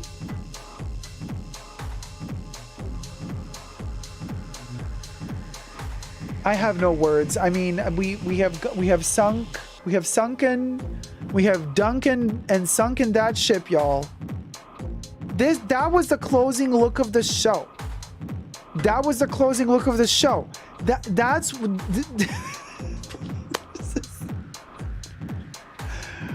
yo. Now they're all coming out again. Yeah, we have to endure this all over again. Okay, that's the... Yeah. No. No. I have no words. Okay, now the camellia turns red. Ah, shocking. Shocking plot twist, you guys. And then orange. And then pink. Fuchsia. Groundbreaking, darling. This is the color, by the way, Tyrian pink. That's the camellia that I have from a couple of years ago. Now it's turning red again. All right, one more time, this painful... Oh, God, look at this. Honestly, I kid you not, if I were to like choose one piece to have from this collection, I don't know what, what to choose? Like if I had to, I would maybe get one actual camellia brooch. Maybe the red one, the one in patent leather. Oh no, I don't do leather anymore from Chanel. So no, I would maybe get a camellia that is out of fabric. But I haven't seen one that I like out of fabric. I only saw the patent red one. That one was kind of flashy red. But yeah, if I'm... Okay, minus the leather. What piece would I get? From the clothes, there's nothing. Maybe that one cardigan. This one, the purple one. Because it's big enough. Maybe it could fit me. But then I already have the button-up cardigans from Chanel. I'm tired of those. But that would be the... Okay, if I have to choose one, that would be the piece. But like, that's literally not a piece that represents this collection. It's not a piece that... in any way, shape, or form, that purple thing. Oh, and it's purple in the back. Completely purple in the back without the... No.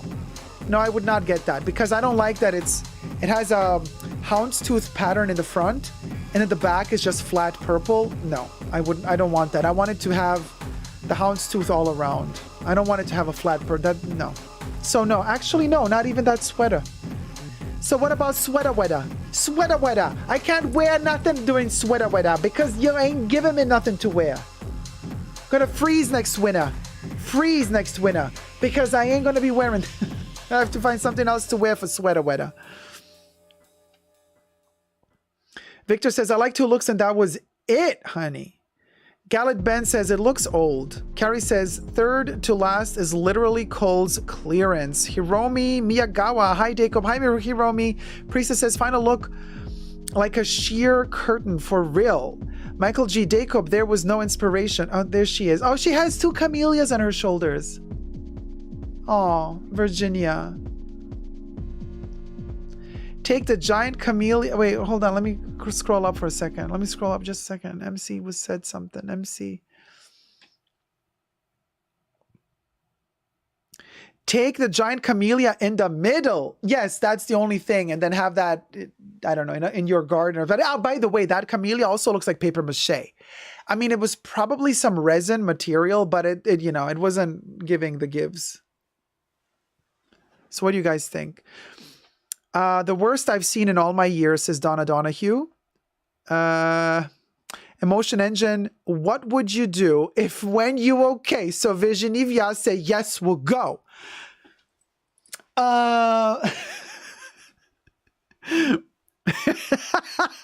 Coco Kitty, bet all that tweed has more poly content than cashmere. Ooh, the shade. Nicole says, live your best life. The only piece I liked was the pink midi skirt, but I would buy because I already know it's overpriced. But I wouldn't buy because I already know it's overpriced for what it is. Galit says, there is nothing new under the sun. Every season the change is minor. In short, fashion for the elderly. Everything looks owed. Look like me trying Owens, says Johnny. Abba says, don't mess with Dacob's sweater weather. Exactly, Abba. We need my sweater weather moment. Virginie says, told you I was paper macheing this past weekend. Oh, Leon, thank you so much for the tip. $2. Virginie swears to that. She reminded me of that one time he got strep throat. Bubbles reading in French. Let me read it too. I have no clue what Bubbles said. Virginie, worst to date. She reminded me of that one time I got strep throat. Virginie, what's to that? She reminded me of that one time I got strep throat. Whee! Thanks, Leon. So yes, Virginie, you were saying you were doing paper mache. You did mention that last time. What the heck? You gave us like such a hint at what the collection was going to be. The paper mache. Like Virginie was giving us the hints all along. And we just like, for who was ready to listen. And who wasn't.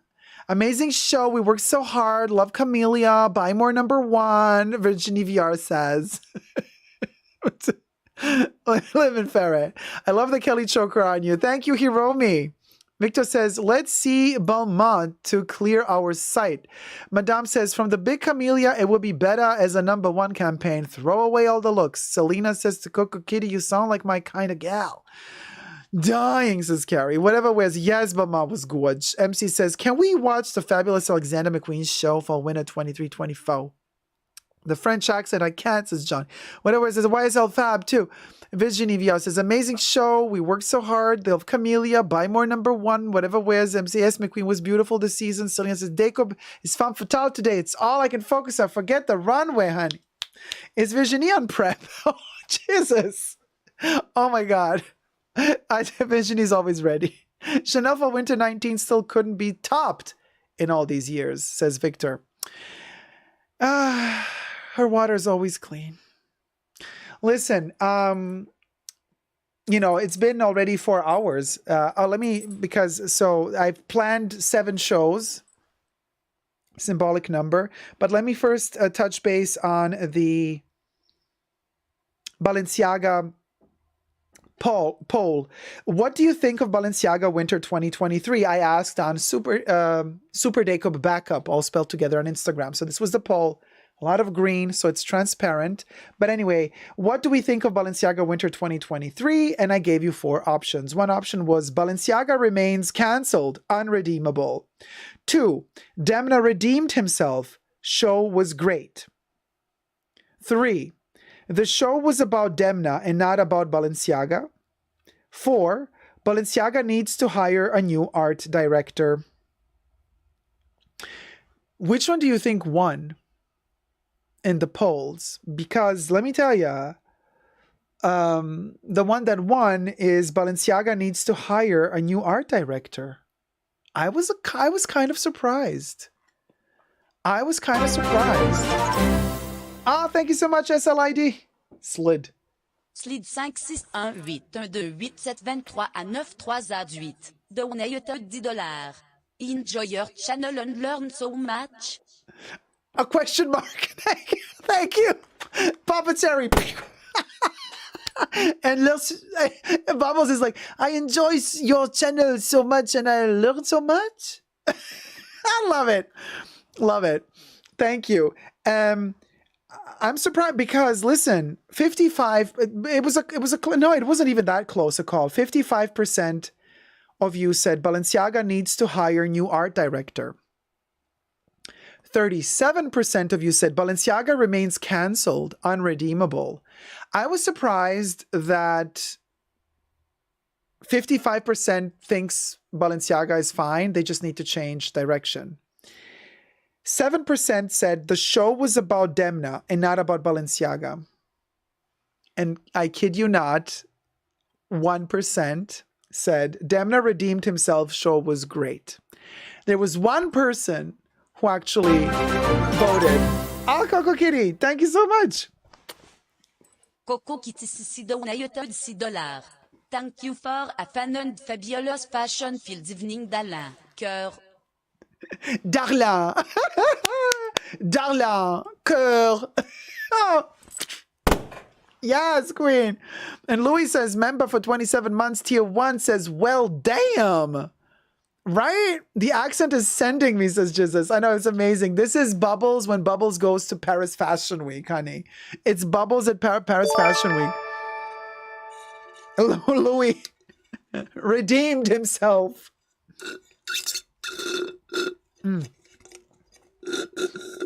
I think we all know who that was. I know who that was. I can see who voted what.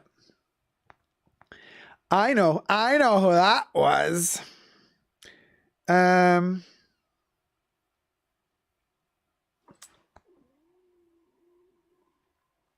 But I ain't gonna tell because that's secret. Anyway, Chanel. Now, the last poll moment was also with Chanel. The question was, will we see bibs with camellias on them for Chanel? The answer was,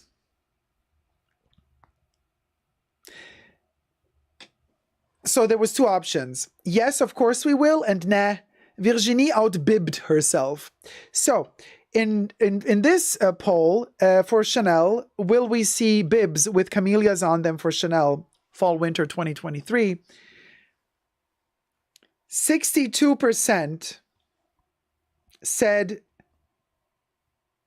yes, of course we will. And 38% says nah, Virginie outbibbed herself.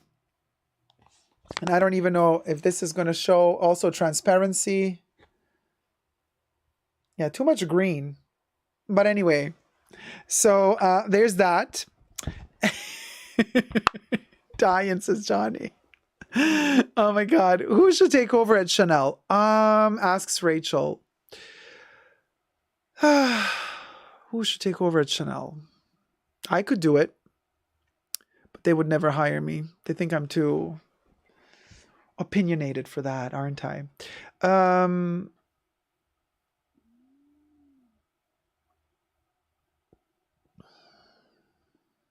You know what? I'm going to say it, and I'm going to say it now. I think Galliano should go to Chanel.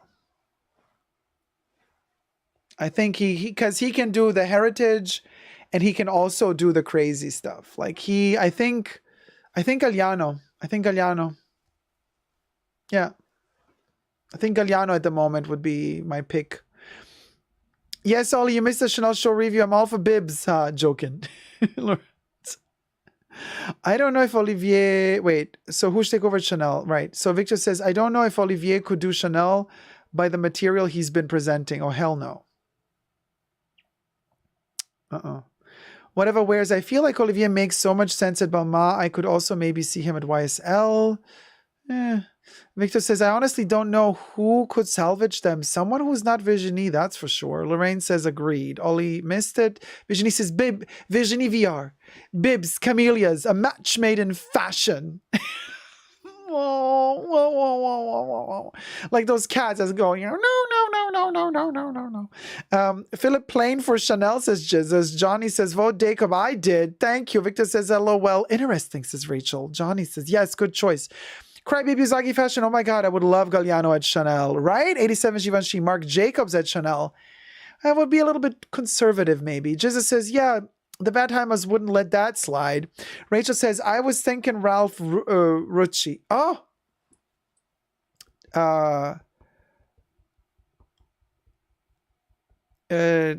Wait a minute. That's not his name. Isn't his name Tucci?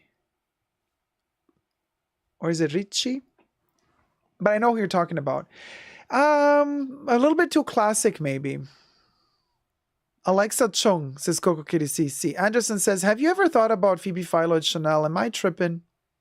Could work, but it would be just another Virginie VR moment, I have a feeling. A pirate sleeve moment. Hey, Nicole Pancake. Whoop, whoop. Marc Jacobs at Chanel would give Zara.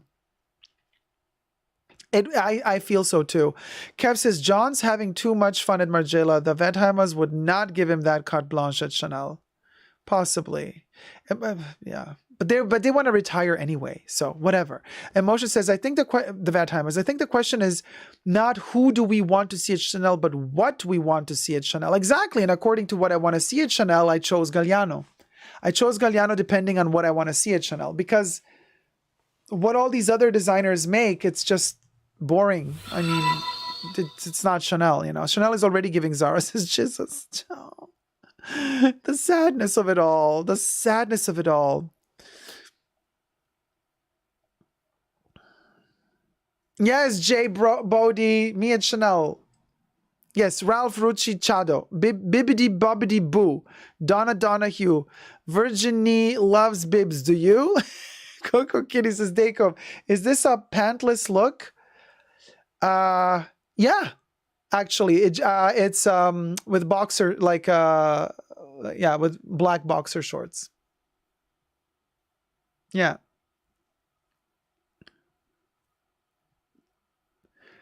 You know, bulge and all. Very, very 90s, very, very truth or dare moment in bed with Madonna, you know, very much that. Walked past Madame Pomerze, walked past Zara and entered it. It looked like Carl's Chanel. Beautiful tweeds. I love how you spelled pasta. Lorraine says Tom Ford, but never going to happen. Yeah, I would give Shane then. Oh, it would give Shane then. If Tom Ford came. But now, no, for Chanel says Jesus. Rachel says, Abba, that's right. I'm thinking, if the Wertheimers are selling Chanel, who's going to buy?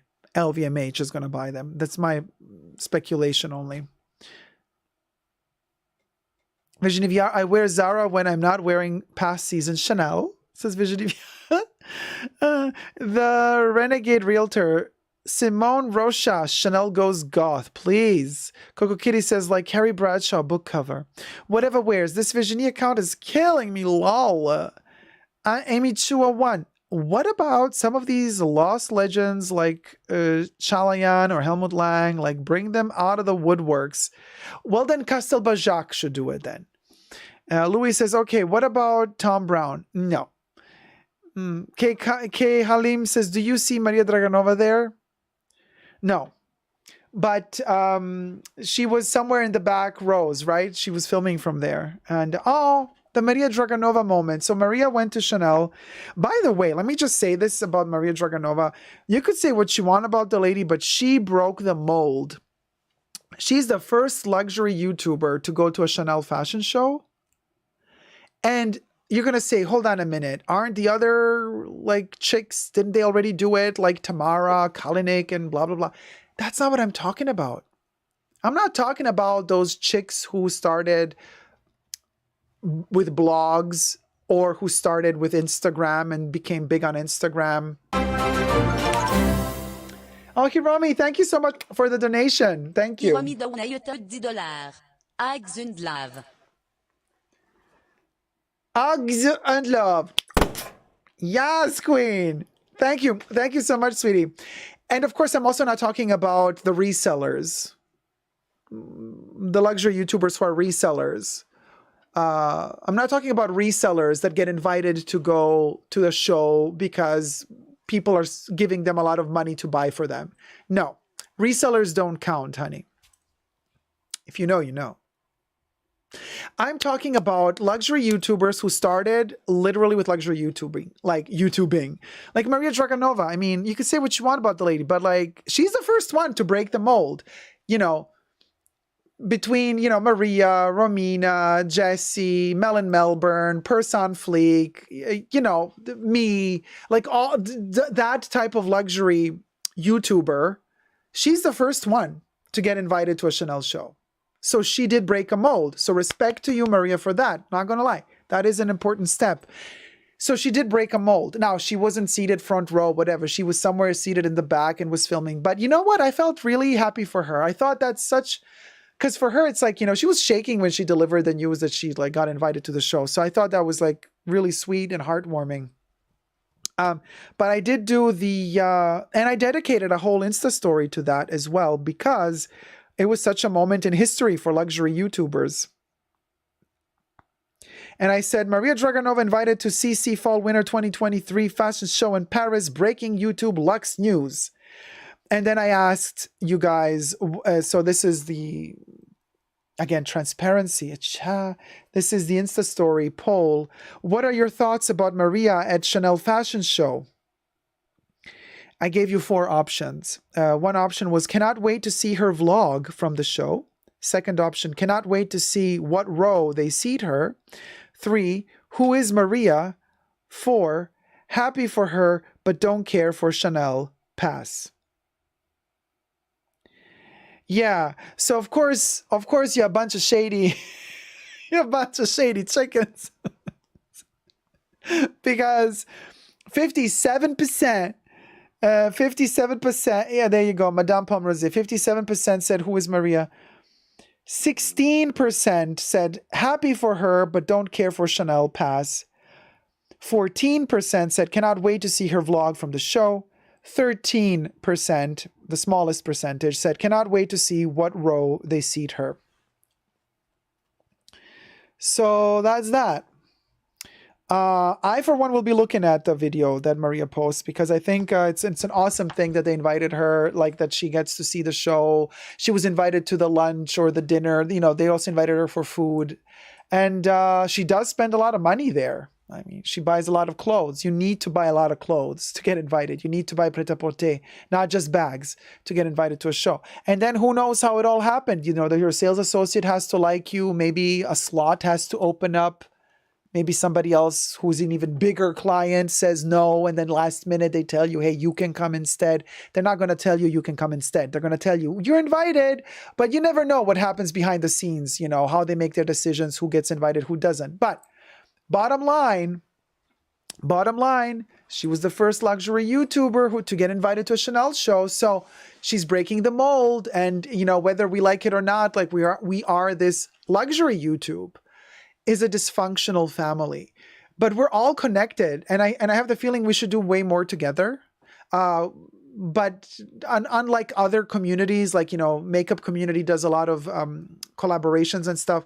The luxury community doesn't really do collabs and stuff like that, which is such a pity. I don't know why. There's not much. Everybody's kind of on their own. Everybody's too shy to interact with somebody else. Everybody's too shy of the drama. I'm like, you need the drama to build your channel. That's literally part of, that's why, this is why the makeup channels got huge, millions of subscribers and followers, because they also knew how to play social media games. They're not really beefing with each other. It's just all show. It's a fun show. It used to be. Now I don't even know what they do anymore. But also, you know, some influencers are too scared of stealing ideas. We've heard one of them say that in their video.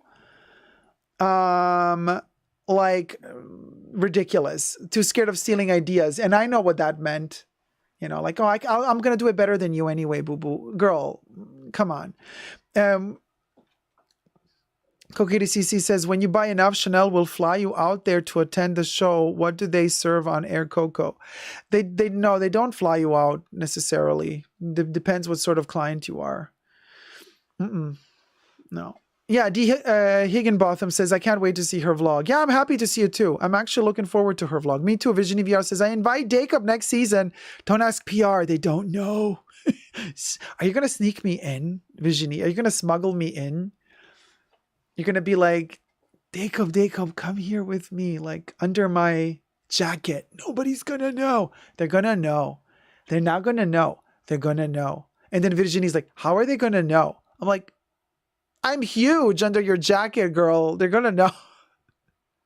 So, yeah. That's that. You guys, that concludes our live stream. This has been our review of Paris Fashion Week. I hope you've enjoyed it. Let me actually thank the mods. Kev was in the house. Jesus was in the house. Nicole was in the house. Aisha was in the house in the beginning as well. Thank you, guys. Let me play. Thank you to the mods. A special thanks to the mods in the Fashion Bunker. Thanks to Debbie, Jesus, Audrey, Aisha, Nicole, and Kev. Bubbles loves you.